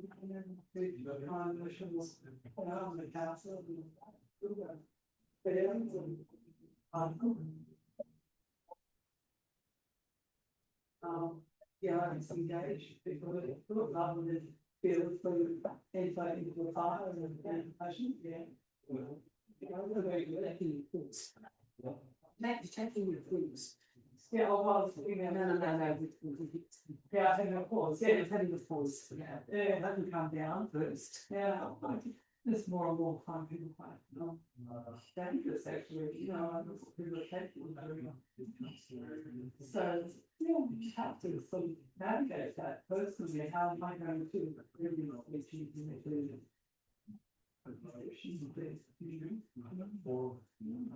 the way we use understanding and materialism is almost too much. Yeah.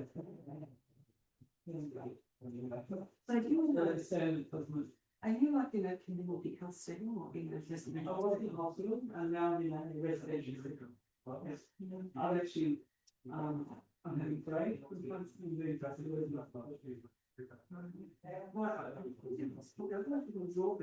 My position training was in social work. Yeah, that's how I looked at my classes.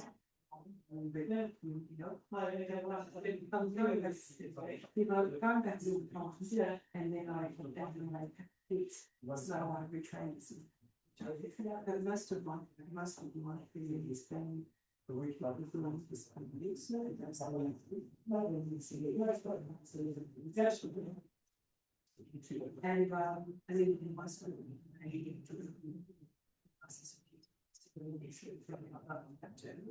and I've been in leagues like participants because we are going to go on Main Street. So my God, we that pay for it to me and that's really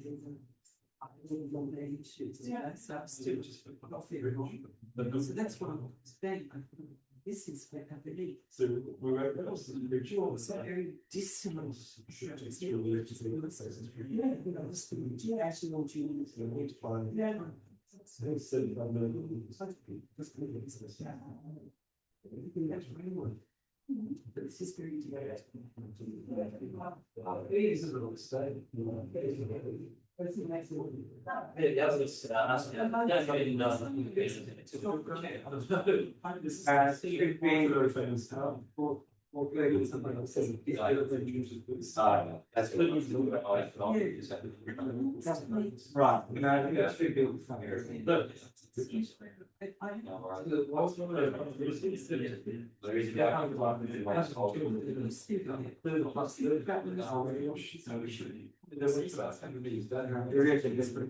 Yeah, that's a nice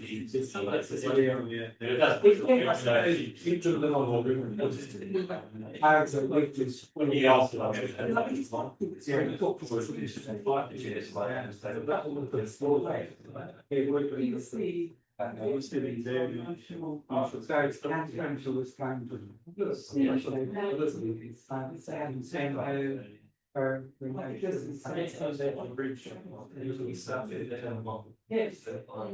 I think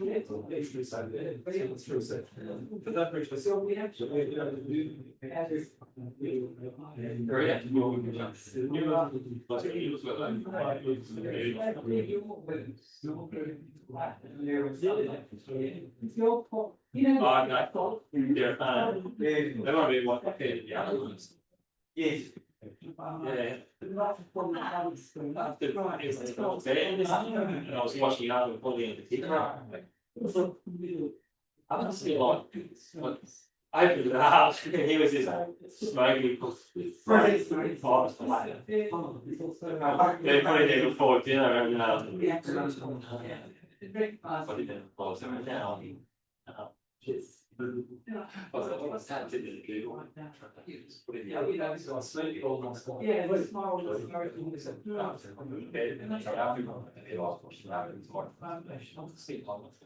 turned it off. Yeah, here it was. It's yes,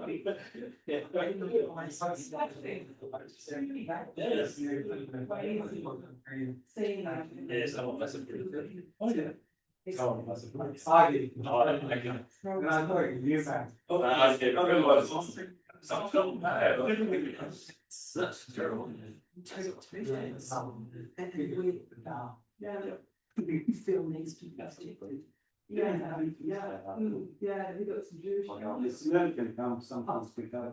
Yeah, it's not, was it? I just smelled something. It smells like it smells like. Oh, I see them using it in such a way. Yeah, it's nice. Straw. I actually said I did. It's not just. After I was in bed, And so. the last year, you got wasted, you know, wasn't. Yeah, that was driving and stuff. It was because it's going over us now. So. People to think the wrong thing and change their perception like that. Oh, yeah, like, you know what I got? Yeah, but you really enjoyed it. Yeah, you can react. Yeah, you got some guys. You're here. What don't we do? Put it on that really close to what we're doing. Yeah. Non-violence and. It's a long time since I did philosophy. It would have been. I was gonna ask you, because always that was one of the great things, like introduced to my meditation, like one. Yeah, it's fine, you're the same way, it's fine. Yeah, you look for the next part. Yeah.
We have each dinner their own.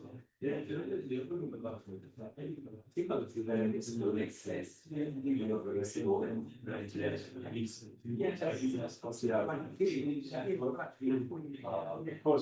It's fine. How can you sort teach about. I do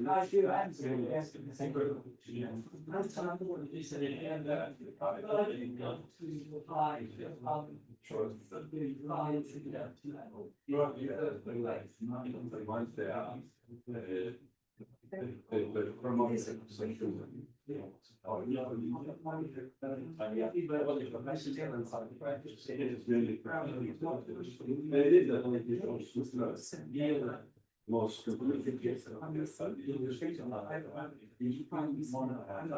but there are teachers on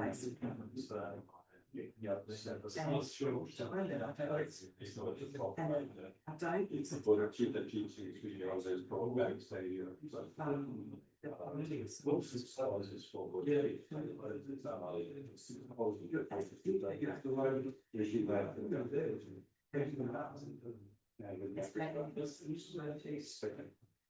And then.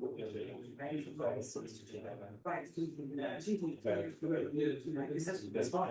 That is positive. But I don't. I said to them, and I wasn't doing this. I'm doing this as a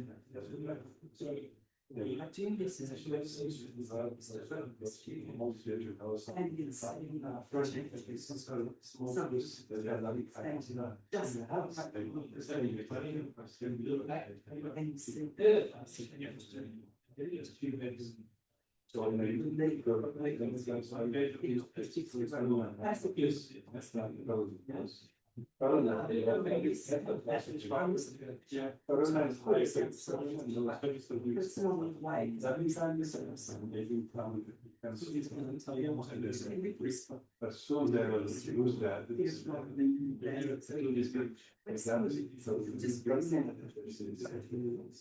Powering that is wonderful. It's beautiful. Speaking of like this,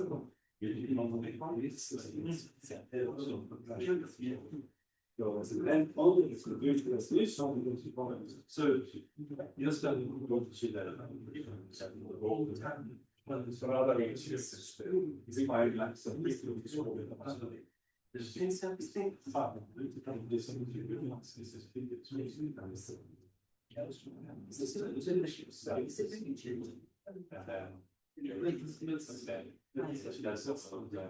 yeah, that's important things from your eye. Yeah, that's section there is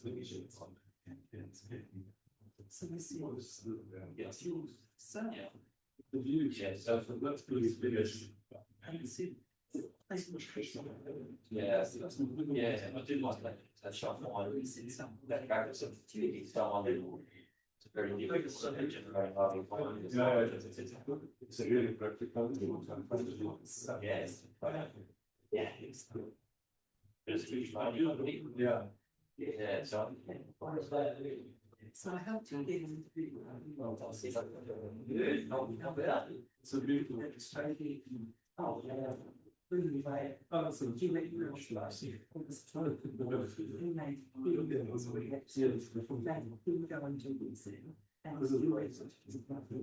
small, and he's the first one, so he was now literally, he works for New South Wales. I know, you just go, it was supposed to be out talking and so feeling what do I say, what, how do you make it near? And told that she has to go. But the fact that you are example, they all we have this. And education probably, yeah, how they'll, yeah, yes. Well, in that case, it was an easy thing to shift, you know. So, and so I missed that. I missed the feeling that I contribute on something positive during that time. I mean, I was, like I tell myself, it's okay, it's tomorrow time because I have work done. But I still feel that I wish I could find a space I can live. And I haven't found it. So you hold that. So really,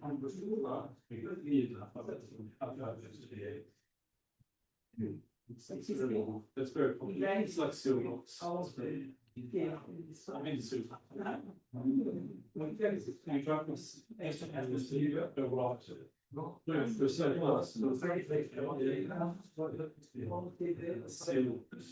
Something this is, I know you don't have to be your consuming. I have a time, but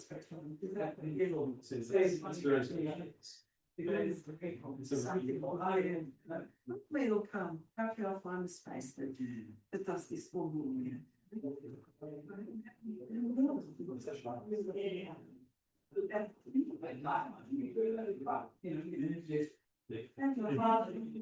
Yeah, I know because everything to Fine. other than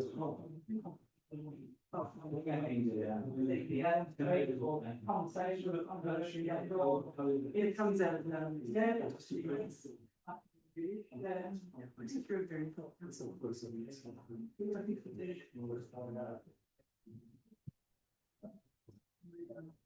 You go in, To take.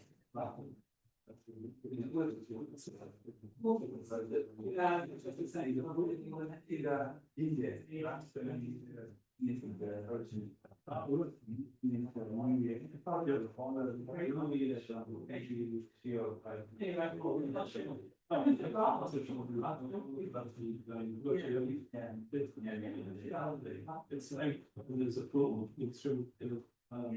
I've done plenty. Was We didn't see through your that, ocean. well, just through, Yeah. Oh, it's- Yes. It's, yeah, yeah. See the road. Still with the- Yeah, it's, Yeah, public drive. it's something weird in Western culture. Child rules and actors and all that sort of. I mean, as a teacher, you have to. Yeah. Think about standards now that the ACE, like the number of forms as a child. That's to.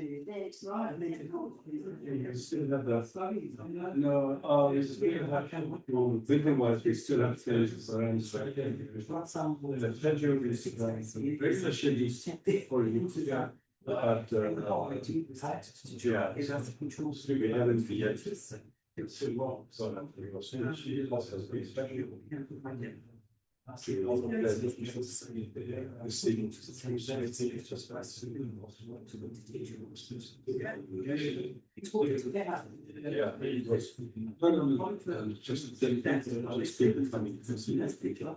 Yeah, because people come there down. And they teach children. Yeah, going to. Yeah, yeah. Probably have. So you get into my school, that's very different. It starts there. But to expect people to, you know, to trauma. Yes, is it kind A regular Buddhist Maths teacher. Nepalese Buddhist in Tibet and all those people, they are coming there too. But very, there's many people that they will go on and come into a Expected to, place. is a very minimum training. Yeah. What are the things That's it. that? And because it's not on the Buddhist map, yes. Nothing. We want to, but we do want to. As I say, to disability All the and time, we intend to. So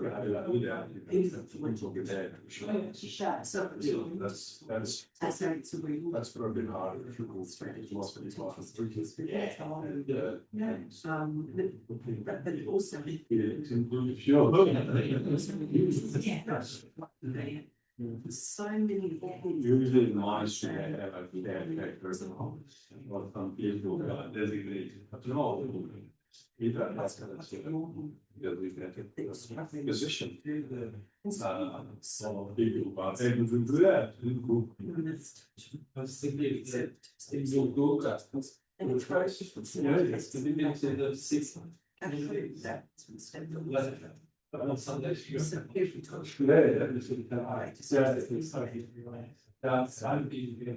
so that was. Yeah, six, I think, good.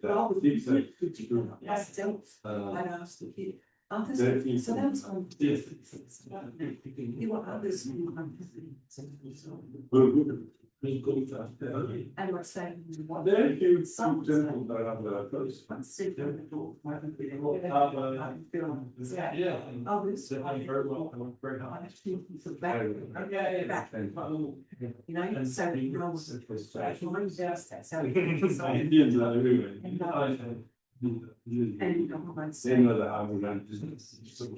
They know, they come here and sit with the resident teachers. And you teachers will super people and I'll shrunk down work with me. It's when I this. Yeah, I see. You know, so I'll say, get feedback to the Yeah. teachers, this, do that. And I just, yeah, so that I enjoyed that when I heard I thought, I just didn't know it to the school. It was positive.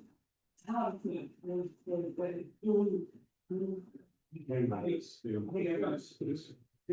Not crazy, but still some fine. No,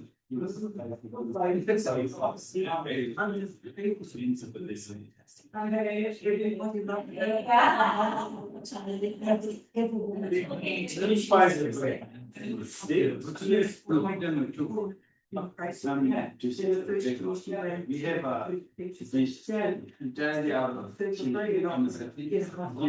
Emma is just chili. That's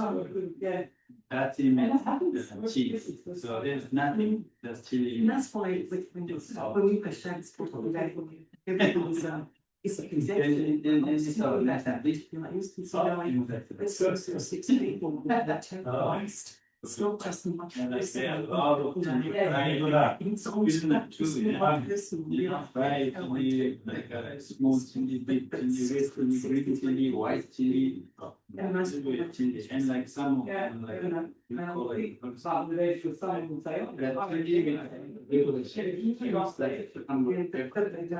That chili. And sometimes they Everything. clean out because they're not getting and My wife like absolutely good themselves like yeah, frozen chili on both in the shares. Like usually, like such a local doesn't eat sort of chili. Local like a few big sauce. What do you need?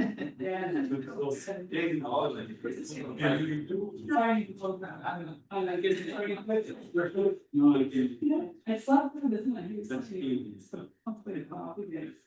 Yeah.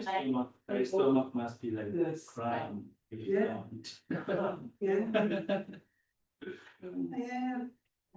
If you are not both very much designed, so you can explore and express those concepts. So Actually, look, yeah. we always commented that I can. You have some She was from. very unlike parties. She always say, I said, Julie. What? But I think she was. My wife says like, my wife is like, if she is younger than me, she said that they want to have to Oh, yeah. because things she's doing everyone because and she is because of TV. Because of TV. Disability, but like I said, still mental health for all. We have All types of never friends here, even Thai friends like that. They say like, oh, you cannot eat this so spicy. And like people can show how spicy they don't eat. Spicy is not as spicy, you eat. Basically, Some of the dishes that Yeah. goodness eat is too spicy. So yeah. Even for me, I cannot. They have an accident. Yes, so They that's cool. Let's see what this first one. Foster. Yeah, so we can actually be ones, but So she. I didn't like Yeah. and there's another one Indian. Edition. Jason Long. Oh, did you? Yeah. Okay, right. So then you go in the Indian ones. It's a lot, it's lovely. That was also about the art stuff was really. Has your been? Because a lot of rage, Like the Indian is good. that I found extremely. Oh, yes. Huge Yeah, vegetarian. that's why when I said. Yeah, oh, big, yeah. Yes, it's projector there. That is The what? the projector. Yeah. Yes. On the Yeah, the projector is there. On the- Yes, it just seems like it's not far enough away. Yeah. Decision. It must project onto the slide. Yeah, they call it short throw projector. Oh. Special. You don't have to go so far away. No, short throw lenses. Designed so that they feel that. Handy, so nice. Yeah, that's exactly good. So, yeah, just broken down. This is a typical School of Arts building. All the little games were painted set around. But good side of it was, I learned so much. But that's not exactly. And to accommodate like yoga and shows. Yeah. And I understood that the impact was on John. That is just. I went, You know. like, I must close the doors and then realised how small the offstage areas were. I'm gonna think, oh my gosh, if you had lots of characters off stage, you'd be pretty hurt. But this one you give it. But I thought if they could be over there. Yeah. But I don't know if this one I was thought someone had talked to you. yeah. I wouldn't even have to talk to you about that. Yeah, everyone is listening from this. Yeah. There's a big hall in Tuncurry, like this one, it's twice the size. And when I was a kid, it used to be the cinema. We go to What's the cinema? It's like, we actually really cool. Oh yeah, Christmas last year.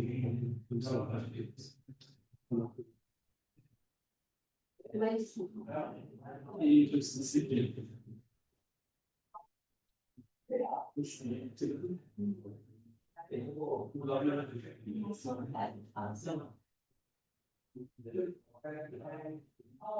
been before. Yes, the second time.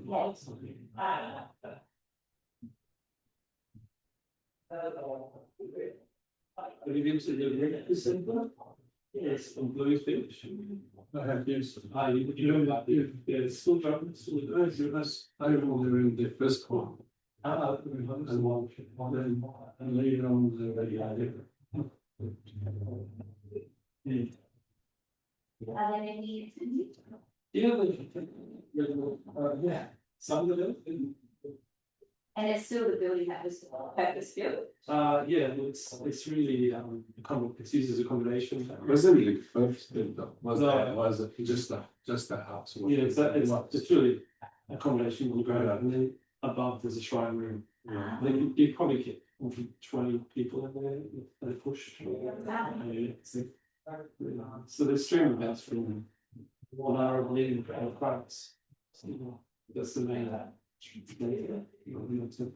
was a big part of it. Yeah. So what should we teach you from them?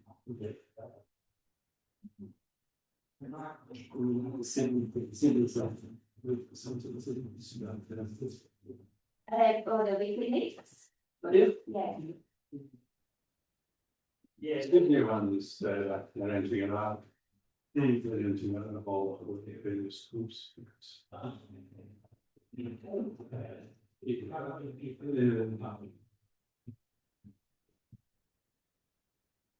Getting this beautiful, this.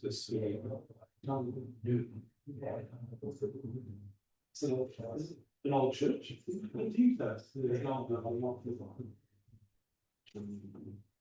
It's a big drive for Renee and Yodi. Sure it is. Yeah. We only didn't come to. That's all. I don't know. Oh, Nicole. Nicole who works in Baptist, you come here. She came on Friday. Big Friday. She does teach.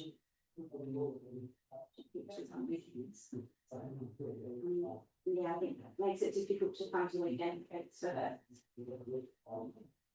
She's a very good. They all done. Really black and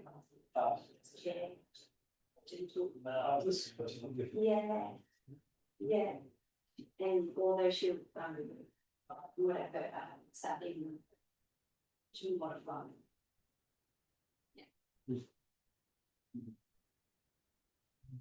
A lot of clients.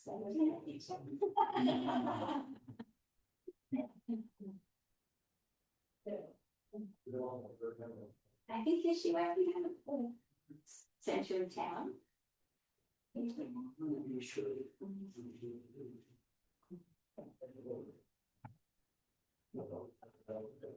you find your shoe?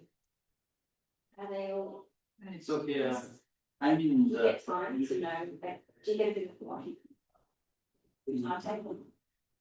It's okay. Yeah. Yeah, I get the plenty of sheep, and I work in the low care section, so not that it's not good.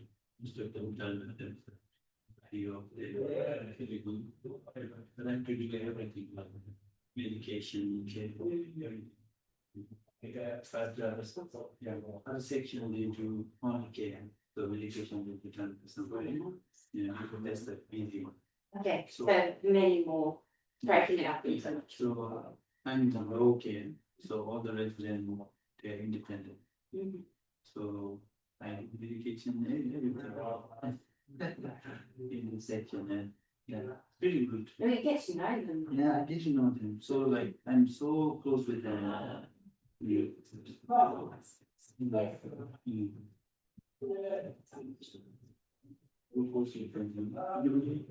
But now we get used to each other, we like each other, they know me and then they don't know my name.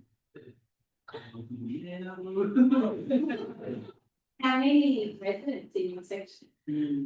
60 of them. But not, I'm not alone, we are 8 staff. 8 staff, so like 60 we program into The way the building's structured. Yeah, so like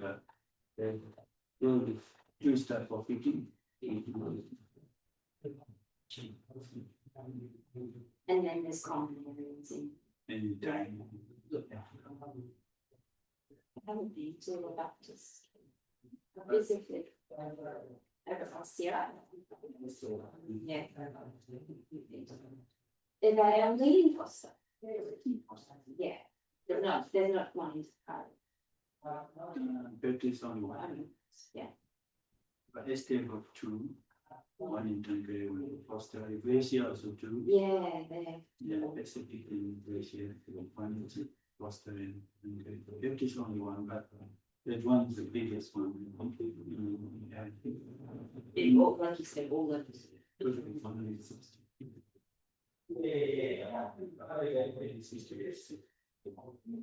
So we have 4 sections. So one for dementia, one for meals, and 1, 3, 9 garden. So garden is the biggest work, and garden okay and leaders. And the garden is broken down into 4 parts. Yes. Big. Yeah. So within the 4, is that care required? Within the 4 section, so we will go in one of the section for one shift, every shift. So I work in different areas where there's any where And do the residents, most of them mobile. Yeah. Most of them take one of the section. We don't have to shower or nothing. okay, They don't have. We just make how are you? Keep the towel. If they need a shower, but they they receive meals? they come to our kitchen for by themselves. If you walk, yeah, okay. Yeah, and you can come and go, just sign in and sign out. You can come. If they send me in the other set, in the other section, it will be other. But in one section, we have to. Yeah. Not that much. And activities there, and there's not so much. There are a lot of activities but done by other group of staff, Ah. lifestyle. Yeah. So far, I'm happy. And when I get fed up, but okay, sometimes you get fed up. Yeah, I changed a lot of job. Like I worked in Thailand 2 years, then got fed up. Went to Bhutan, worked for another 1.5 years, got fed up, came here, finished my study, worked for 2-3 years, and then different job. Every time I change the job, I have to study and yeah. So then those jobs are my first job is little bit relevant to what I study. And second job is the thing that I study, I do this. And coming here, I only go I think actually looks good. Although every time I change the job, I need to learn. Yeah, I need to learn everything. How do you find your next? Yeah, then I do like this. I take the photo, learn it, and yeah, learn and again do it. So it's just taking a photo. That's what it's for. So it's like a factory. Yeah, Yeah. How many people are working? I was working alone for all of this. Wow. Yeah, but we have only 4 staff. Uh-huh. 4, 6 staff. Where was this job? Basically. But 2 of them works in the CS machine and behind in the CS section. And 4 of us inside the building. They were in the air conditioning. But not only this, there are a lot of different kind of alternate. Big, small, different shapes and so this is one of One the thing. We just take a photo, how to do the selfie, then like And what do they go? Did they go into a particular? in the car. Yeah, but like one time or Land Cruiser. This one's mainly for Land Cruiser. This is a different kind. And this is different. and then you just have all the parts laid out and then it Yeah. work through. But this is just one part. So we put water inside. This is the mostly 80% finished and still not finished. Put the pulley, everything, and then make it walkable to the testing. Yeah. And then ship. Then goes to Finland, Singapore. Singapore, they wanted a different kind. You know this one. So this one goes with mining truck. Ah. This program land reserves. There's not many photos. I took What was photos. this? What did you have to study? This is the same to Singapore. This I didn't study. That happened during the COVID. I couldn't go back, and they didn't work. So like one of my friend recommended me. They told the employer that maybe he can do just see how it goes. Then they will they will give 6 minutes. I mean 6 months to improve the time really. So I picked up before deadline. Yeah. So they're happy. So they just keep continuing. And like and my visa finished, and then when I come here, like employer was not happy because of the visa. You don't okay, how do you feel the payment is paid, but and I came here, I look for a similar job, I couldn't find, not here. And I look for another job, I couldn't find, then it came for this current job. It's okay. Yeah. Many works. And this one took some time to get used to it. But didn't take long. This one is easy. It's just just to play. Get used to There'd be lots of protocols medication. Last year I just give care, and after 2 months they asked me to go do medication. And 2 months, then I have to do some more. I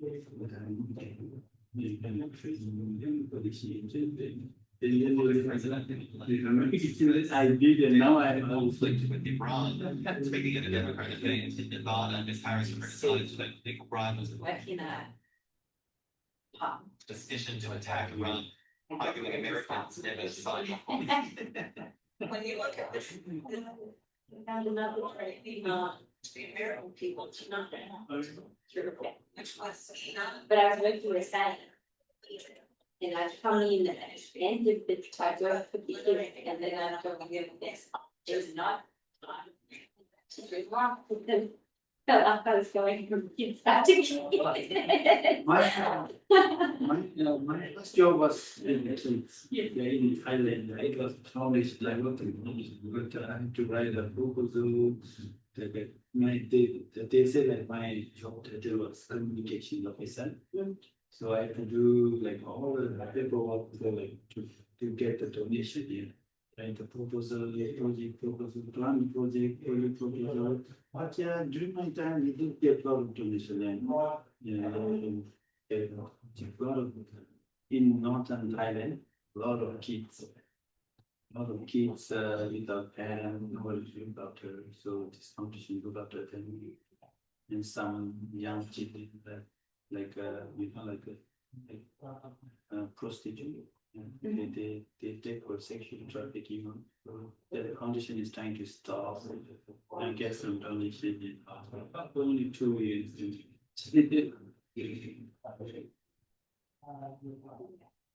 It was a nice experience. Yeah, as we keep doing it, but the current one is like mostly physical. And I think 2 months ago. It's mostly physical. And look, they have it back now, the hospitality. It was, yeah, it's just, I didn't realize, I was like, this is. Yeah, it's more. They're looking. Like, oh, I'm just. Not so much. My wife, she worked as in the hospital. Then she came to the front desk, like we talked to the plan, I can say it's so stressful and she doesn't want to be planned. And she left and then journalist came. No, she liked this job. It's like it's okay. This is for me, I like this job. Then how she pursued me to okay, you try. Yeah. Yeah, but it's okay. Happy. Yeah. Especially like that. I'm so good. I love it. Grandparent. Then since very young, like 6, my parents divorced like 6. Yeah, this is grandparents. So they naturally help me. My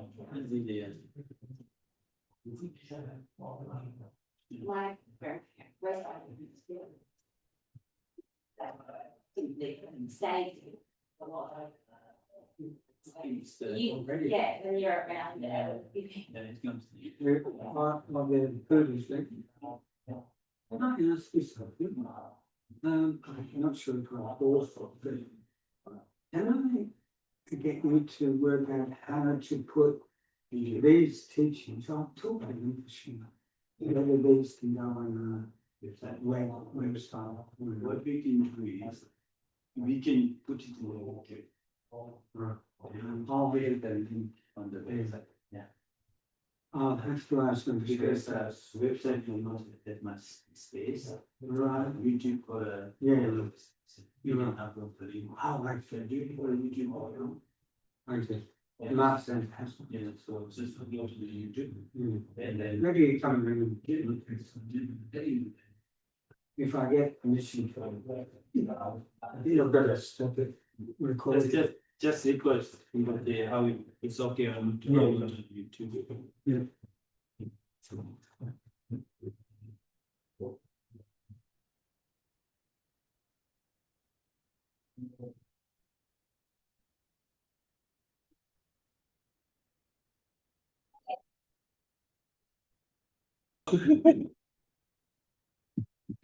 So, Christian, there is the notes in the chart that can guide you, and you mainly try to sum up the qualities and purpose of each of the 5 Buddhas. How do we try to put the qualities of each of the Buddha in relation to the transformation of aggregates? Because you can distance from being the aggregate I and me and mine, and looking at the aggregate from a wisdom point of view, you can see it's not you. You can see they are aggregated, to which we are conventionally identifying ourselves, but how that becomes a cause of all the afflictions. And if that very afflictions are separated from the aggregates, then and how they become the wisdom in seeing no self. how the Anatma, the teaching of Buddha, no self, is the aim of realizing, and philosophically and behaviorally practicing selflessness and practicing loving kindness to the others. You can then see the relationship between what means no self, who cannot be misunderstood as many do nihilistically as denial of self, but actually it's confirmation of using your good self to benefit others selflessly. That's really anatma. Because in the meantime, we are in this body and we are in this identity. We are required, we have responsibility to many people in our life to we cannot deny ourselves and then and neglect everything else. If you can take up the role of a renunciate, that's just one only step. There's still many steps to take, and that's a treacherously difficult. But Mahayanistically, we can adopt the principle of bodhisattva altruism in our heart in order to counteract the self-centeredness, and then try to rediscover the indwelling qualities. If we unearth it, those very 5 afflictions would be 5 wisdoms. And these very 5 aggregates are undiscovered nature of the 5 Buddha qualities.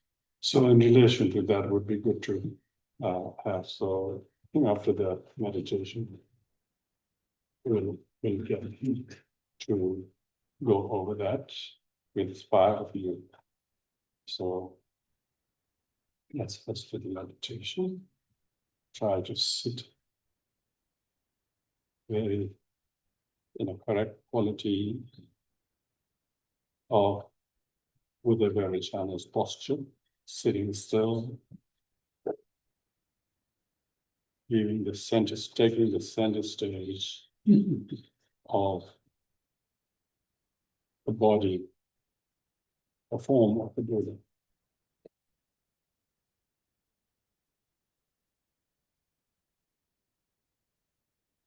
Keeping the stillness of the posture in the meditative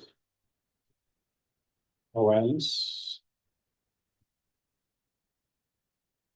Our monologue to make the meditation possible is the amitabha, communicating to yourself in a radiantly clear and knowing state.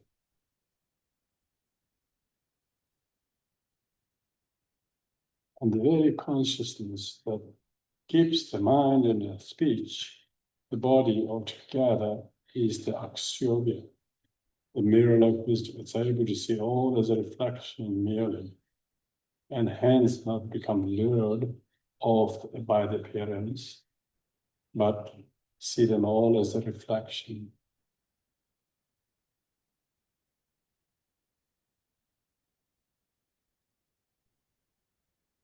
Thus, the aggregate of consciousness is akshobhya.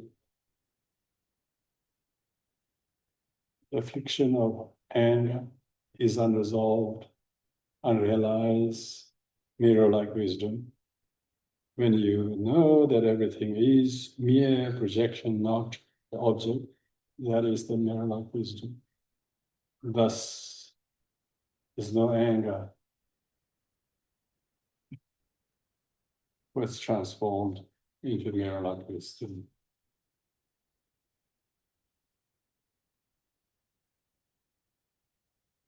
With this, the quality of meditator's mind is remain able to stay in meditative equilibrium of Ratna Sambhava.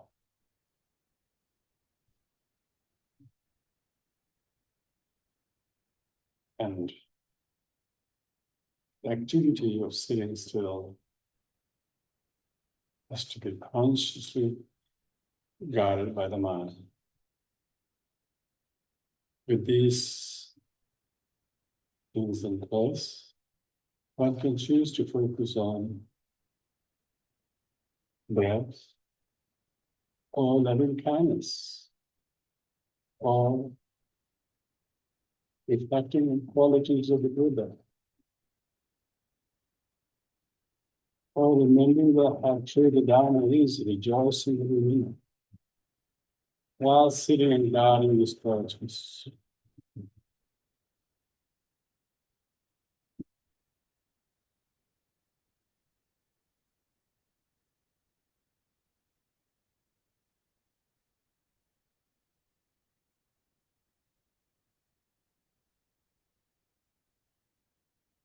Without any sign of forgetting this, without distracting the mind, knowing all sensory perceptions is something to be paused, and sixth, the mental consciousness is in charge to mindfully guard the sense doors and stay very sharp, calm, and do it short bouts of effort. And then take a medium work when we close, allow us to fully energy.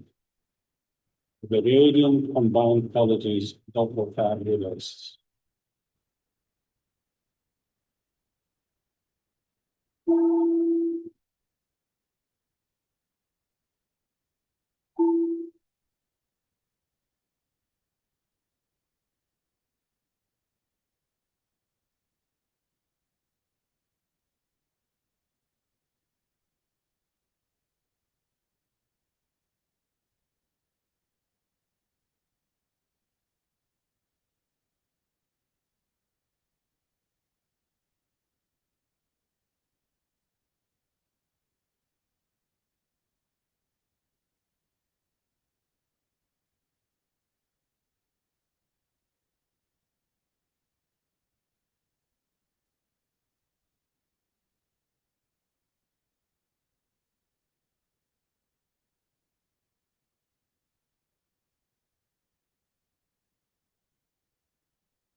I invite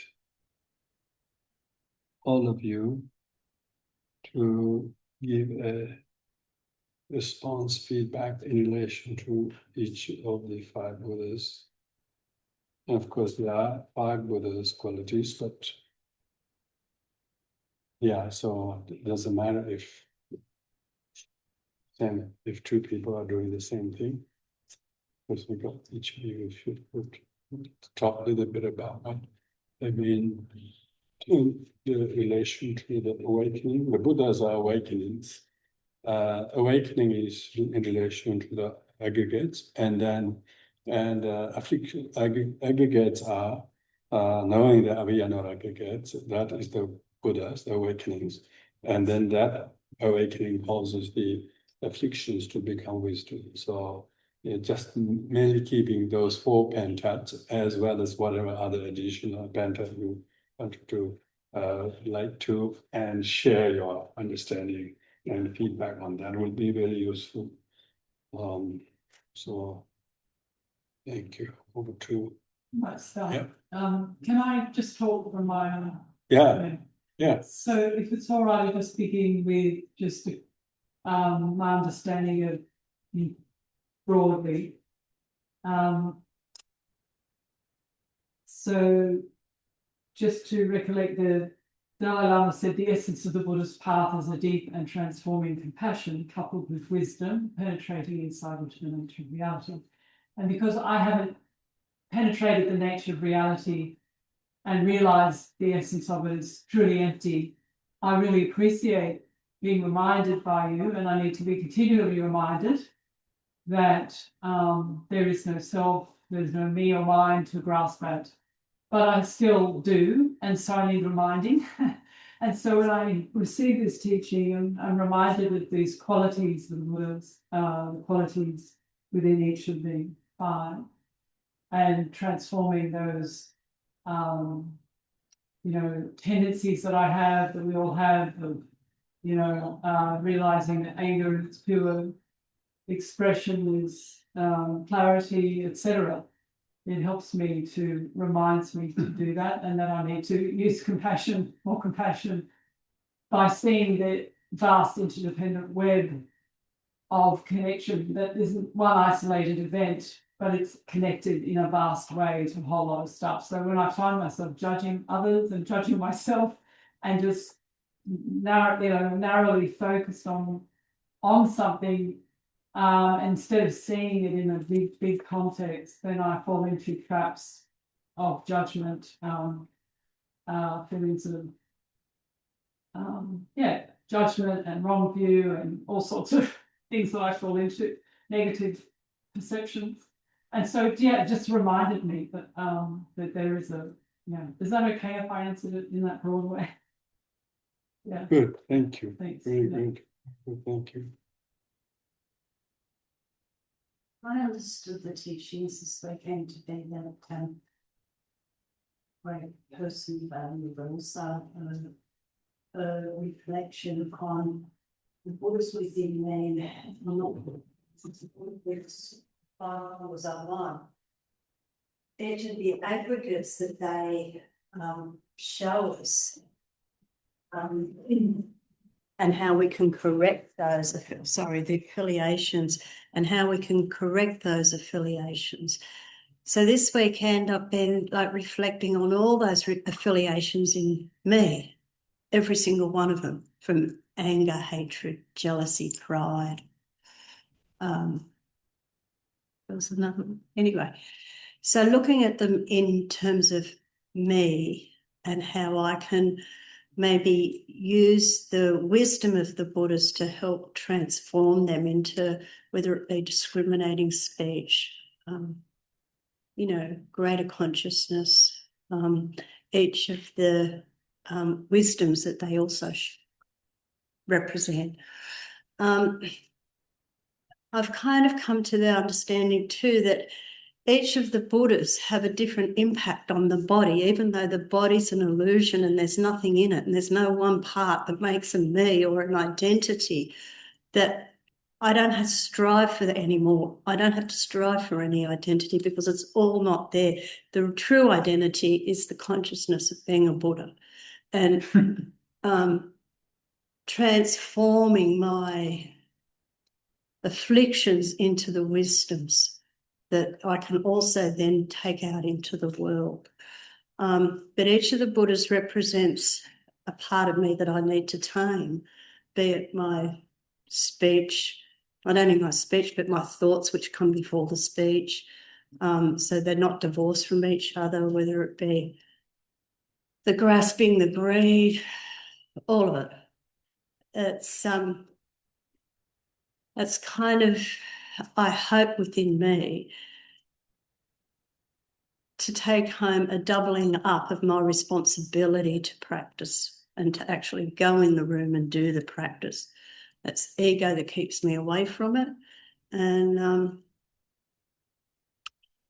trying to keep that sun shining, that I don't have to set, I don't know how I'm trying to say this, but all of it together has really given me a better understanding of how I can better myself and better my afflictions to overcome them, to be a better person in this world, and hopefully not to have to continually take rebirth after rebirth after rebirth and have to keep relearning it. And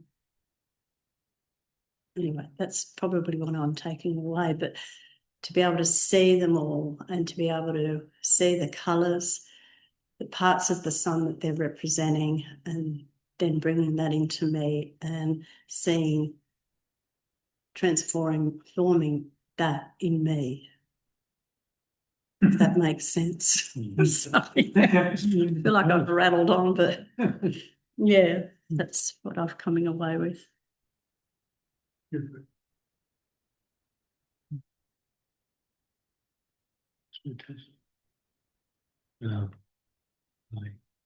I feel your teachings that you've given us have helped me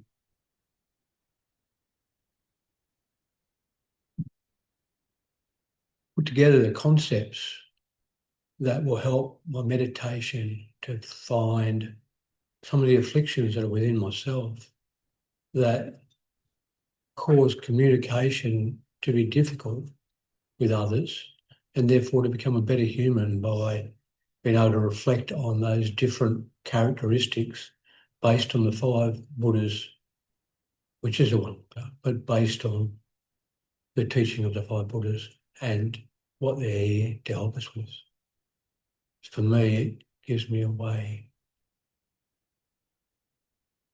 to find a path in meditation to a deeper place. That's worth it. So thank you very much. Thank you.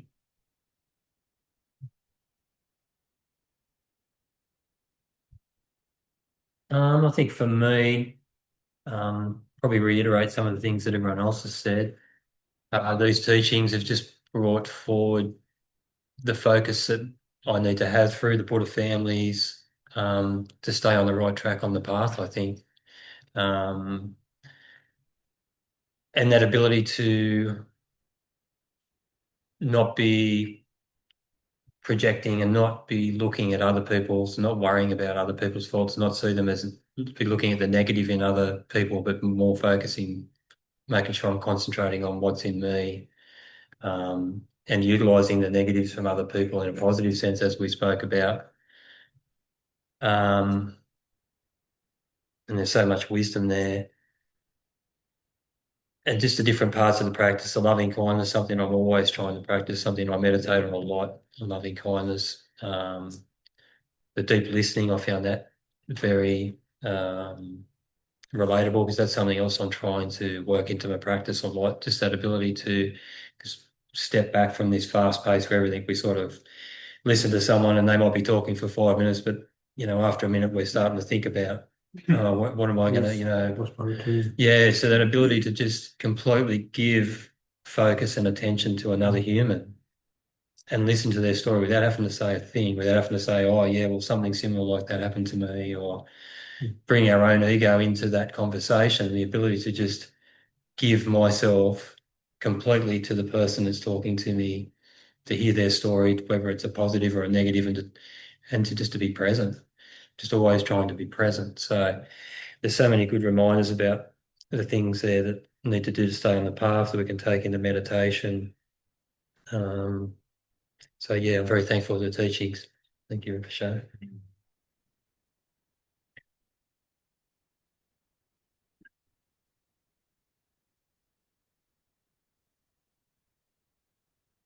Oops.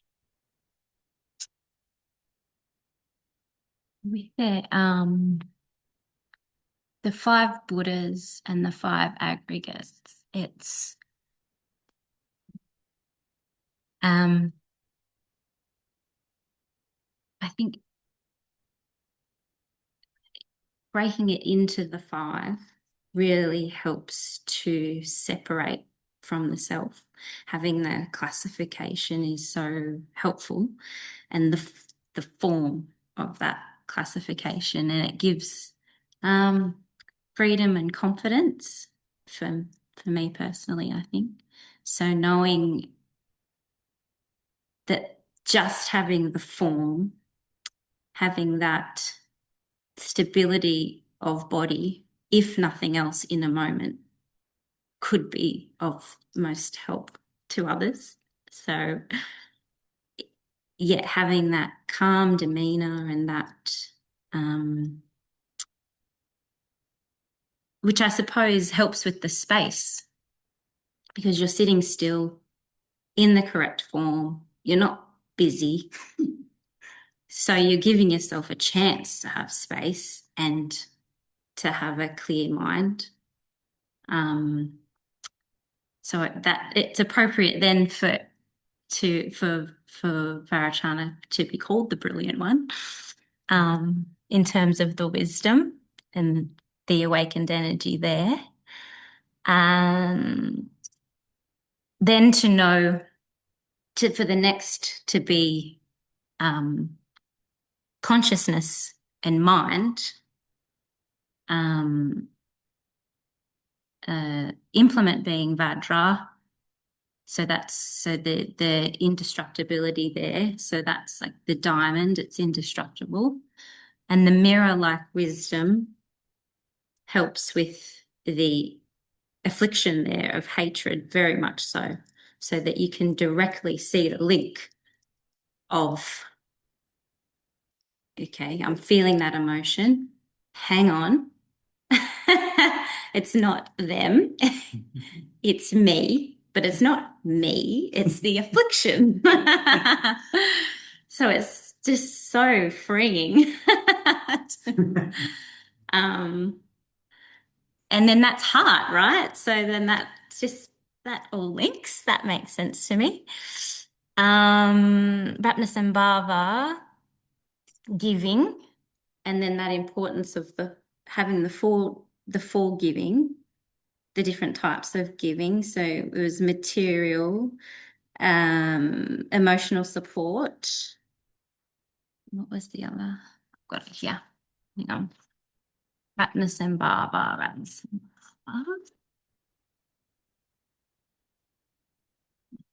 Sorry. Anyway, but without the wisdom, we could get ourselves into trouble, making things more difficult for people if we haven't thought through the giving, considered the giving carefully, or if the giving is tainted by our own afflictions, then it's not positive. It's not a positive giving. So that's feeling, which is the quality. Earth, blue, sorry, not blue, that's yellow. Jewel, horse, jewel, and okay, so that's navel, yeah. And then Amitabha, red, meditation posture. And this is the boundless light. And that's desire and fire. Desire with discrimination. So being able to discern in a moment is just so important to the other. Yeah, for you to be of the most help. So, yeah, I mean, so you could say, yes, okay, if I'm desiring, this was another part of the teaching, is taking the affliction and seeing it as a positive, not as a negative, and being thankful that you've noticed it, you've noticed the desire, and that you have the skill to transform the desire. That's boundless light, that's speech, throat, and then the last being volition, doing. So the aggregate is volition. Oh, I missed the aggregates. Whoops. I'm jumping all over the place. Anyway, air, triple, accomplishment. So joy. So volition is the doing. Yeah. Being humble and rejoicing, the activity. So we're able to, when we have the wisdom, we're able to do the doing and have that confidence and rejoice, not to be saddened in a negative way by hearing other people's sorrow. We're able to see it for what it is, be calm in the moment, listen to the person, and sort of almost see it as something that you have the ability and the skill and the confidence to take it on, and not have aversion to it. So rather than running really far away or going too close, you know the middle ground and where you can be of the most benefit to others. Yeah. Thank you. Yeah.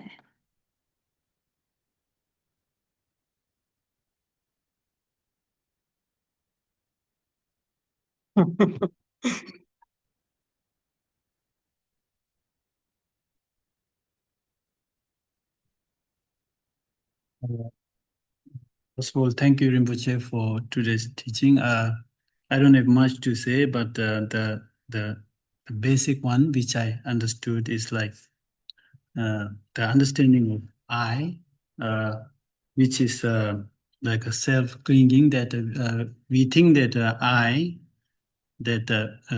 because that we think that I is real, actually it's just labeled. So it is not non-existent in reality, and we are not our body, which is a component of aggregates of like body parts and everything. So which means that we are just a aggregate of like a component. So which means we are not permanent. So everything is subject to die, deconstruct, or decay. So with this understanding, for me, like I can easily give up those desire. So this basic understanding alone can make me easier for myself to give up those desire, clinging on things and so on. Yeah, to step onto practice. And secondly, what I understood is like when we do meditation, even if we are doing a different kinds of meditation, such as deity meditation or deity yoga, it is also a part of calm abiding. So, which is very important that when we do a calm abiding meditation, which is important, it is important for us to bring in those 5 Buddha qualities to make it effective. So, which is there are 5 Buddhas like Vairocana and Akshava and so on. So those qualities of those Buddha, like right form, right consciousness, right feeling, right volition, and perception, should should exist when we meditate. And another one is like just like the beautiful flower can be grown from the mud and soil, the Buddha nature can be also born from the hard circumstances. So in our daily life, if somebody is like getting angry to us, hating us, so this can be transformed to practice as well. So this is my take from this. Thank you.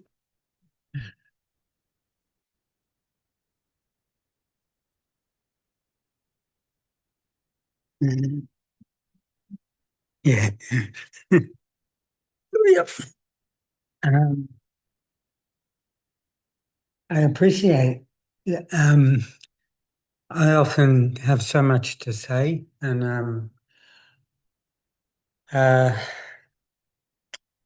around Buddhist stuff, and I like to think that I can translate the teachings, and this has given me another level of understanding of how to take the essence of the Buddha's teachings, because like Heart Sutra is all about the emptiness of the five aggregates. We've been studying all of these teachings at the Mapa Center for so long, but this Buddha family stuff is it's so pithy, even pithy, but there's 5 piths. So I really appreciate the time for the instructions, and I'm glad we've got these bits of paper so that I can sit down and go through them and re-examine all of this that we've learned. I have seeds in my mind now, I know, of those 5 Buddha families that I never had before this weekend. I hope that I can see them when I'm in difficult situations, and I know what those difficult situations are going to be already. So maybe I can preempt a little bit. So specifically, the idea of a central Buddha being Vairocana, and the Vairocana being white, relating to the colours. Vairocana, I'm a little bit confused about the Vairocana Akshobhya thing. One being in the middle, and then the Akshobhya maybe at another stage being explained in a different way.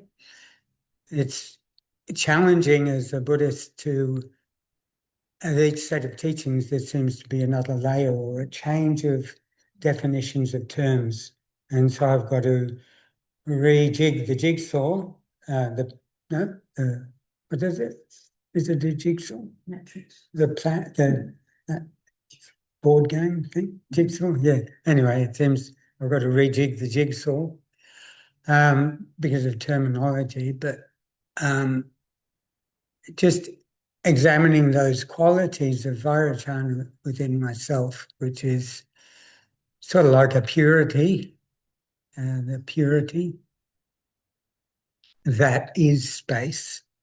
That is, and it's challenging to think that that space is within myself and outside of myself, and there's no border between the two.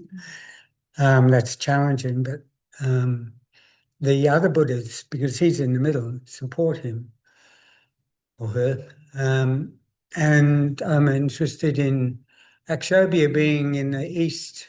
So when I go forward into life, I'll be facing new situations, and that'll be an Akshobhya coming towards me if I don't immediately recognize the new situation, because there'll be consciousness of a new situation if my immediate response is aversion or hatred, that is exobia, and I have to catch it early, and I have to go, no, this is mirror-like wisdom. What is it in me that I am seeing in that? So, and we were driving down the highway the other day. I saw a whacking great big Ford you know, and which I have an aversion to, I go, and then I'm driving in my VW that's probably about the same size, and I go, it's Zambia.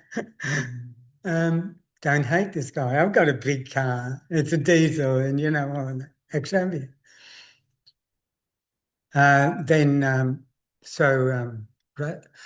Ratnasambhava is on my left, and he's yellow, and he can. If ever I feel miserly, which is, I can feel miserly towards this person who has had this whacking great big Ford, and I can feel miserly towards him and not want to talk to him. And so I have to catch that and go, don't be miserly, be generous, talk to him, get to know him. Then there's, that situation passes, but I don't want the radiance of the teachings, my understanding of this to set.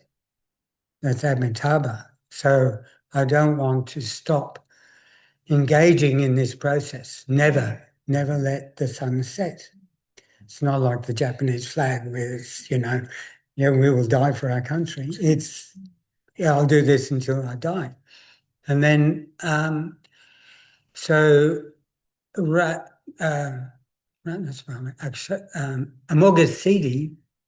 Amoghasiddhi is my jealousy as green, which like a lot of this stuff is in local culture, green with envy, all of that sort of thing. I know jealousy is, I've expressed my problems with jealousy to Rinpoche, and he said, calm about it, use your breath. And I go, yeah, but having this level of Buddha family thing has added this other dimension of, okay, it is the purity. As long as you can see these other aspects like Vairachana in jealousy and akshobhya in jealousy, that, it can be a raging jealousy where you're angry at the person that you're jealous at. So if I catch it early, then I can do something about it. And this is all about the breath. It is all about the beginning of the breath, the expansion of the breath, and the tailing off of the breath, and relating to our emotions in that way. So I know that as the theory for myself, and I really love the explanations of my fellow practitioners. They're very, very inspiring, and I really appreciate that. I feel the warmth of everybody. I feel Rinpoche's warmth, humility, and steadfast earthly quality. And I only hope that I can do that when there's a choking up, and my time, I think, going home to the family and being able to not be so passionate and attached to my family. As Bess was saying, know the distance between remoteness and passion, and be able to work with that. So yeah, I did have a bit to say, but thank you. That's it.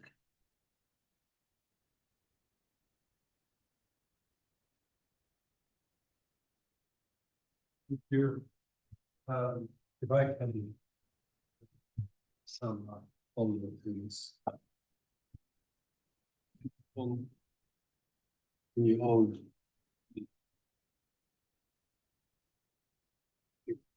will do, we can visualize.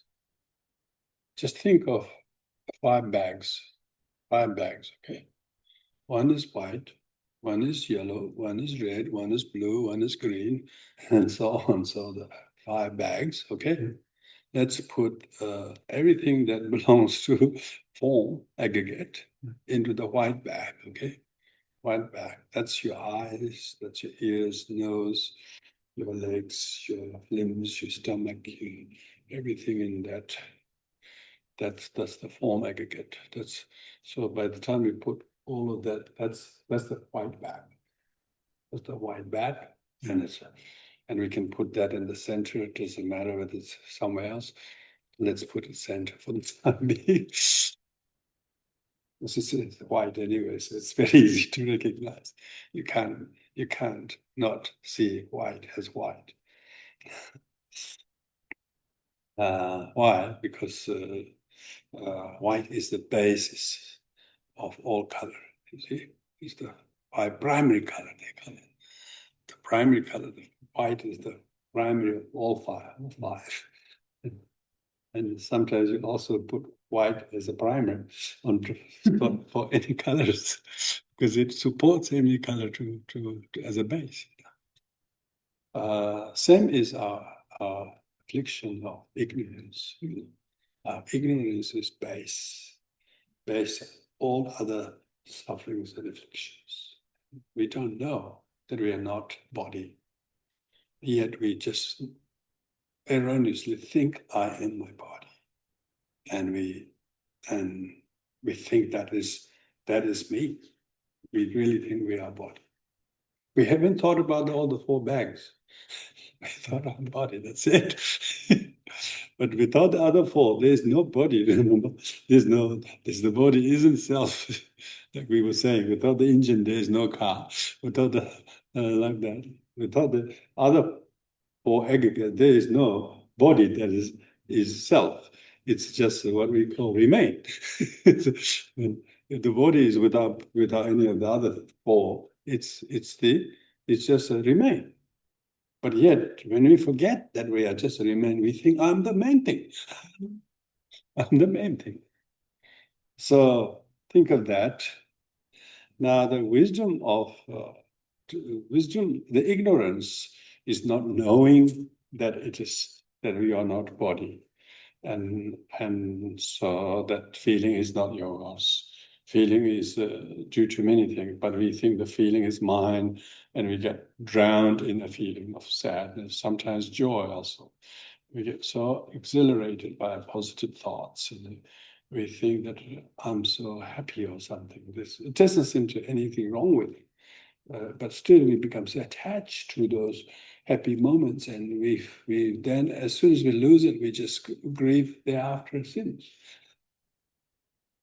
So all our grief comes from loss of happiness, loss of who we used to have, what we used to be able to do, all those things. Now there is amazing emptiness. But actually it was empty before that too, but we filled it with that, with temporary joy. We thought that was real. But we didn't realize that white bag in classical Buddhism, even in Theravada literature, form aggregate is just a form, F-O-M, F-O-A-M, form. Form looks substantial.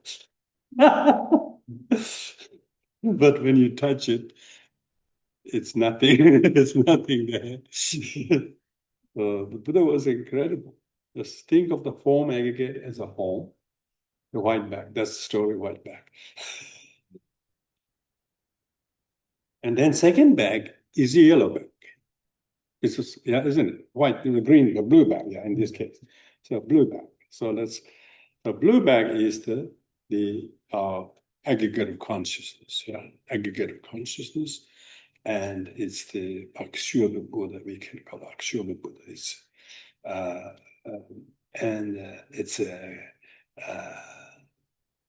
we often see things as if what appears as what's real.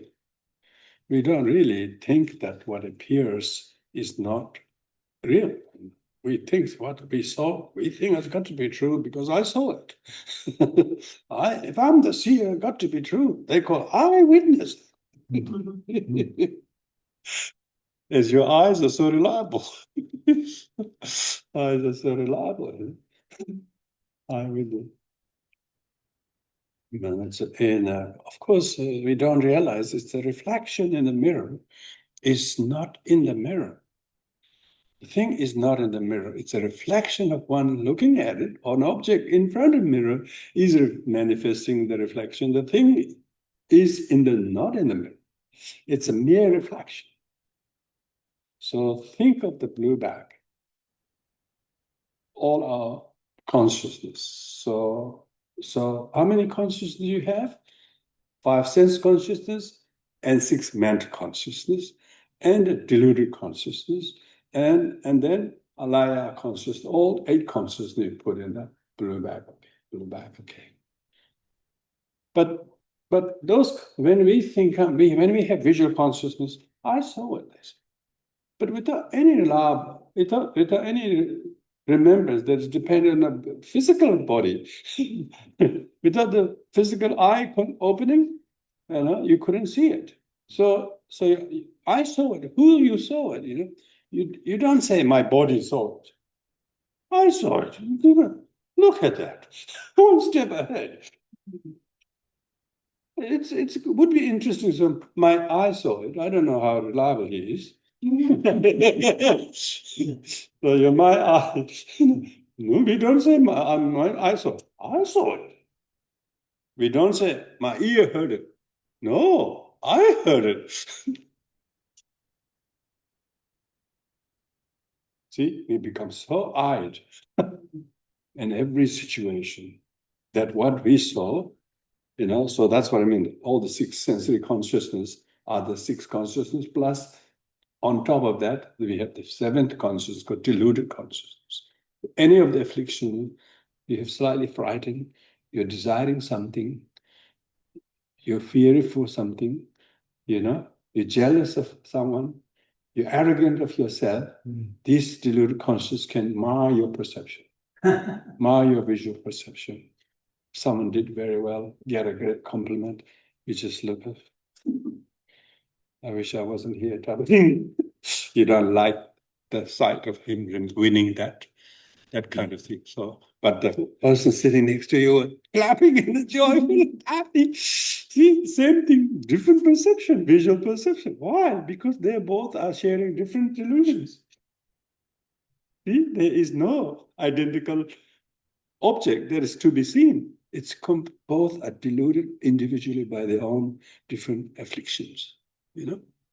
A person sitting on your right side is neither up nor down. He just say, "Oh, fair enough. Maybe he deserves it. I don't know who he is." But you went there.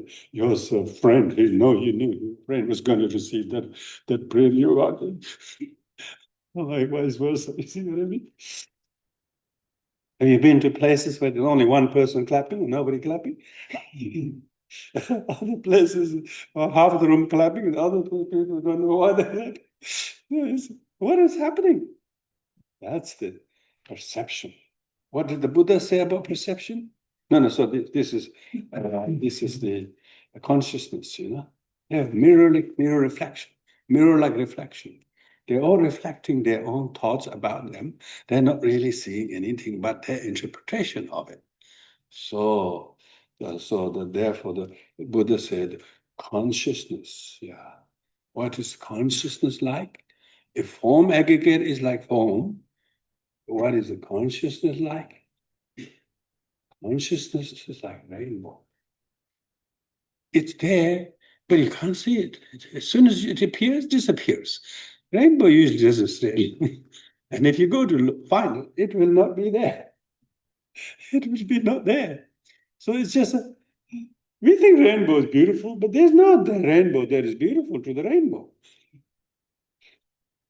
It's also actually there's also no rain. Sometimes the color thing appears, but we have conventionally called it rainbow because shape is like a bow. Sometimes they're not shaped like a rainbow; they just go like this. They don't look. They look like more like arrows. So what is in the rainbow? Nothing. Likewise, what you thought, yeah, your consciousness is often diluted, and so your visual perception, you can see something, or your audio, you can hear something. So with that in mind, you can put all the aggregate the related things with the Akshobha Buddha, we can put in there, and therefore you don't give credence to your projection, the anger, hatred that is your that you think that somebody's upsetting you because they're aggressive to you. It's actually your projection. And then you look at your own projection, it's your affliction. Your affliction, by the time you have got a screen through the screen through the machine, first they put it back one time. They think, can you take it through again? Yes, they take it again, take it out in the airport. Have you seen this in the airport? Yeah. And they want to take it, put another, and they say, oh, well, yeah, but another bag. Then they did the third one. They just open the small bag. They put the small bag because they think that's the real problem. Now the big bag's no problem. The small bag is the problem. They put the small bag. Then they the small bag. They have to open it. And then go through everything. And then they say, small nail clipper. And then thing is enough. They say, oh, it's nail clipper. Oh, that's okay. That's right. See, they have to slowly eliminate the false. Like screening. Wisdom is always screening. Screening again, screen again. Then you realize it's not them, my projection. And then you realize it's your affliction. You realize the affliction is not independently permanent, and it can transform into wisdom. I've seen a couple of times when the experience, the security camera checker and the screening security checker, they have seen my Vajra and bell many times. So that's how. Before, if they see the Vajra and the bell, they really think this is a thunderbolt. It's going to use this hit on the head of the pilot or something. And yeah, religious article. Because he realized it's not a weapon. But before they thought it was a weapon. We always have this, whatever your fear, worry, suspicion is, it manifests that way. You think it's a snake when it's a snake, even though it's a rope. But when you bring on the light, check carefully, and then you realize, oh, there is no snake. It's like that. So all consciousness are like mirage, like rainbow. Look what Buddha said. And now we come to the third bag, the yellow bag. The yellow bag is the bag in relation to Aradhana Sambhava, Buddha, aggregative feeling, pleasant feeling, unpleasant feeling, due to you're seeing something very beautiful, you feel really delighted. You see something awful, you feel unpleasant. So you have feeling pleasant, visual pleasant feeling, visual unpleasant feeling, visual neutral feeling, and as well as many 3 sets from all the other 6 senses. So you have basically 18 sets of feelings that could completely flood you in. And we are often in a mixed emotion because of that feelings are like that. So feeling is so it's very, very unbalanced. the wisdom of equality. We have to develop wisdom of equality instead of miserly pride. These are the kind of obstacles. These are the afflictions. So, because you're not able to not able to accept the unpleasant feeling, visual feeling or whatever feeling. You're so miserly. But you're able to accept that, however unpleasant looks, that these too will pass. And so you don't worry about it, that's not going to overtake your whole evening or whatever. If you do that, then you retain your equilibrium, wisdom of equality. But most people are not. They get drowned in that. So then the Buddha said, the feeling is like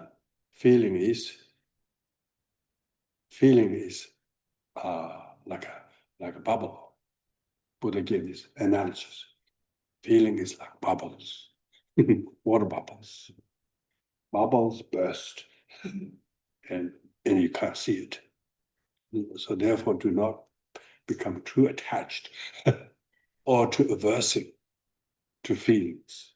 The grief is your freezing your bubbles. You're putting those bubbles in the fridge. You shouldn't put too much aversion to the unpleasant feelings, and that become grief, sadness. So therefore you should poke those bubbles, see them burst, they disappear. So all feelings are impermanent. That is meditation. That's really wisdom of equality. Then you have equanimity. You have dispassion towards the feeling, for or against, because they're all impermanent. And bubble is a good example of impermanent. It's almost is momentary. Some people realize, decade impermanence, century impermanence, seasonal impermanence, life and death impermanence, meeting and parting impermanence. But good practitioner must meditate impermanence of every round of the breath. Even one round of the breath, the inhalation phase has gentle phase, peak phase, and conclusion, inhalation.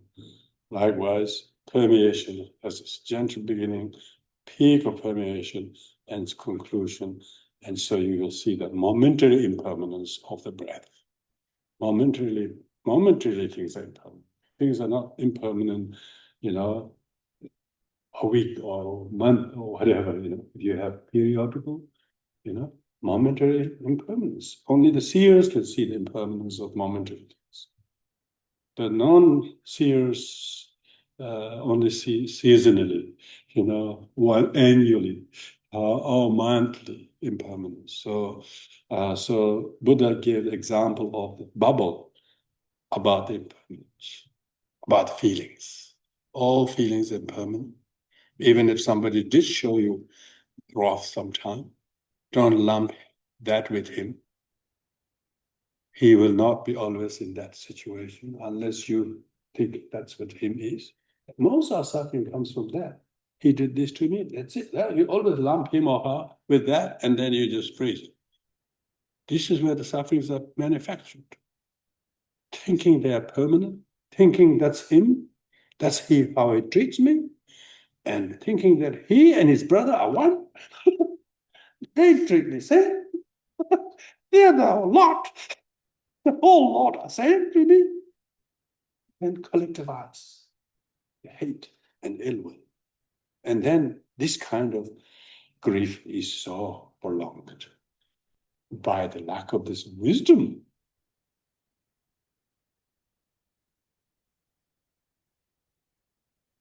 So that's why the yellow bag. If you don't have feeling aggregate, what is the form aggregate? Nothing. So form aggregate, feeling aggregate, and consciousness aggregate are mutually inclusive. Mutually inclusive. That's very important. So therefore, what's the word called? Aggregate. Aggregate means just composite phenomena. Like this cup, this cup. This cup has a bottom, cup has a handle, and cup has sides and all of that. So if these were all dismantleable, which is, but I wouldn't do it. Some teachers will have the daringness to do, break all this in front of you, and then teach that way. But you can see it will break one day, so you don't have to do it in the meantime. There is no truly existing cup because, firstly, it was never cup in the beginning. It probably was part of the Mother Nature. See, it's a Mother Nature. Stolen Mother Nature, stolen generation. Oh, stolen Mother Nature is being sort of made into a clay and shaped and molded and fired and kilned, and then somebody put in a shop, sold it as a cup. But prior to that, there was a time that this was not cup. This was part of your soil in the backyard or whatever, isn't it? So this was never always cup. Never always cup. So, but there was a former incarnation, of this. There is a part of a bigger lump, much bigger lump of soil. Then someone dig it up, just a soil of mud, and they were mixing with that's not the mud. The people who make earthenware, they mix many other things to make it worthy to shape it like that. And then they have to use Buddha himself used sanskara. It's an effort of making it up. So combined aggregates. So the potter makes pot with his wheel, with his string, with his effort, with his fire, with the water, with the mud, all of these composite things, and then become a clay. And then that was shaped and then molded and then fired and then that and then finally painted. These days they even put signatures or company names and then became this. So there it was never cup at one sometime. But how long will this last a cup? A bit longer than a water bubble lasts. These days there are a lot of Eastern cups. Those throwaway cups are like that, isn't it? As soon as you use, you throw. Most phenomenal things are like that. Disposable, in Buddhism we call transient collection. We are transient collection. We are disposable bodies.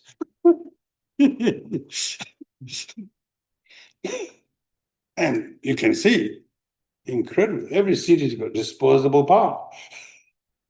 Cemeteries full of disposed aggregates. Disposed aggregates. So that's why it's good to remember that all this cup is not truly permanently exists as a cup, but nevertheless conventionally it's merely made. All that is made is impermanent and merely labeled, and therefore that's what it is. So we are not saying this is not cup. This is a merely label, but useful for the time being, but don't take it seriously. They say in these kind of China shops, they say, don't touch it. If it's broken, you have to pay for it. If you break it, you pay. You want to break it, pay for it. Nobody wants. But it does happen, by the way. They realize their cups are broken before it's sold. See how momentary the cups are. Tibetan word for cups are karyo. Kar means delightful. Yo means avoidance. It means it's delightful to use, but it avoid lasting long. Because it is very breakable, it's very fragile, very breakable. Very good to break cups in big functions. Good teaching. Not deliberately, but just to everybody thinks terrible happens. Clay broke. Oh, it's just a mud, go in the mud.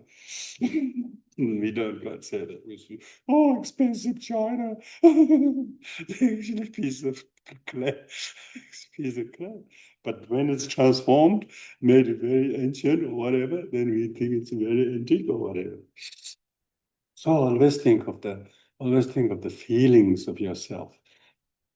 He did this, I didn't get this, therefore I'm sad, I'm lost this, I'm grief. All this is, they're all bubbles. So don't take too seriously. Bubbles. So Buddha said, feelings are bubbles. Yeah. And then the fourth one is the Amitabha, the red bag, red bag, aggregate of perception, our perception. Yeah. We're talking before perception and feelings. They're all interconnected. You can't have feelings without perception, isn't it?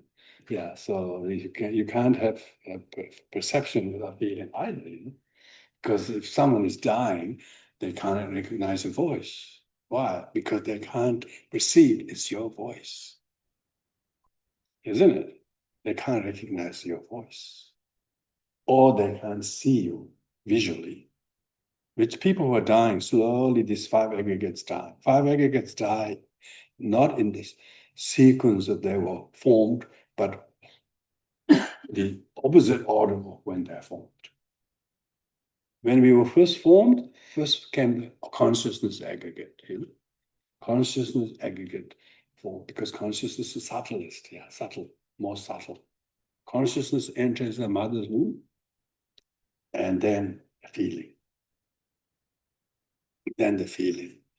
And some people say it's perception comes before consciousness. It's not before the feeling. So anyway, they must have recognized the would-be parents. So the perception, consciousness perceives would-be parent, and they feel attached to it. So therefore the feeling, and then the feeling becomes coagulated by the fluid, then becomes the volition of the friction of the parental fluid, and climaxing, and conception. The conception is the volition. Conception is the triple volition from all three. And triple volition has karmic combination, the volition, and when this one, and then the physical form, then the embryo. Yeah. Can you see that? Can you see that's the order how the body was formed? So when we die, it's the opposite. The form body dies first, and form, because grossest form, like earth element drops first. And then the fluid. After that, the fluid. There's no circulation of the fluid. Yeah. Then reduction of the temperature. Yeah. And then the air. And finally the consciousness. So even when we die, it's quite obvious that they're each, when one is missing, the other four is pretty much not there. And when the two is missing, the three is pretty helpless. When only two is left, it's a brink of disappearance. Yeah. When only consciousness is there, no breathing. When no breathing, no heartbeat, modern doctors say pronounced dead. Consciousness is still there, but they couldn't see it. They couldn't detect it medically, so they pronounced death. So all death, clinical deaths, are incorrect. Consciousness still left in the body. Is the consciousness there for 49 days? No, not 49 days. Okay. It could be there a day or two or three. Average maybe no more than that. But some good practitioners might be able to retain their consciousness and stay a couple of days, a week or two, but not longer than that. Anyway, so what we're talking about is that how the aggregates are all mutually inclusive. There's no one that is really independent. Well, by the time you have the white and blue and the yellow and the red bag, you know. And is that then the fifth one is the green bag. Yeah. The green bag represents Amoghasiddhi. Amoghasiddhi is the wisdom accomplishment, and that is the transformation of aggregate volition and aggregate volition and affliction of jealousy. So by the time volition means all the things you did in your life, places you went, things you built, things you made, things you did with your hand. Yeah. I mean, incredible. Particularly people who do a lot of things with their hand, or people who just work in factories. How many cosmetic bottles did you wrap? People who who are bakers, how many bread they baked? Tons and tons. They work wee hours of the morning. They're bakers, and they're baking thousands of loaves of bread for the whole town, and fresh. They make so many bread. Volition. He drove every morning, went through that street so many times, turned through the bend so many times, collect that mail on the way back, till drop the kids there so many times. These kind of volition, you put all of them in a green bag.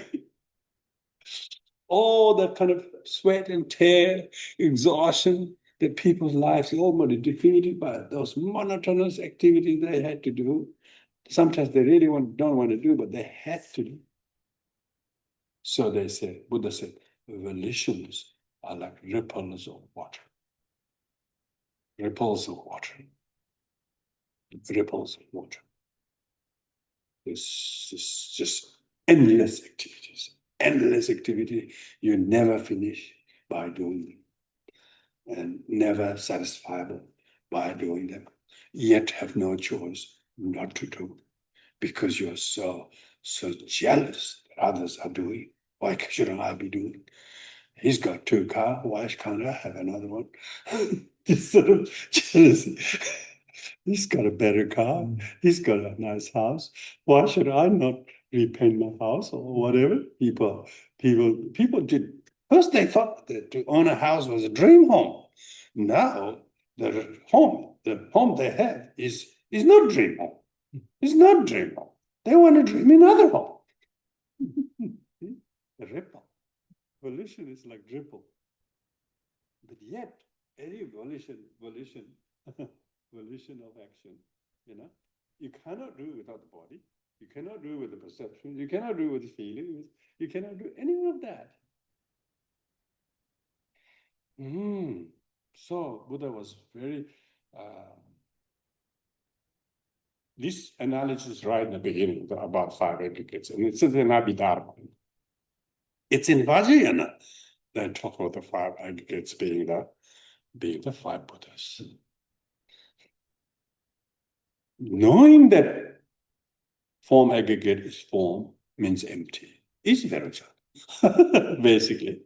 Because Vairochana is not, form is emptiness, that's say in Heart Sutra. Form is emptiness, realizing the ultimate meaning of form is emptiness. That's Heart Sutra teaching. In Abhidharma, the form is form. In Vajrayana, form is Vairochana. See? They're all using different things to indicate, to illustrate the true self is not the body. Body is not self. You don't have a body. You don't have a body that is a monolithic, single entity, permanent, inherent existence. Which everybody can logically understand. But they must say, why they keep talking about this? They still are using it themselves. And so on and so forth. Yeah, it's for the sake of the teaching. So that when we next time see something happen to our body, the more you think, I happened to my leg, the pain hurts much worse. But it happened to the leg, to the leg. Oh, the one of the two legs. Very good. You try to use that language. It almost you get another leg to another leg that's not an arm that is left unhurt, or body that is left unhurt. Just a small part of the right leg. Think like that. You see what I mean? Hand is minuscule. I'm not trivializing it, but you become bigger than the parts of the body that are. Otherwise, people say, I am hurt. 000 talk. Call 000. 000 might be poor thing, very busy somewhere else, doing even a more serious job than there's no concern for the 000 people, Worst thing is happening in the whole world. Please come away, abandon everything. But you as a practitioner, just tolerate. This is a form. This is a form that gets proving to be a form. See how attached or detached or not attached I am to this. You definitely, if you think it's not your leg, it will be very different. Oh, it's your leg. Have you noticed some car accident? Something happened in this thing. You did it. No, I thought it's my car. No, not your car. Oh, it's okay.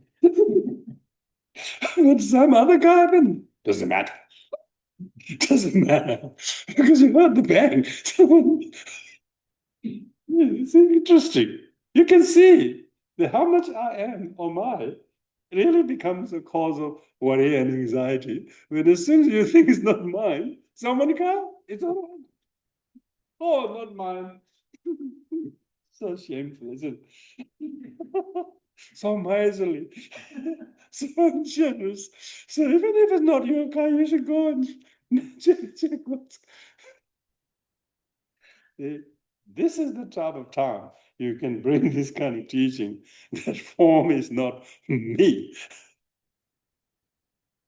And even it's you, it's your desires, passion. It's your affect, it's your afflictions, ownership. It's your affliction thing, it's you. But you really is not really. It's affliction to think it's mine. Then you suffer. How do you know? If you think it's yours, you suffer. When you think it's not yours, you don't suffer. It's also indicator of that. So that's the teaching. We need to see the point of the teaching. Because teaching is the pointing to the point we cannot see. Because there are so many points that look alike. You look everywhere and you can't find Wally, But you've got to have the cap on Wally to recognize Wally. Yeah, you have to recognize spot Wally. Yes. Teaching is showing what is really different. Pointing. No, it's not that. No. Some people say, are you calling me? You're not calling me, you're calling him. You can check carefully, what is the point of the teaching? Pointing the point. Point of these 5 aggregates and 5 Buddhists awaken that thinking these things are inherently existing me is a cause of suffering. And knowing that they are not, they're merely composite of many things, can ease your sorrow and you don't make sorrow. Sorrows are made by bad thoughts, wrong information. And you have fitness not to do that. And that's the wisdom. Understand? So now we have the last 2 paragraphs on page 8. Sitting with all 5 together reveals something that no individual description quite captures. Yeah. Each of the 5 afflictions, ignorance, hatred, pride, attachment, and envy, is the shadow side of the genuine capacity. Yeah. Ignorance is distorted intelligence, which is wisdom. So you should think of that. Anger is distorted clarity or loving kindness. Anger between you and someone is unrealized love. That's what it is. Pride is distorted appreciation of worth. Yeah, isn't it? Distorted appreciation of worth. Because you think that qualities you don't see other people's worth. Then your worth becomes distorted by the pride. And attachment is distorted sensitivity to beauty and value. Yeah, you think that what you are is permanent. It's distorted. It is not going to last long there. So they don't get attached to it. It's just a seasonal. The weather will change very quickly. So don't get attached to the highs. Don't get aversive to the lows. Yeah. And envy is distorted aspiration towards excellence. Hopefully, it would be good to be, you can. If you have envy towards other people, it's distorted. Even though you do aspire excellence, your excellence will be pushed back. Because if you're jealous, you will never see you're adequate enough. So the 5 Dhyani Buddhas, Dhyani means awakened state of mind. They are awakened state of mind, yeah, Buddhas, do not represent elimination of these energies. Yeah, this is very important.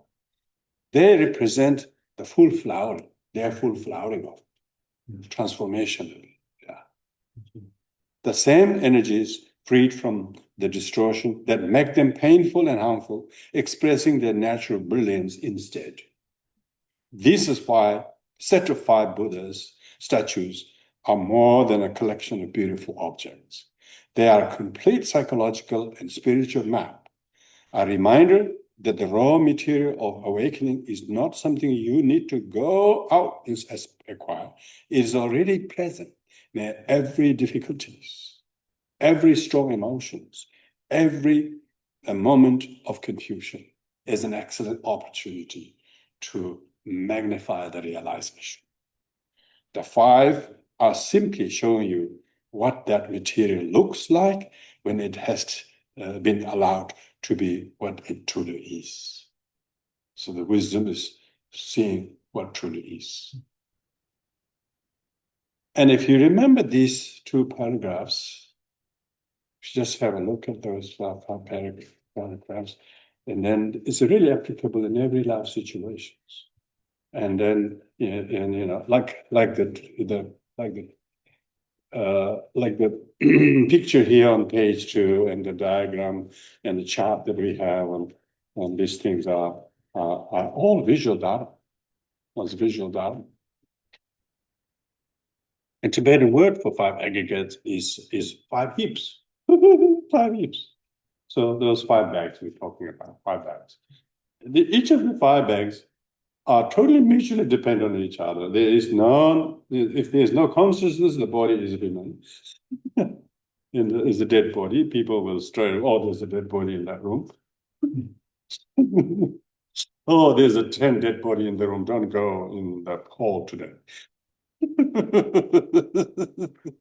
But because we are conscious of their feelings, their perception, there we are alive, and therefore, because people wouldn't regard this as because otherwise our body is still intact, and the temperature hasn't just disappeared. We're all there, but we're not there when the consciousness is not there. So when all these things are grouped together, like the 5 fingers, then there's a hand, isn't it? What if each of these fingers was cut and threw over this room? Well, you wouldn't call this a nice hand there. You wouldn't go and shake those hands,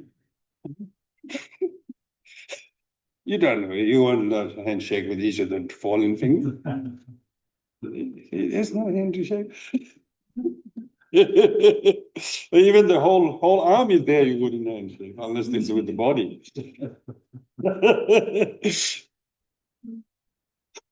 Dismemberment of the aggregates will help us to, what is this? To practice selflessness. This is the main message. To practice selflessness and practice loving kindness to those who have, which is the majority are completely seized by this demon of self-aspect. And then we try to radiate loving kindness and compassion. Until they too get to know, hear, understand this teaching, this will continue to be their suffering. And it's incessant body. And that is the tragedy. And that's why we need to build up our wisdom and compassion, knowledge and friendship and sangha together. So, which we have been doing the last 2 days. Thank you very much, everyone. To the dedication of merits at the bottom of first page. Thank you, everyone. But these are, we have covered some of the cornerstones of Mahayana and Vajrayana Buddhist philosophy and visual Dharma. Yes,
I'd just like to thank you all for coming along this weekend. It's been a wonderful experience. Very grateful to the hall committee for letting us have the hall for this weekend and so kindly let us have it for free, which is helpful for them. A big thank you to Rinpoche for bringing wonderful teachings up here to us and sharing them. So wonderful, really enjoyed it and got a lot out of it. Thank you, Rinpoche. A big thank you to Peter and Bess for all their work and effort they put in to make this happen. Wouldn't happen without them. And thank you everyone for coming along. And I know people have traveled long distances and very much appreciated and great to see some dedication and commitment to the Dharma. So it's very inspiring and yeah, love it. And just to feel part of this little Sangha here that we had together over the weekend. I think Sangha is such an important part of keeping the teachings alive and supporting each other. And yeah, it means a lot. So thank you all. Thank you, Rinpoche.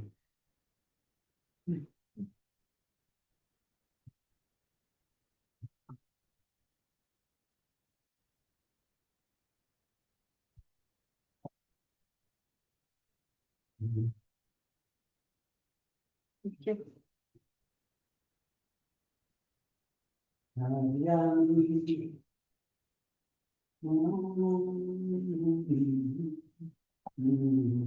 you. Thank you.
So,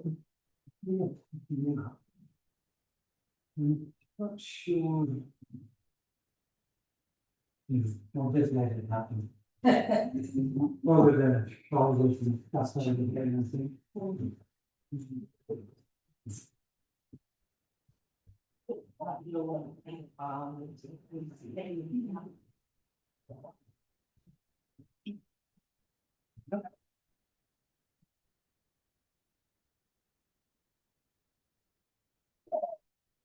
From the only notice, we're going to get it over. Sorry? I had a message from Leonie, I just responded to her, she's not going to make it over. Oh, okay. So she just asked if we could safely put the stuff aside, she might come on Tuesday or something. Oh, right. Yep.